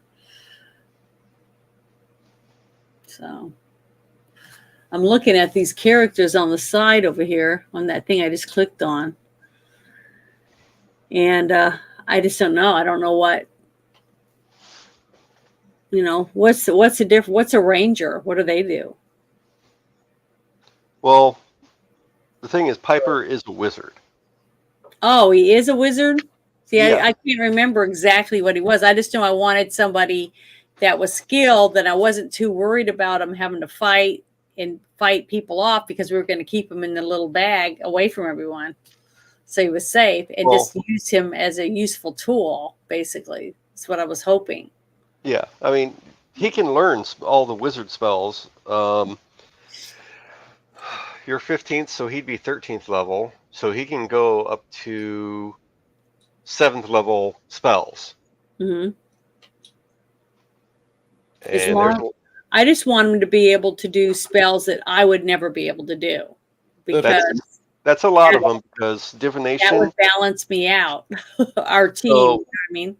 So, okay, you understand that divination spells, the ones that Luna can cast, it's a lot different and bigger list than what Luna has for arcane spells. No, I didn't know. I haven't looked. Yeah. So. It's a whole lot of different ones. There's some overlap, but there's a whole lot of spells that Luna can't cast because it's divination or Yeah. divine. Mm-hmm. Yeah, I'd have to look at the list of stuff. So I'd click on the wizard and just read that stuff for the wizard and find out what he would be able to do. Yeah. All the stuff that's opening up. I think getting Piper ready for the field is something we can do between sessions, because Okay. it'll take time to pin down what we want to do. Because he's very loyal. I want him to be a very loyal person, but he's that. smart and not easily talked into things. You know what I mean? That's the kind of character I want him to be. Well, that's a role play side. You play that however you I want. know, but whatever goes along with that type of stuff, that's what I'd like him to be like. Mm-hmm. That's all I'm just telling you what you asked me what I would like to do with him, and I'd like him to be useful, but I want him to have his own point of view. But he's very loyal to us, our team, and he would never. I don't want him to ever think that he would ever take money or prestige or a hot woman or anything over his people, his team, his clan, or whatever. Yeah, that's the kind of guy I want him to be. So whatever he can do and learn to stay in that realm, that's what I would like him to be able to do. Yeah, if that makes sense. Yeah, that sounds great. I think it'd be exciting to try to learn something new. But man, I'm gonna have to get a better way of keeping my files. You know what I mean? My notes. I'm have to get a better notebook. Because I like having notes when I'm writing on during the game, so I can go back and look at them and say, okay, we got this, that, and the other going on. I donated this much money to the orphanage. That's all role play stuff. Yeah, that's all role play. That's all you. Yeah, that's what I'm saying. I like to keep that separate. I like to have it for myself so I can remember when I go back, this is what I did and what we did. Yeah. Whatever. But that's the fun part for me. But yeah, that sounds interesting. That sounds good. Okay. Yeah, we'll take a look at him and what we might be able to pull off for getting him to be hardcore. Mm-hmm. Hardcore gnome. Yeah, I think so. Okay, so we're still in this dungeon. Mm-hmm. And across this tree here, you see some things playing in the basin below. Is that water or is it soil Water. filled? This is Okay. water down here. Okay. A bunch of like fungus and a bunch of other stuff is in there. But you can definitely tell there's things down there. Some of them splash each other. Here. Okay. What you see down there is that like you see looks like two dark-haired beauties about 60 feet below, and they're like playing in the water when they see that you guys are peering over the edge of the tree and the edge of the cliff there. And they're both like just having fun with each other in this splashing water like two frolicking little girls. Yeah. Knowledge nature. It's like they're trying to distract us from looking somewhere else. Yeah. 22 on knowledge nature. Yeah, Stian, you're examining them and like someone tugs at you on a primal level and you realize they're fae girls. Yeah. But like you need to make a will save because like they're hot. Well, I'm a woman. I'm not being tempted to. You're not being affected by it. He is. He's got a dick. Okay, it's going to be a 27. You resist the temptation to descend the side of the cavern wall to frolic with them and splash water and maybe sink your pink meat into something that you really want. Red rocket. Red rocket. You really Down want boy. it. Like there's a part of you that is very much like I'm in this to win it. But you see them down below, and they're known as Rusalkas. Oh, fuck. Okay. Those are outsiders, aren't they? I thought they were. I thought you said they were Fae. I believe they're Fae. I never heard of them. They're kind of your knowledge, like you recognize they're Fae. 2, they're about as evil as like a Nereid is. They're not friendly. Okay. Yeah. They're pointing at their nipples, and one girl's tweaking her areola a little bit, like, and you're there, like you're fighting the urge. Down, down. And it's really difficult for you, but you manage to overcome because you can plant an image in your mind of an older, fat grandmother with like A hag. and she's sitting on the toilet. It smells miserable. There's like this miserable smell that you can just fill your nose with, and it kills your boner. And you're not thinking of doing this. You're instead, you're gonna be good and stay up here with your mates because these things are evil, and they're trying to beckon you down into the moat underneath the felled tree. By the way, you guys were just chatting away for like 2 hours about game rules and shit. And I'm like going, I really need to get them back in the game world. Here's an easy way, titties. Oh. Yeah, you guys are like, you can see this. Wendell's like, do not go down there. Do not go down there. It's evil. It's bad, bad, bad, bad. Don't do it. Don't do it. What are you guys doing?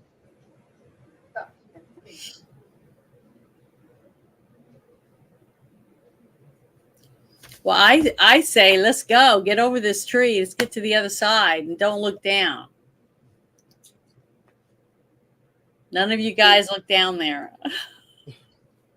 One of the girls, as you guys are trying to follow Luna's lead, I almost said Isabu. One of the girls notices you're not coming down, and so she lightning bolts the tree. Luna, make a reflex save. You're the only one that gets across. Okay, Make a reflex here we save. go. And what do I add to it? Reflex save. I rolled a 15. What about your reflex save? Should I be don't your know. I have basic- to look at my numbers real quick. I don't Basics. remember. Basics column. Okay, let me go to basics. I had to open it because I had Sasha open. Sorry. My reflex is shit. I'm so bad at this. Okay, I rolled a 15, so it's a 28. All right.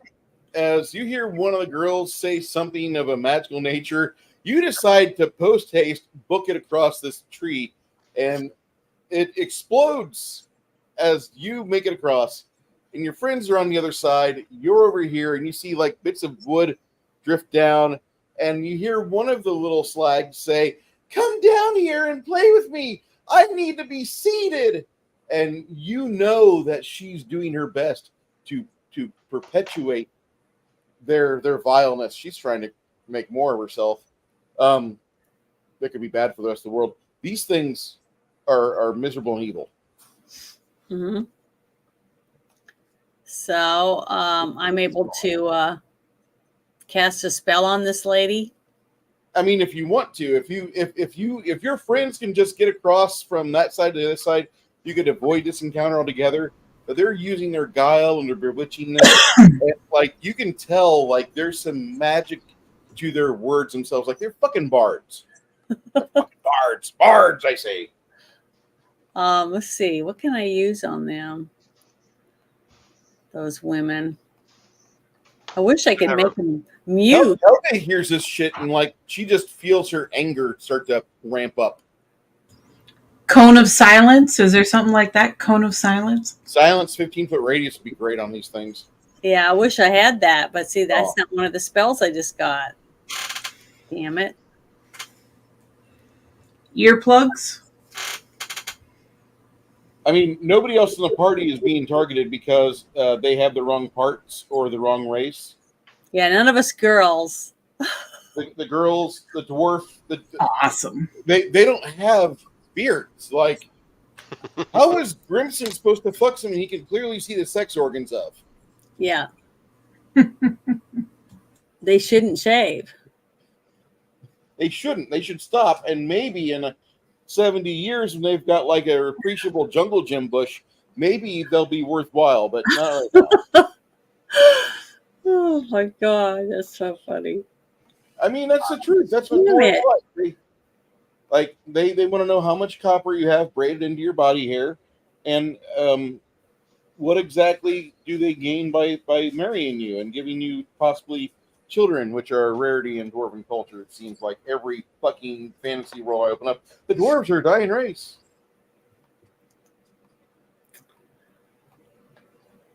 I'm trying to read all my spells here and see if I have anything that can get rid of these people or silence these people.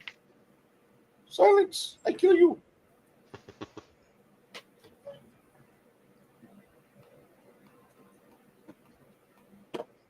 I ate the last of the blueberry muffins. Not sorry.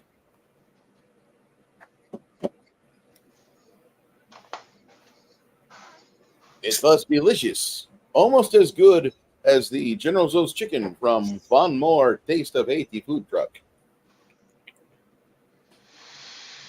And I'm never going to run away from that. That joke is going to be always used. What are you guys doing? You guys, how are you guys going to get across? Just like fly spell or what? Chris, you have a spell. You were just talking about that a while ago about get people across somewhere. I'll go ahead and wild shape into, what was it called?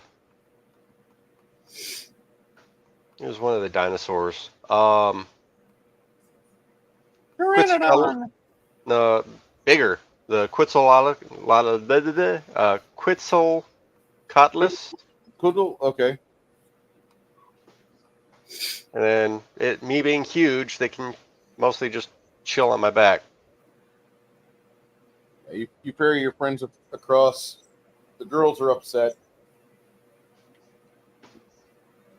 They can see my schlong. As you fly over. Yep. Red rocket, bitches. Squirt. Yeah. Shower. Oh, it's terrible. Hey, Brett. But yeah. Okay. So you get across this large piece here. And once they're all across, I'll go back to human. Darn it. I wanted to do something to those girls, but I don't have a spell that will really do anything for them. You get into this large chamber here, and it looks like it's a fungal farm.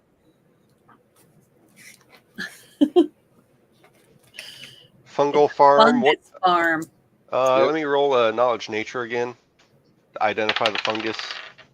Ooh, that was actually a decent roll this time. That'll be 32.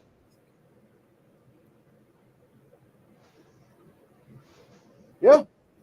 You find plenty of like giant mushrooms, like regular stemmed and capped mushrooms, and a couple mutated variants, which look like they could be morel-ish.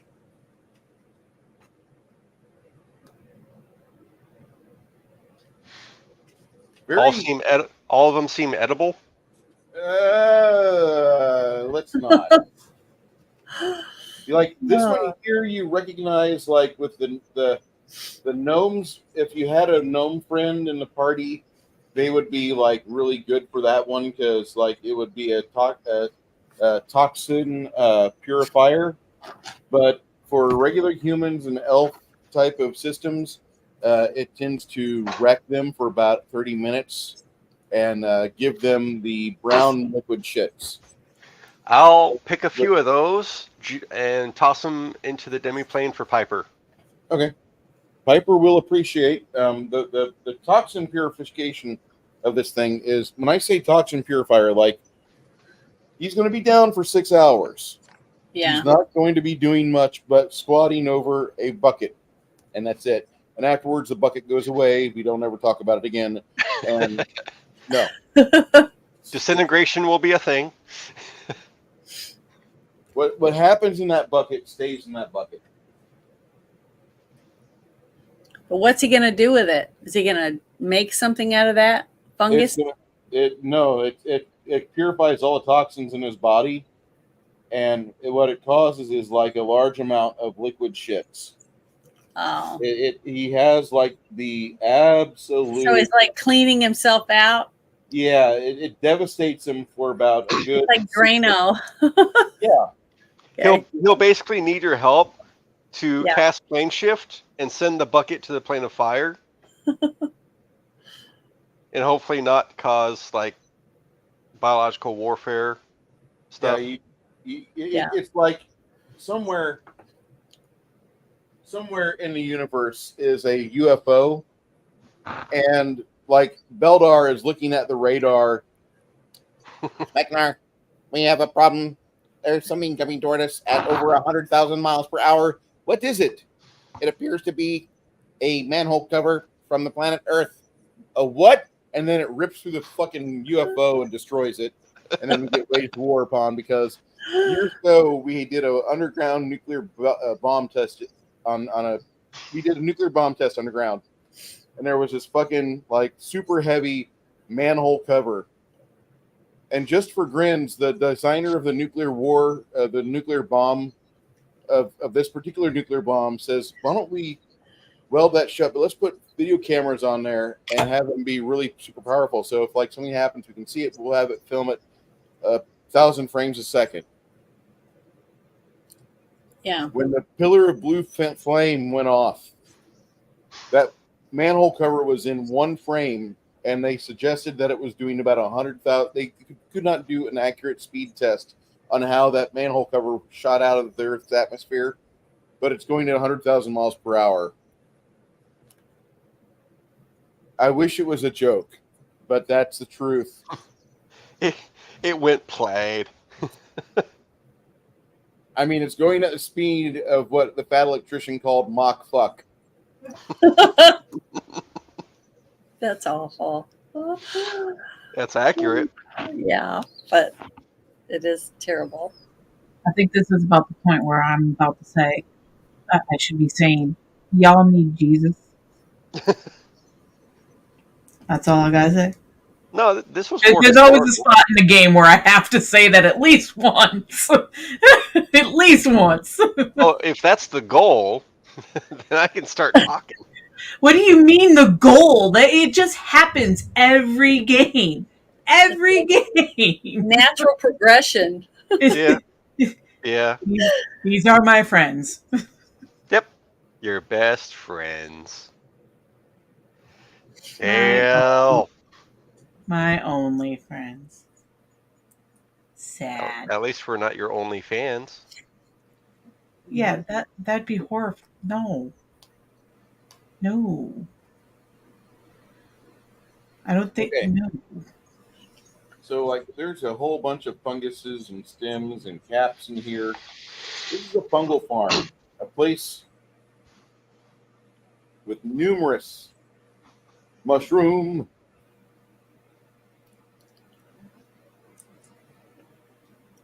So Steen is going to step forward for this one real quick. Okay. And he's going to cast Diminish Plants. So in a 150-foot radius semicircle, it's basically going to be prune growth. This version of the spell causes normal vegetation within long range to shrink to about 1/3 normal size, becoming untangled and less bushy. The affected vegetation appears to have been carefully pruned and trimmed. This version of Diminished Plants automatically dispels any spells or effects that enhance plants, such as Entangle, Plant Growth, and Wall of Thorns. Yeah. So basically, if anything's hiding behind any of this stuff, it's kind of all cut down, minimized. All right. So, as you magically shrink all of the mushrooms, you see two fayish creatures standing there amid the miniaturized mushrooms. They are about 2.5 feet tall, with long cascading auburn locks, a little bit of armor and magical improvements upon them, some large magical scythes. Oh, Their fuck. boots have magic coming off of them, like saccharin off of a diet soda drink in the 1980s. Extra large boots? What? Are they extra large boots? They are, and the girls have these cute little red Santa caps on. Motherfucker. What Initiative. does that mean? Oh, What does this Red mean? cap. Okay, What's a Janet. red cap? It's an evil fae that when it kills someone, it takes their red cap off and lets it soak up the blood. Oh, and then These are very bad. We're Very kicking off initiative right now. okay, so we got to roll. And Not me apparently, but yes. Okay.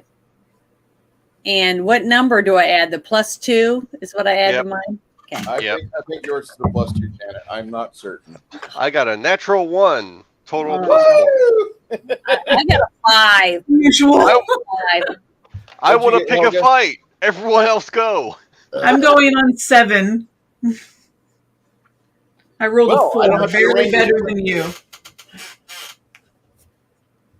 I thought Okay. About the It same time that happens, you hear a magical sound from the room before. Something's popping in. He went to the shelf. I can tell. oh my God. Yeah, he went to the shelf. Yeah, someone told me on my thing it said run earlier, so Yeah, red caps are not fun to fuck with. I never heard of them. You We see, fought them before. Oh, we did?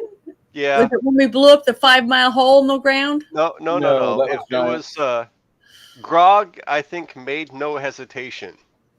That's why we didn't really interact with him too much, because Grog took him out real quick. Oh, well, we don't have grog now.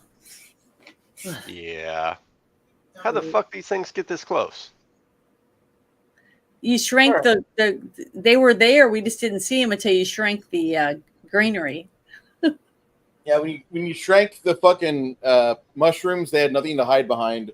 As you guys are rolling for initiative, the Nereids or the Rusakalas, the fancy Fey bitches finished casting their summon fucking water elementals and enjoy.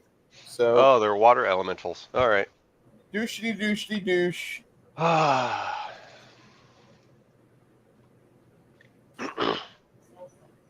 What? No, I didn't. They tried summoning me to work during the middle of my game. I'm like, nope, not in town. Because they don't have my fucking YouTube address, thank God. Bruce, I see you online. I need you to go take care of this at the Pearl. No, fuck off. My day off.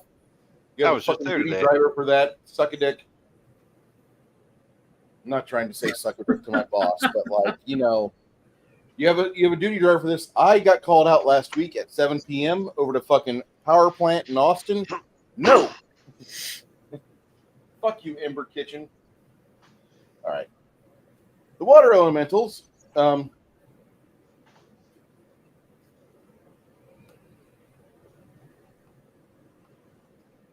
One waves up and. Hey, does Mom have a AC of 28? No, definitely not 28. Let me look real quick, but I'm pretty sure it's not 28. No, 20.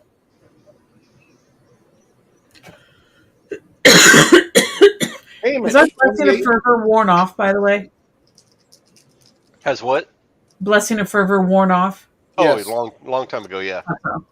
Okay. Even my wife knows the drill. Blessing the Furburger. Okay. So Hamish and Mom get a douching. Oh, good Lord. For 17 damage. 17 damage. And damage reduction applies to that? Yeah. Okay. This water elemental will surge forward and try to bull rush the kitty. Sasha gets attacked by the wave for 13 damage and is successfully bull rushed into the side of the wall for an additional 7 points. Janet, that's total 21 damage to the tiger. Okay. I gotta go put that on there. The final water elemental 21.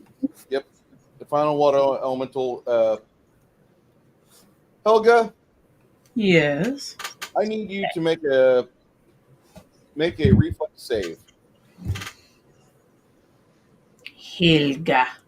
Reflex. Alright. 9, 10, 11, 12, 13, 14. So 24? All right. Well, underneath Helga, like Cricket, like just steps off like a foot to the side as Helga is propelled into the ceiling 60 foot above by a large water spout for 46 damage. And there she remains trapped as this like magical geyser is underneath her, douching her into the ceiling.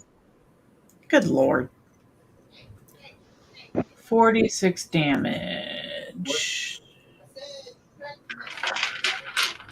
Yeah, I did.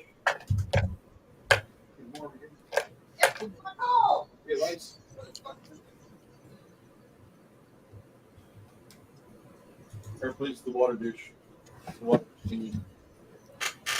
I did something today. Be happy. Sorry, guys, about the internet drama. Okay. Yeah, Helga gets pinned up against the ceiling. And now, Helga, it is now your initiative. What are you doing? Is there shoot? It's not like is it like being grappled? Can I It is kind of ish. You're pinned. okay.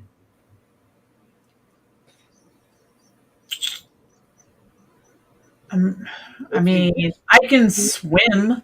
You need to make either a swim check or a CMB or BAB check. Let's go the CMB check Okay. Yeah. to get out. I landed cockeyed. Should I roll it again? Yeah. Okay. All right. So 36. All right. You get your feet underneath you and you shove yourself off the ceiling away from the horrible, horrible jet of water, and you fall back to the ground. Do you have boots of floating or of Mary Poppins, y'all? Or No. okay, Just No. taking it. No. Yep, I'm tanking it. you pull a Jack Lucas and fall to the ground for only 17 damage. 16 damage, my bad. And don't forget about your Damage reduction. Yeah. So 11 damage. completely Chuck Norris the ground. Sweet. All right. And of course, her next move will be to get up. All right. Now, Mom, on the other hand, Morgan, Mom, yeah, she is going to shoot the elementals. She's going to drop a day. Red caps. Red caps. Go for the red caps. Yes, please. Okay, so there's what, 2 red caps and 1 elemental, or So the 2 red caps are near the bottom of the screen. Gotcha. We got 1 elemental by Mom, 1 elemental by Sasha, and 1 in Oh, I front of see him over Olga. there. Yeah. Okay. All right. Well, then I'll go ahead and shoot the 2 red caps first. Rah, rah, rah, rah, rah, rah, rah, rah. Alrighty then. Ho ho ho. I can't wait. We're gonna have like endless fucking Christmas story on this here. Will 28 hit one of them? The red caps, Yeah. 28 hits. All right.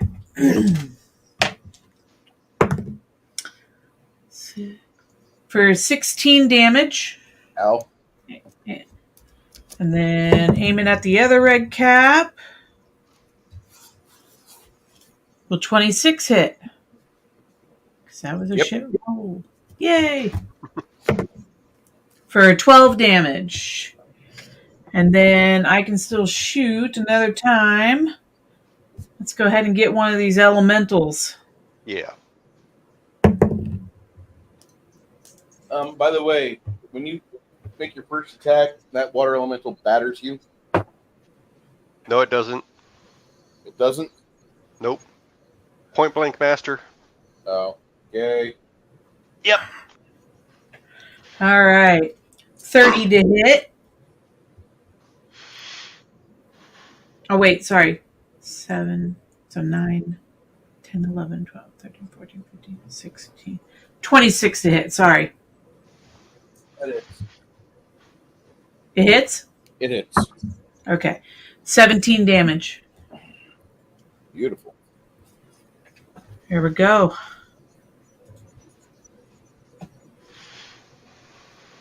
So we got a D on at least 3 of them now. Nice. All right, what's Cricket doing? She gonna tumble around over to here and Yes. whackety whackety? Yes. And that counts as flanking. Yep. Yes. Da, da, da, da, da. Roll that beam footage there, Cricket. Alrighty then. So are we in a swampy area? Are we in a woody area? Swampy. It smells kind of swamp ass-ish. I know, but are we standing in water is what I'm No. asking. Okay. No. All right. 19, so it's a threat. On your tumble or on your... Oh, I gotta roll for my tumble? Yeah. Yeah. Oh, shit. Well, never mind. No, then I definitely... You 19 definitely tumble plus over there 28. You definitely 19 tumble plus 28 definitely gets me there. Yep. Okay. So try again so- for that threat. Yeah, let's hope for a threat again. Not at all. Not at all. 25 to hit.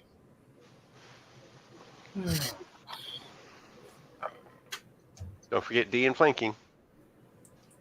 Oh, wait. And your successful tumble. So 31 to hit. Or no, not 6. Sorry. 25. So 29 to hit. Yes, you hit. Okay. And because I'm flanking and I get sneak attack as well, correct? Yes. Boom. Let's have fun. All right, so math. Gotta do the math. It's a very beautiful little room for a bunch of mushrooms. 9, 10, Very 11. beautiful. But It's prayer. most impressive mushrooms ever. It's prayer. 20 plus. All right. I don't want to have that on 19, screen too much. I already get called a cultist for Donald anyway. 31, 32. Ooh, that's a nice one. 52 damage. Hell yeah. Nice. And hitting them with bewilderment. That drops the AC, or it's Yep. 2 hit. Okay, drops AC. Good. I believe so. Bewildered is it takes -2 to the AC and -2 to their attack. No, it's one or the other. Oh, AC. Okay.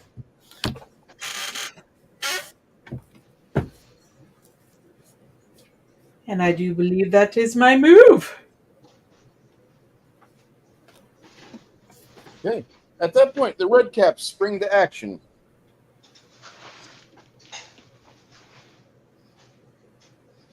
Red caps shouldn't spring. Okay. This one tumbles through and does a weird attack upon Grimson. Do you have Grimson's character sheet or no? Nope. All right. Got a variant of it over here. I remember his AC is pretty damn high. Yeah. So the D is not for us this time, it's for them? No, the D is definitely for you, Janet. Okay. If someone melees either of the red caps or Yeah, that one the elemental, it's good. +6 Damage. Okay, and then +4 for melee. Yep. Okay. +4 Alright. to hit. To hit. Helga, you Hmm. get charged. The AC 27. Yeah, you definitely. Wait. Helga? Helga. Oh, yeah. You definitely hit.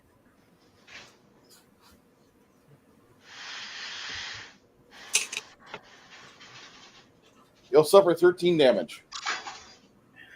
All right. -5? -5, yeah. Now the initiative goes to Luna. 8 damage. Okay, let's see. Where am I on the thing over there? Where am I in that big bushel of people? I think you're Well, between Grimson and Hamish and Sasha. Okay, I think I want to. What was it? I might as well. I don't know if I do a holy smite. How far out is it going to go from where I'm at? Hey, Luna, Yeah. can you check Discord message real quick? Oh, yeah. Hold on. Just 1 second. Let me go up to this one. Oh, forgot about that one because that's new.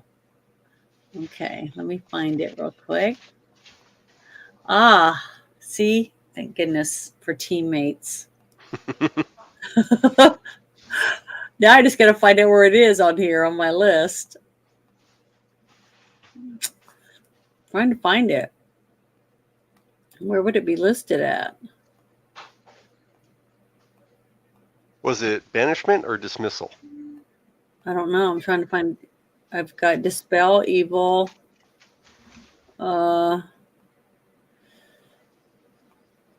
Prayer. Dispel magic. That's not Nope. it. It's kind of a later spell, lower to the bottom. Yeah, that's what I thought, but I don't see it. I found my arrow of law. Dancing lantern. See, I thought it would be before that or after that. You did pick it, right? Yeah, I thought I did.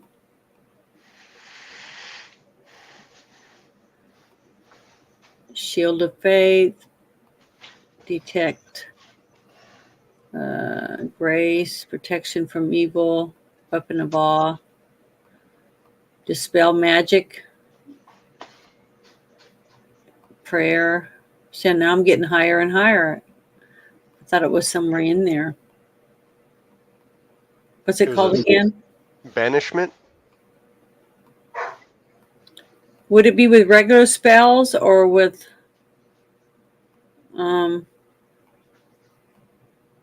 I mean, can't it should find be it. a 6th level spell, right? That you picked up. I thought it was. Oh, you picked Blade Barrier. That's right. What was that one? The blade one? Shit. Okay. Yeah. Took I the wrong thought one. Damn it. I'm Now sorry. it got me all excited over it. Now I'm not going to get to use it. I know, right? Damn. Okay, let's see. I My guess I'll bad. go back to the one I was on, Yeah, the sorry. Holy Smite. That's what I get Okay, for trying to help. I know, darn it. I No, picked the confuse wrong one. myself. No, okay. So if I do the Holy Smite, I have to roll which dice? I'm trying to find it. First, where are you kicking off the Holy Smite at? Well, wherever he showed me, I was at right there beside Sasha. So how far out would that go if I used it? It looks like I I'd be wouldn't. a small. I wouldn't do Holy Smite right on yourself. Or are you thinking Holy Word? Was it? No, I thought it was a smite. It says bring down, just smite your enemies. Only evil and neutral creatures are harmed. Yeah, I wouldn't do that like right on the party. Okay, damn it. Okay, should I run past them and go on the other side of them, and then do it? If you do Grace, which is immediate action, then you can move through. I think you have like 30-foot speed, right? Yes. Mm-hmm. So then you move 30 foot out of the area, and then you can cast a standard spell. Yeah, let me find that one real quick. Grace isn't it on the other ones, the other spells? I'm trying to find out where it's at real quick. Where is it under regular spells? It's under your spell list. Okay, hold on. When you're using your spells, how are you marking off that you use them? I just click on it and it shows that it's not there. I got it now. I got two of them. On your spells tab or your priest tab? It's under spells Okay. where I'm at. But it could be under either one, I guess. But I'm under No, spells. yeah, But you want to be on spells tab. Yeah, here's Grace. I found it. Okay. So I need to move forward as far as I'm allowed to towards them, away from the group, and then use Grace. So use Grace to get through them without them having an attack of opportunity on you. And then you're going to cast. What are you going to cast? I was going to use. If I use Grace, then I don't have any other spells to use until my next turn. No, Grace is an immediate action. Oh, it is? Yeah. Okay. Okay. Then I was going to use Holy Smite. That way I wouldn't hurt my team. No, Holy Smite. You can decide where you do Holy Smite. It doesn't have to be on you. Holy Smite, you have a range. Yeah, that's what I said. If I did Holy Smite, how far out would it go? What's the range say? No, I was asking Bruce to look at it when I had my thing over it a while ago, but I don't guess he heard me. Hold on. I didn't hear you. I'm sorry. It's all right. It says it goes out a 20-foot radius. The one above that. It says medium 100 plus 10 Plus- feet per So that level. you could have that 250 foot away. Yeah. So really anywhere on that sheet, or anywhere on the screen, you can make it land. Yeah, and I want it to be around all of them right there in front of us. Back.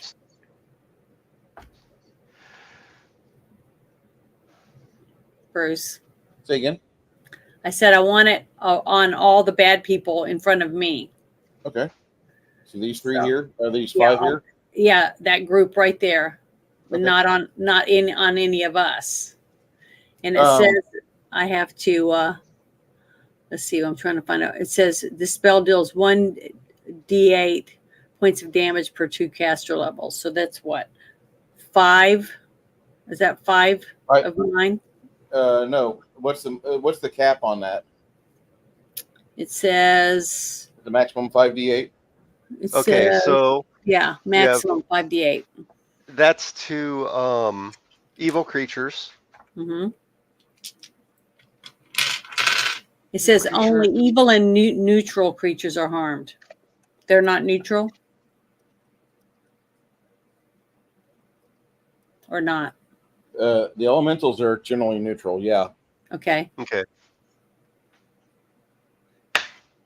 So would I be able to do damage on them or not? They'll have a better chance to save. They will, because it Yeah. says it's a save is DC 23 or saving throw Helga? DC 21. Helga, what's your alignment? My alignment?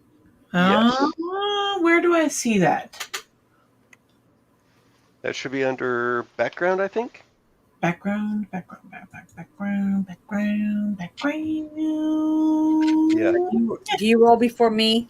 Chaotic neutral. So you'll want to make a save. Okie dokie, hokey pokey. It's going to be a will save. We'll save. Got it. And 23. What is it? She's out of it 23. Okay. because it's a DC Haley, goodness. DC 21 is what mine is. So Bruce, did you roll already? Yeah, I did. How So much would you damage roll? was it? How much? I haven't damage rolled my did you do? damage yet. I was waiting to see whether or not I need to roll it or not. You'll need to roll it. So I do need to roll it or not? Yes, ma'am. Okay, here I go. All right. Let's see. 13, 19, 21.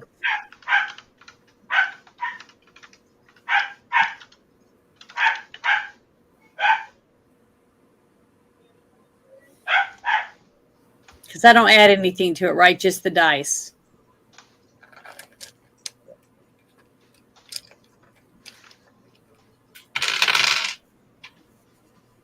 Okay, I'm clicking it off. Okay, now it's Sasha's turn. Let me click on her. And what's right in front of her? An elemental? Yes. Okay, so let's see what I'm going to do for her. Okay, I gotta take my thumb guard off. Sorry. All right, let me get my D20 and 26.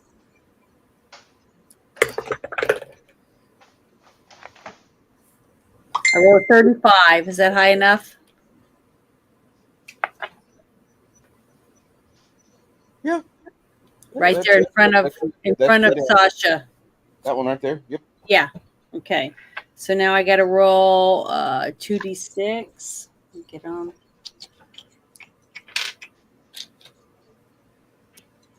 Okay. And 14. Oh, come on.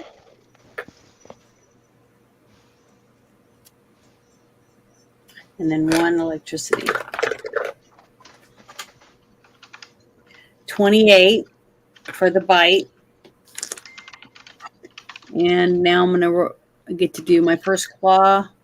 And I get to add, what is it? 25.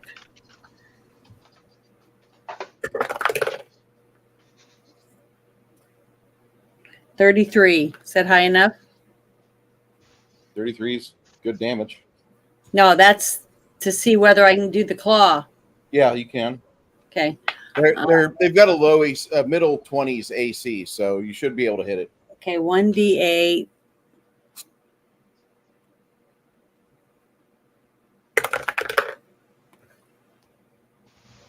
And then 1d6 for electricity. I keep dropping my dice and forgetting where I put them down.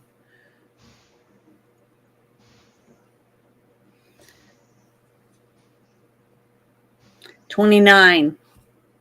That's my damage for the second one. That's great damage. Okay, and then I get to do. I get to do my rakes too? Because I did a bite. I need you to go for your CMB for your grapple check. Okay, grapple. I got to roll the D20, right? Mm-hmm. Okay. Oh, I rolled a 20. So now what do I do? Roll it again? You got your grapple check in. Now roll for your go for the rake. Okay. Let's see. One rake.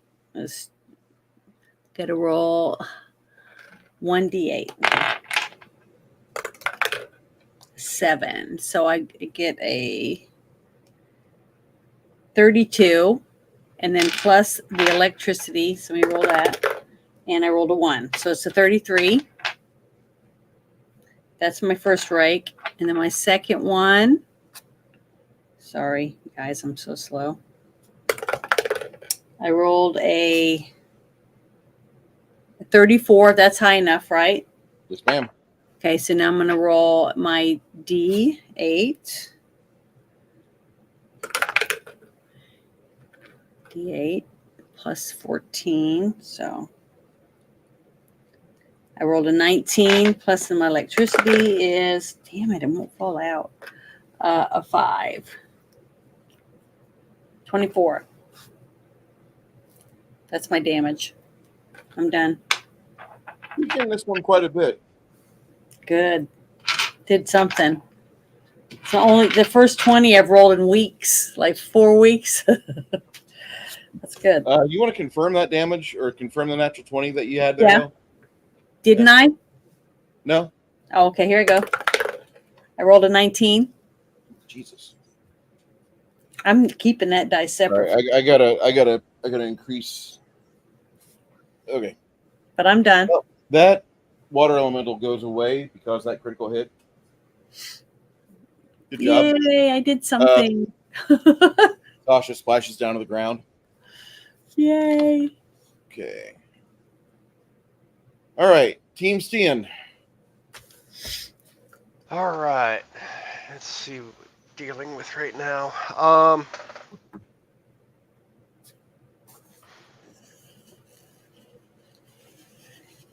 My nose won't stop running. So Stian is, let's see. Yeah, Hamish is going to go ahead and do, where is it? Ooh, he has it. Okay.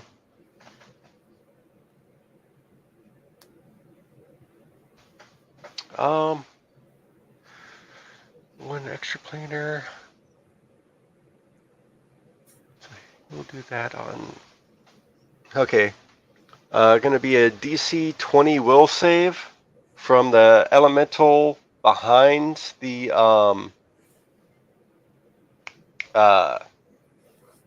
red cap.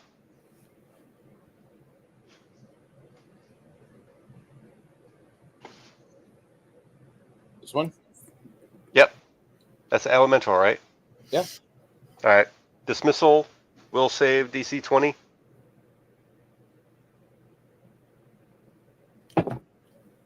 I'm sticking around here. Oh. Yeah. Kind of figures. And Stian is going to go wild shape into a tiger.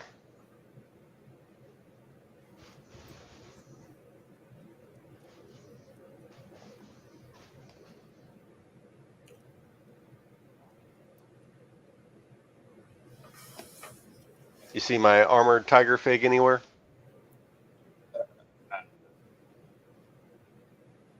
Hold on.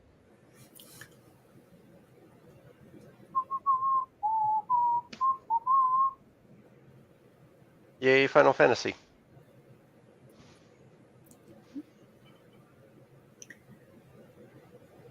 Yay. Yeah, there he is. Okay. Looks like Battle Cat. Yep. I think I said that last time. Kind of has that look. Well, yeah. All right, that's my mostly useless round. Okay. After that, now we go back up.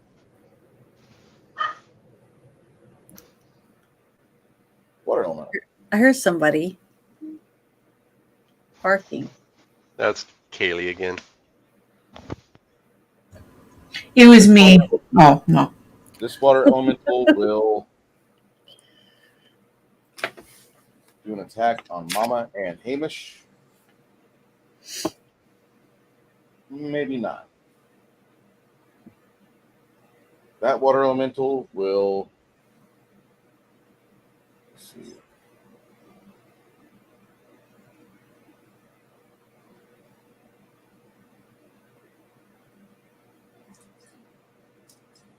Takes a step over here.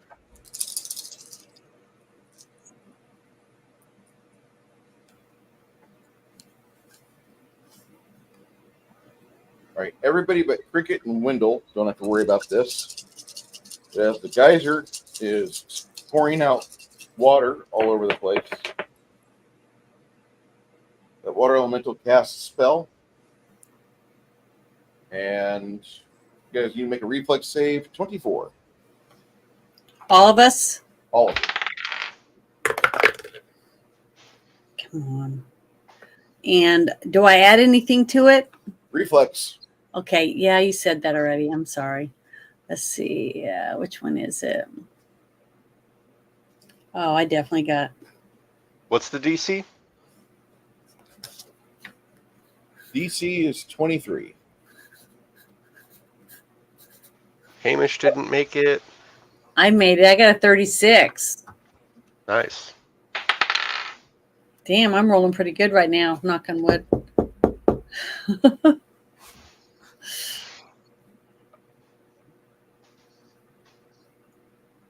If you failed your check, it is a total of 32. If you passed your reflex check, it's 16. 16. Okay. And that's for Luna and my tiger, or just. Yeah, everybody but Cricket. Okay, well, do I have to roll again for Luna's tiger? Yes. Okay, so let me put my score in, or my damage for Luna first. And then Trust me, I was a little disappointed when I saw the fact that the fucking red caps are even affected by this. I'm like, oh, this sucks. How much is it? 17 if you pass? If you made your save, it's 16. If you failed your save, it's 32. okay. She sends off an electric spark. Now I got to go back to Luna and see what her number is. Oh, it's electricity damage? Yep. Oh, how much of that is electricity damage? All of it, 32 or 16. Oh, well then 2.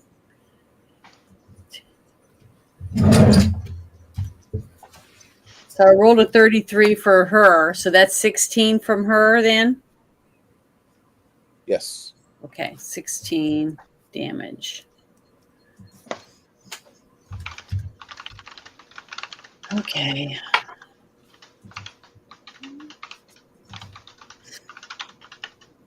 Go ahead, Helga, whenever you're ready to go. It's your initiative.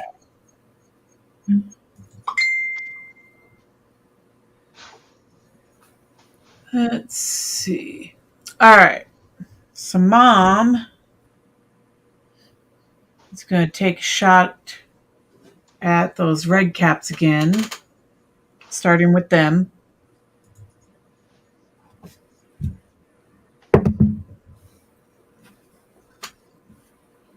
$27 to hit. That'll hit. And 15 damage. Next one is 25 to hit. That's on the dot. Ooh. 13 damage.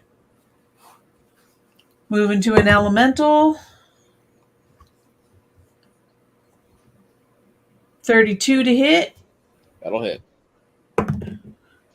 14 damage.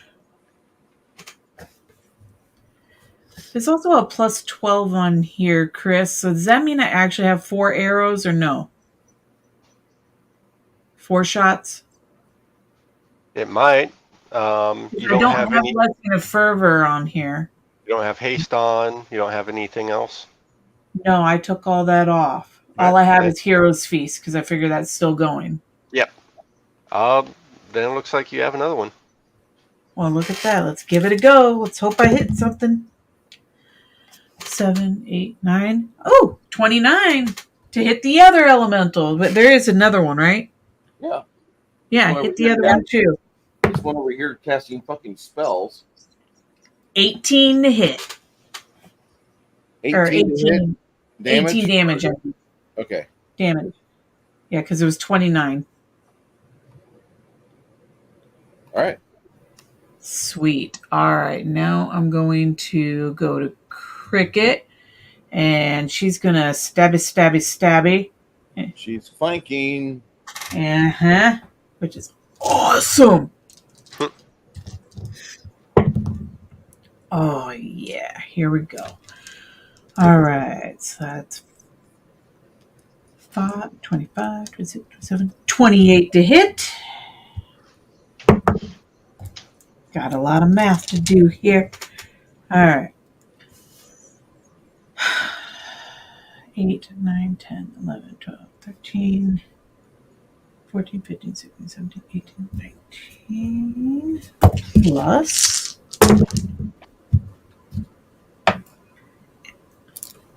6, 10, 15, 19, 20, 21, 22, 23, 25, 26, 27, 9, 10, 11, 12, 13, 14. All right, 46 for the first stab.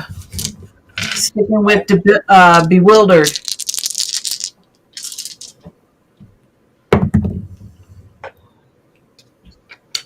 2. 25, 27, 28, 29 to hit.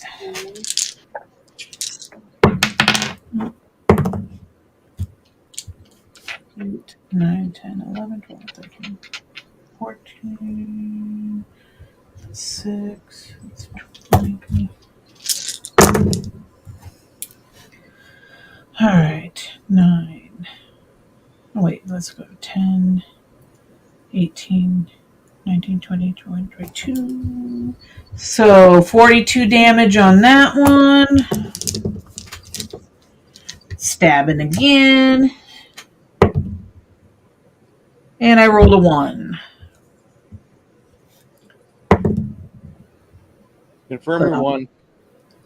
I rolled a 16, so 16 plus 16, that's 32.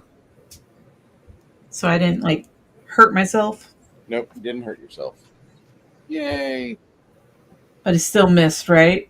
You Yep. still miss. Okay. Next. 8, 9, 10, 11, 12, 13, 14. 24 to hit. Oh, wait. Sorry. Plus the 4. 28 to hit. Damn. Yeah? Damage? All right. Sweet. All right. 14, 15, 16, 17, 18, 19, 20.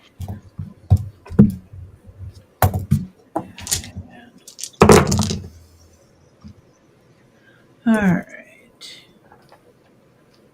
18, 15, 16, 17, 18, 19, 20, 21, 22, 23, 24. For 44 more damage. There we go. That's Cricket. All right, where is Helga at? Right here, up against the red cap. It's about to get redder. All right. Helga is going to smash.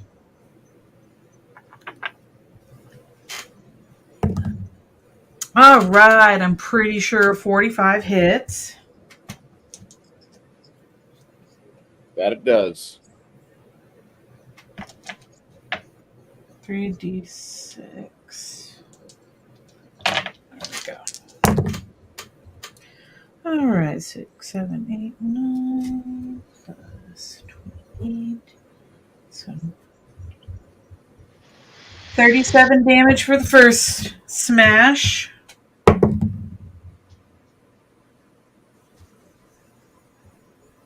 $31 to hit.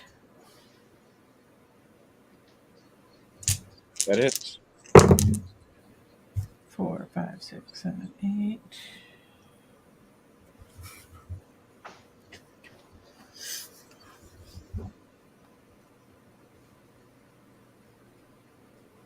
So 36 damage on the next one.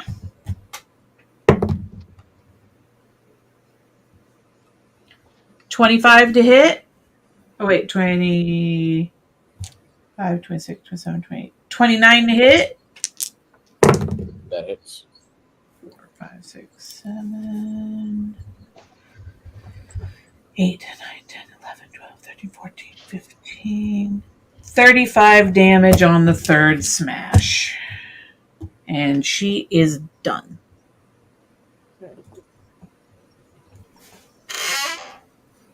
That's. Oh wait. She looks really bad off. I forgot to move for somebody. Crimson is going to move over here, and in the process, he's going to receive a hit.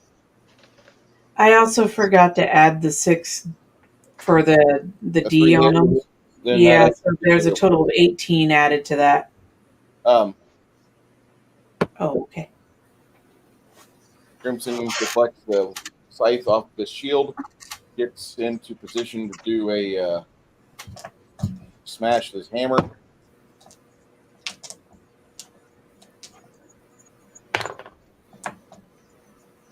All right. Now he provides the flanking for Stian. Mm-hmm. All right.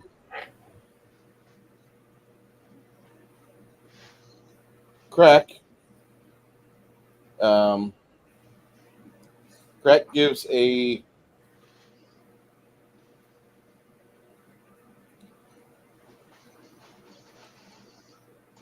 he's going to give Stian an invisibility infusion. Why? The bonus to attack.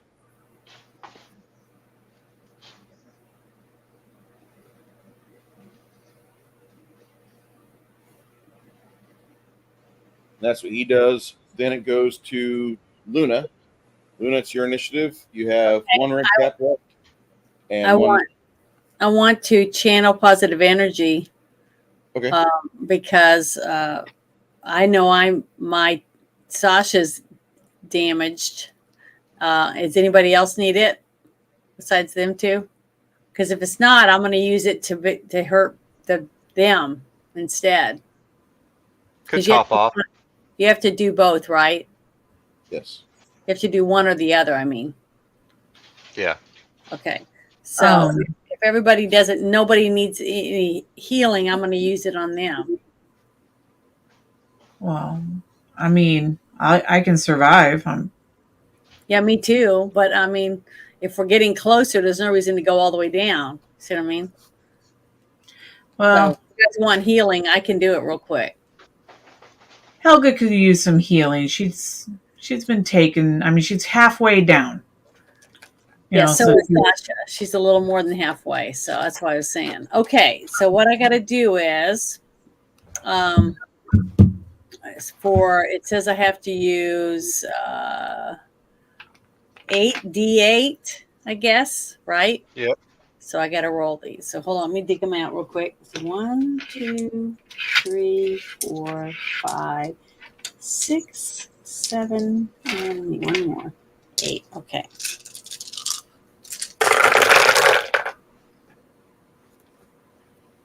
So I've got,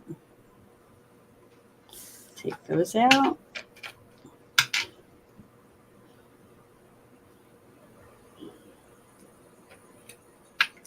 Those out.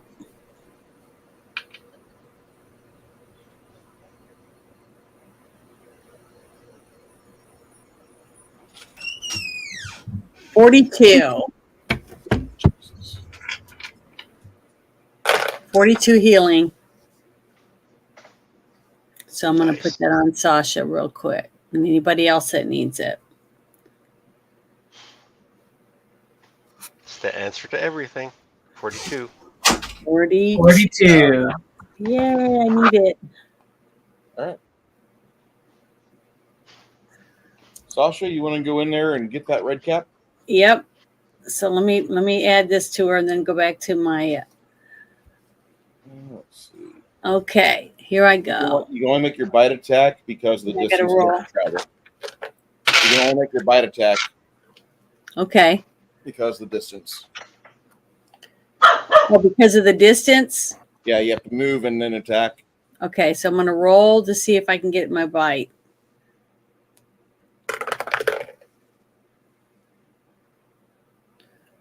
Damn it. Let's see. Plus 26. 33. That definitely hits. Okay. So now I get to roll 2d6.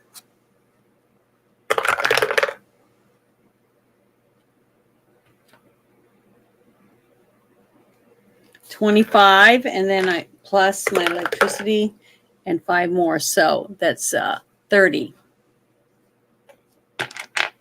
30 damage. Jesus. Hope that helped a little bit. Yeah, that's pretty damn good. Okay. That's my move, I guess. Yeah, your move and attack is pretty damn good. The red cap will go for a. All right, she's going to do a whirlwind, which attacks Stian, or she doesn't know Stian's there because Stian's invisible. Yeah. She's going to go for these two. All right.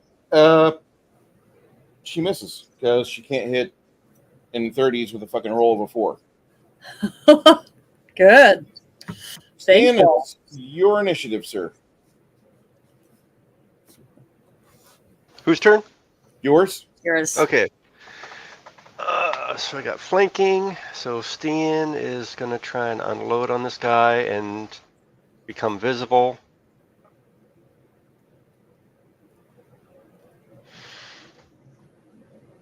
But yeah, invisibility doesn't help my 2-hit.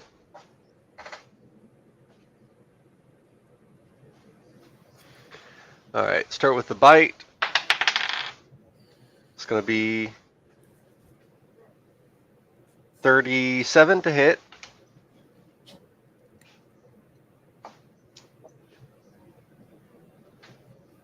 It's evil.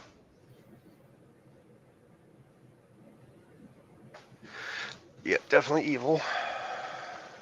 It's those two. That's going to be 5 points of holy damage and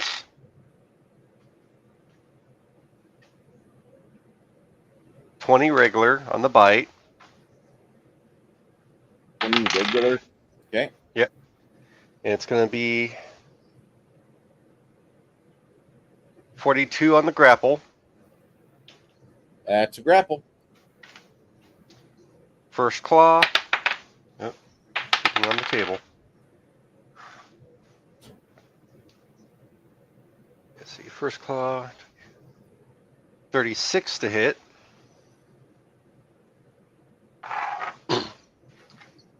Got holy is going to be whopping 2 points. Acid 1 point. Jesus. And the claw, there we go, is going to be 27. Second claw on the table. Come on, little die. Is going to be another 37 to hit. 3 acid. 7 holy. 23 regular. And then Hamish. Where's Hamish? Hamish is going to. He sees that one elemental in the back that's doing the sorcerer BS.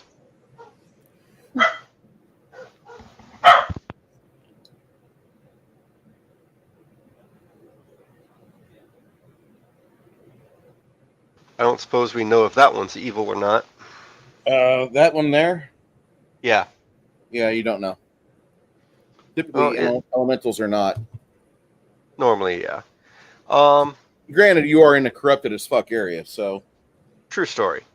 Yeah, he's gonna go ahead and flame strike. Give me a DC 21 reflex.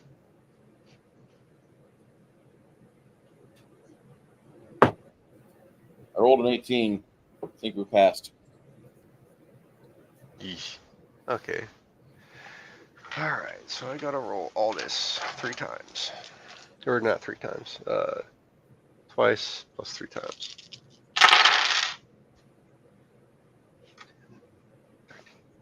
14.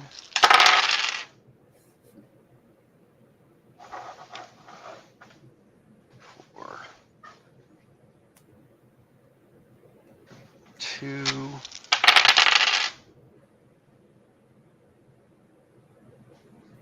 Half of 41 is 20. After his save, it's 20 damage. Okay. Holy fire. And that's my go. Oh. Shit, I keep forgetting that the D's right there. He's hiding it. So that's going to be an extra 18 points damage on that red cap.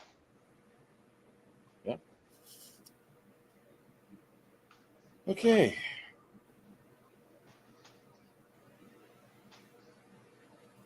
She goes away.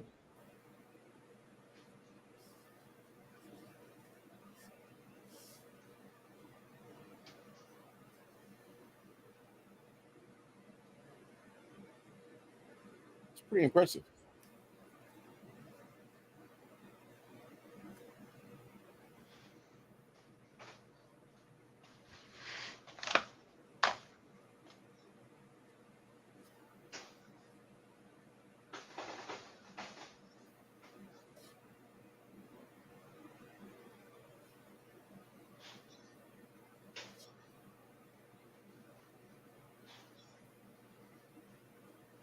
The water elemental will back up and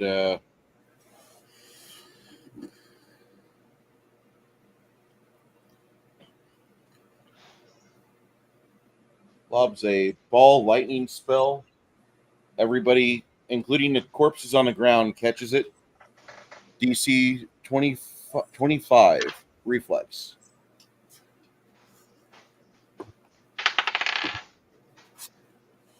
Nope for Stian. And nope for Hamish.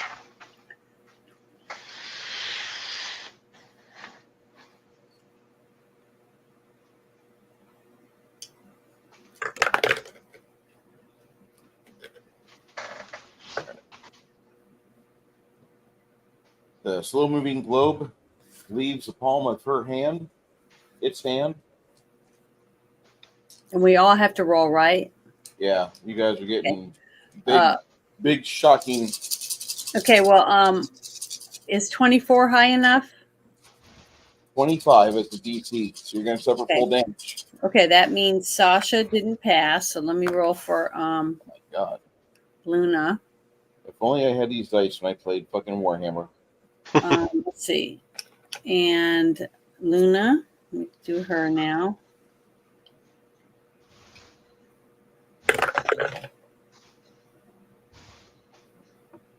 And you said 24? 25 is the reflex DC. Okay, neither one of mine passed this time.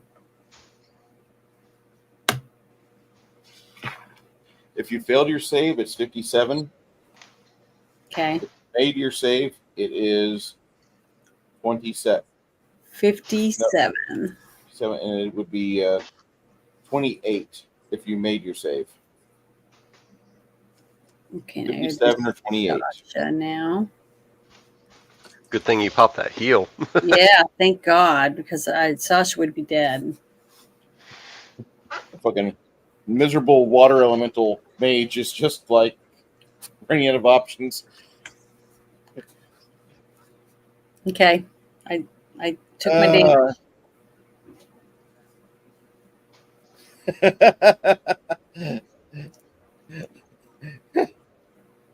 Okay, Janet. Mm-hmm. Helga.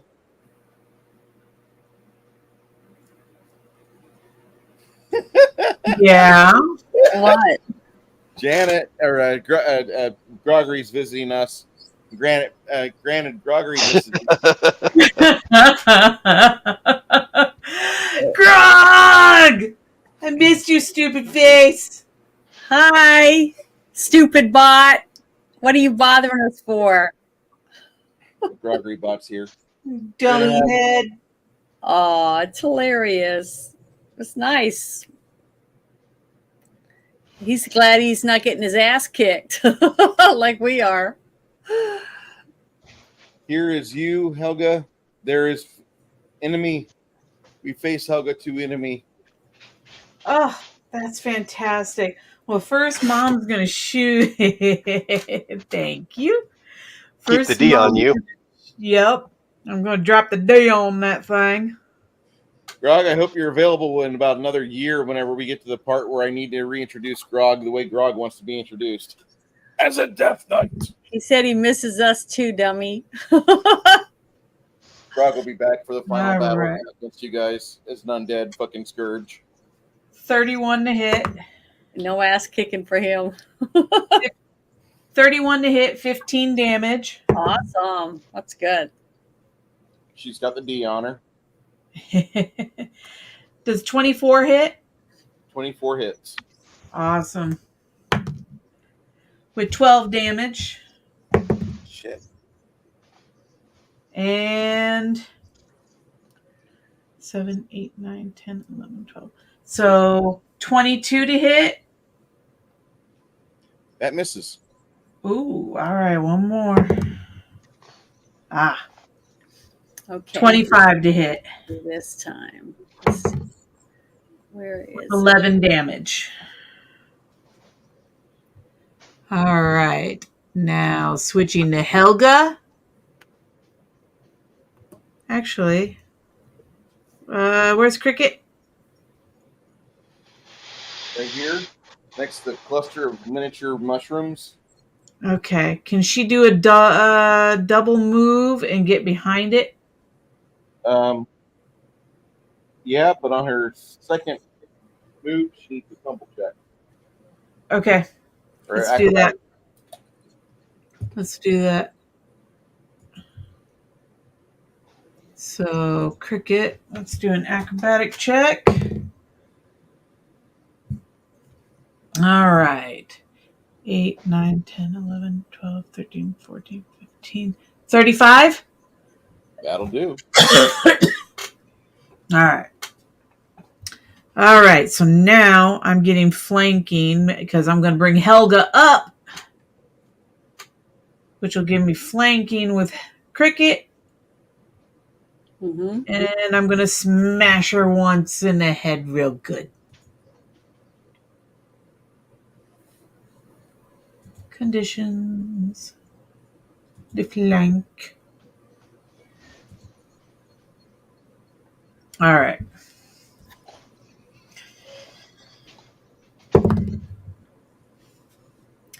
I'm pretty sure a 49 hits. Yeah.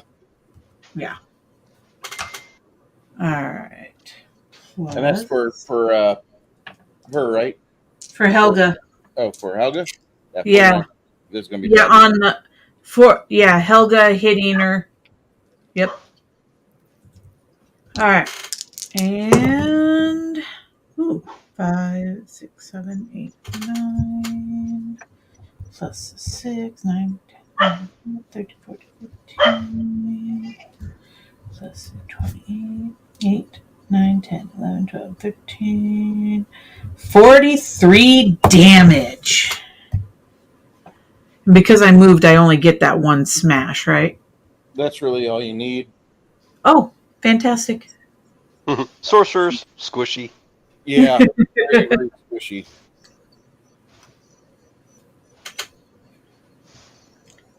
Ta-da!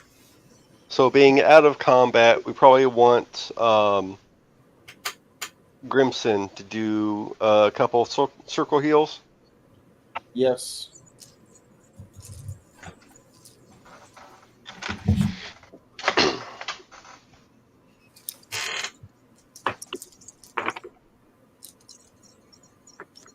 Actually, out of combat, he does 2 circle heal And Is the the silver, element dead?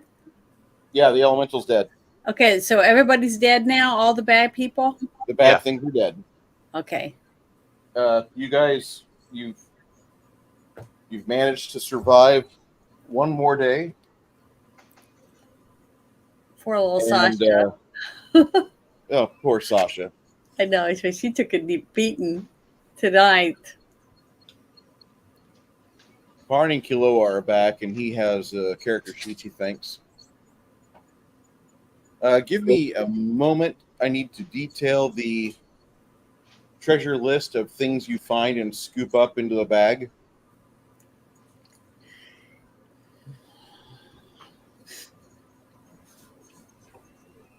I'm thankful I'm still alive.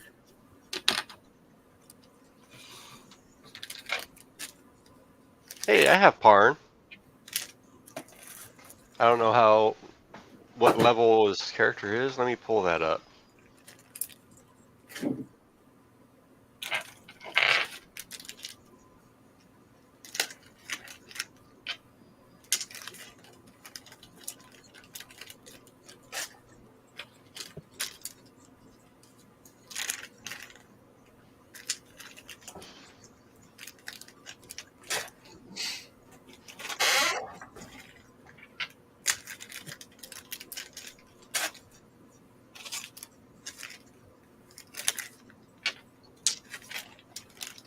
Yeah, I don't have Kealoha, but for some reason I have Parn.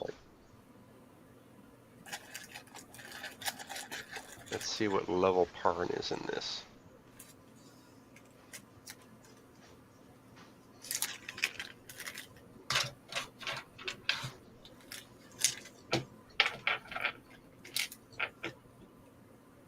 So Grog's getting to see us from the opposite view this time, basically.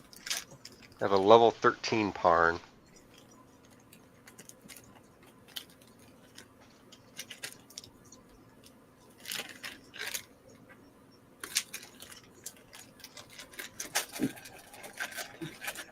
I'm missing a bag. What did I do with it? There it is. Okay, get the treasure sorted out from the dead red caps. I need to pee. I'll be right back. Let me guess. Red caps. Oh yeah, yeah, red caps too. Bloody caps. No, they didn't get him bloody yet. Really?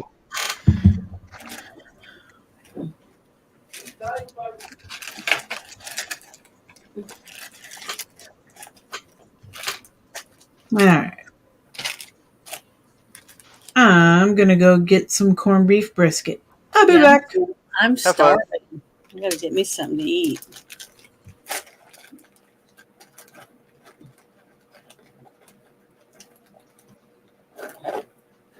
Some cheap ass cloaks, though.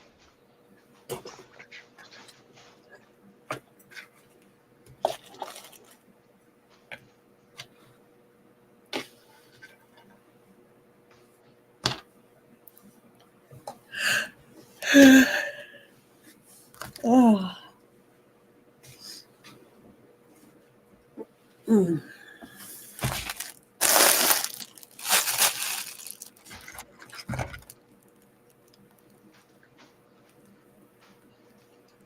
May have to see a doctor soon. I think I got a pebble stuck in my fucking bones of my foot. How? I don't know. It feels like I'm grinding a pebble between my middle Oh, muscle. it sounds like you got a bone spur. Yeah, that sucks. Don't know what exactly to do for it, so we'll figure it out. Is it on your heel or on the front of your foot? It's on the ball of my foot. Remember when I was wearing those high heel tennis shoes all the time? Yep. That was why, because I had a bone spur and it put all the weight under my toes instead of my heel, and it got better. So I don't recommend that you try it out. No, I'm gonna probably have to. I can live with it. I can work with it right now. It just sucks. Yeah. You just need to get some of those gel pads for bone Okay. spurs. Then that'll help with the pressure that's actually on it. when you walk and stuff. Okay, so after you walk through the large chamber of shrooms in here and mitigate the mighty mushrooms into small mushrooms,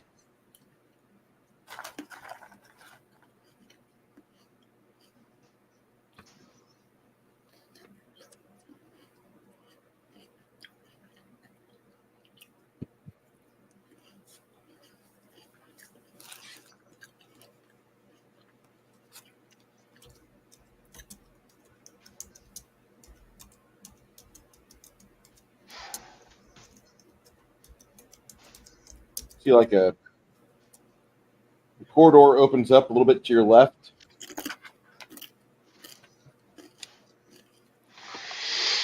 You have like candle shaped chunks of green fungus lighting this little passageway right here. Looks like an eerie lab. You have wicker tables with just drained bodies. Looks like tied up bodies of fae. And they've been viciously vivisected. And center of the table, the center table in the middle of all this, you have a little body alongside. There's like instruments of torture.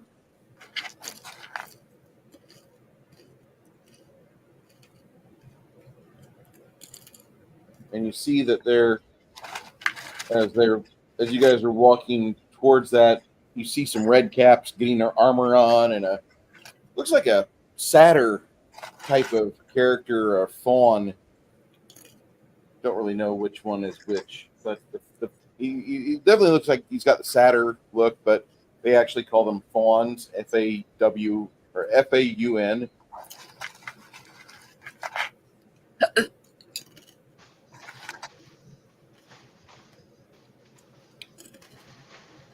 The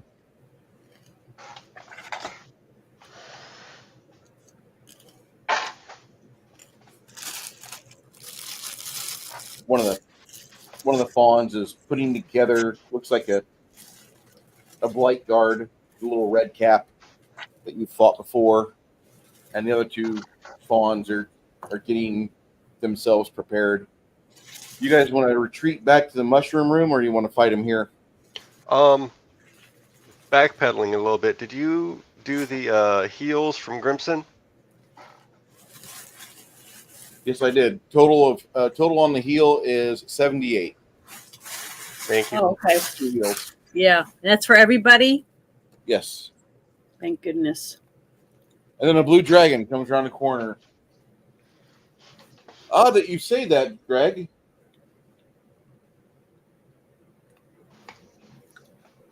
This is supposed to be How much is it again? 70. 78. 78. Whew, thank goodness.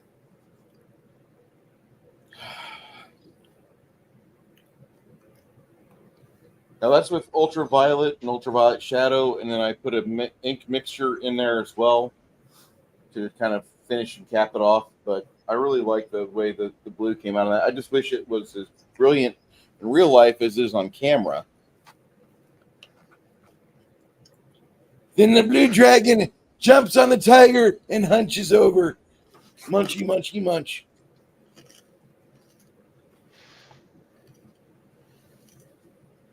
And that gets very beautiful afterwards. Blood everywhere. Lots of blood. So much blood. Looked like my ear. Just a few months back. On the day where Bruce was trying to run a game, but instead, communists shot me. Did we lose someone? No.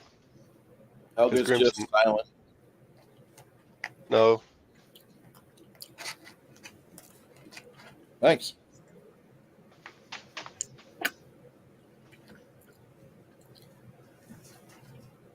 I'm not done with It's it. pretty.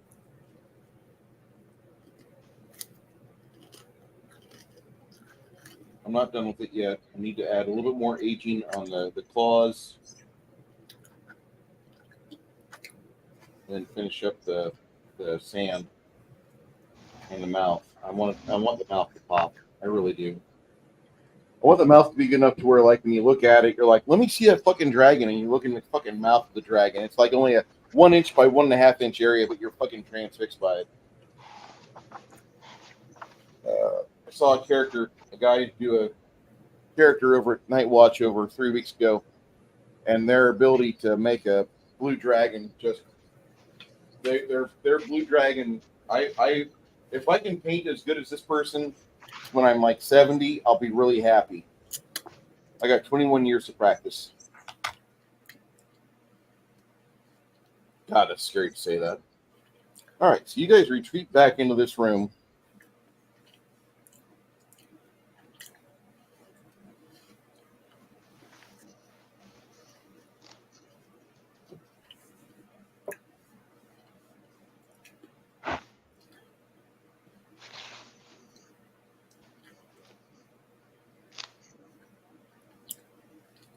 No, I don't want to have Bruce have to redraw the map again. I mean, it's almost 9 o'clock, and we're gonna have another big battle. Well, I guess. I mean, you guys want to quit while we're here?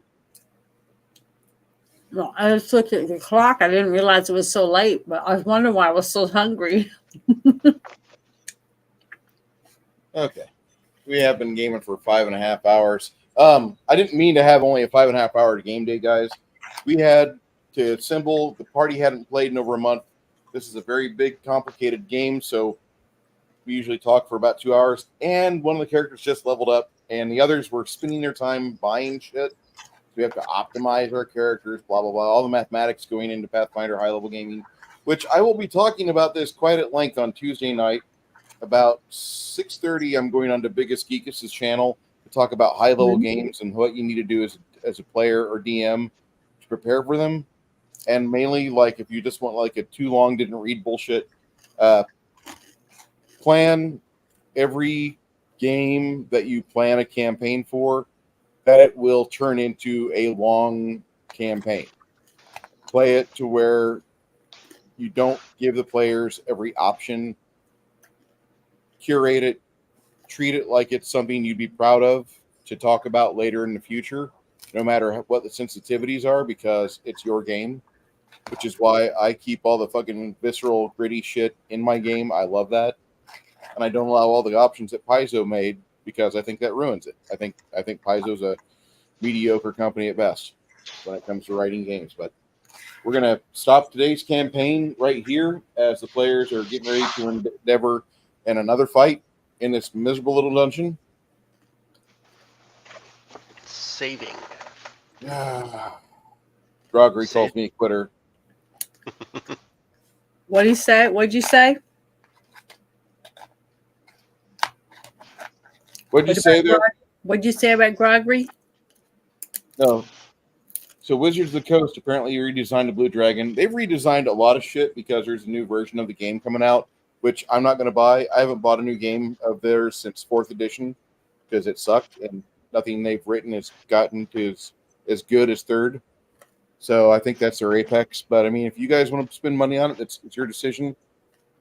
Probably won't invite you over to eat pizza, but that's just me. I'm vengeful.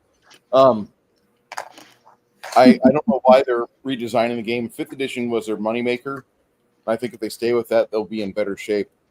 Otherwise, Paizo's probably going to do what Paizo does, which they'll release a fix for 5th edition so people don't go to the next edition. And then Paizo will make a fuck ton of money because that's just what Paizo did in 3rd edition. Nobody wanted to go to 4th.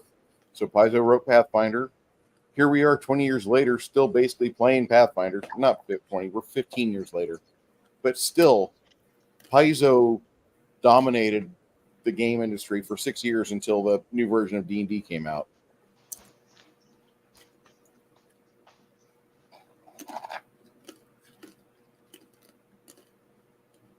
I'll have to take a look at that.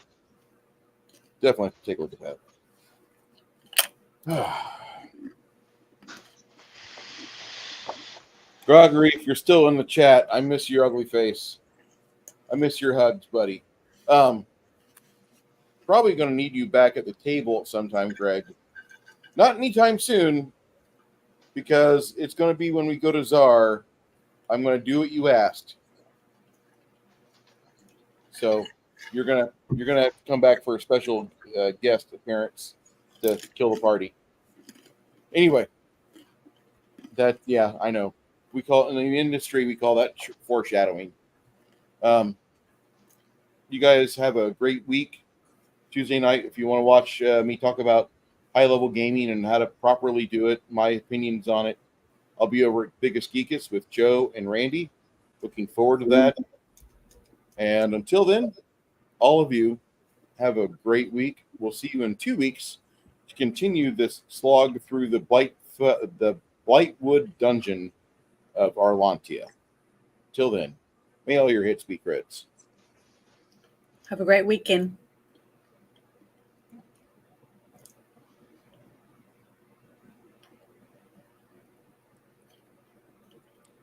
I miss having Grogger here. I know that sounds. He was not enjoying himself. The game, I think he wants to play a different game, which is okay. He should play my other game, my good game. Maybe he will.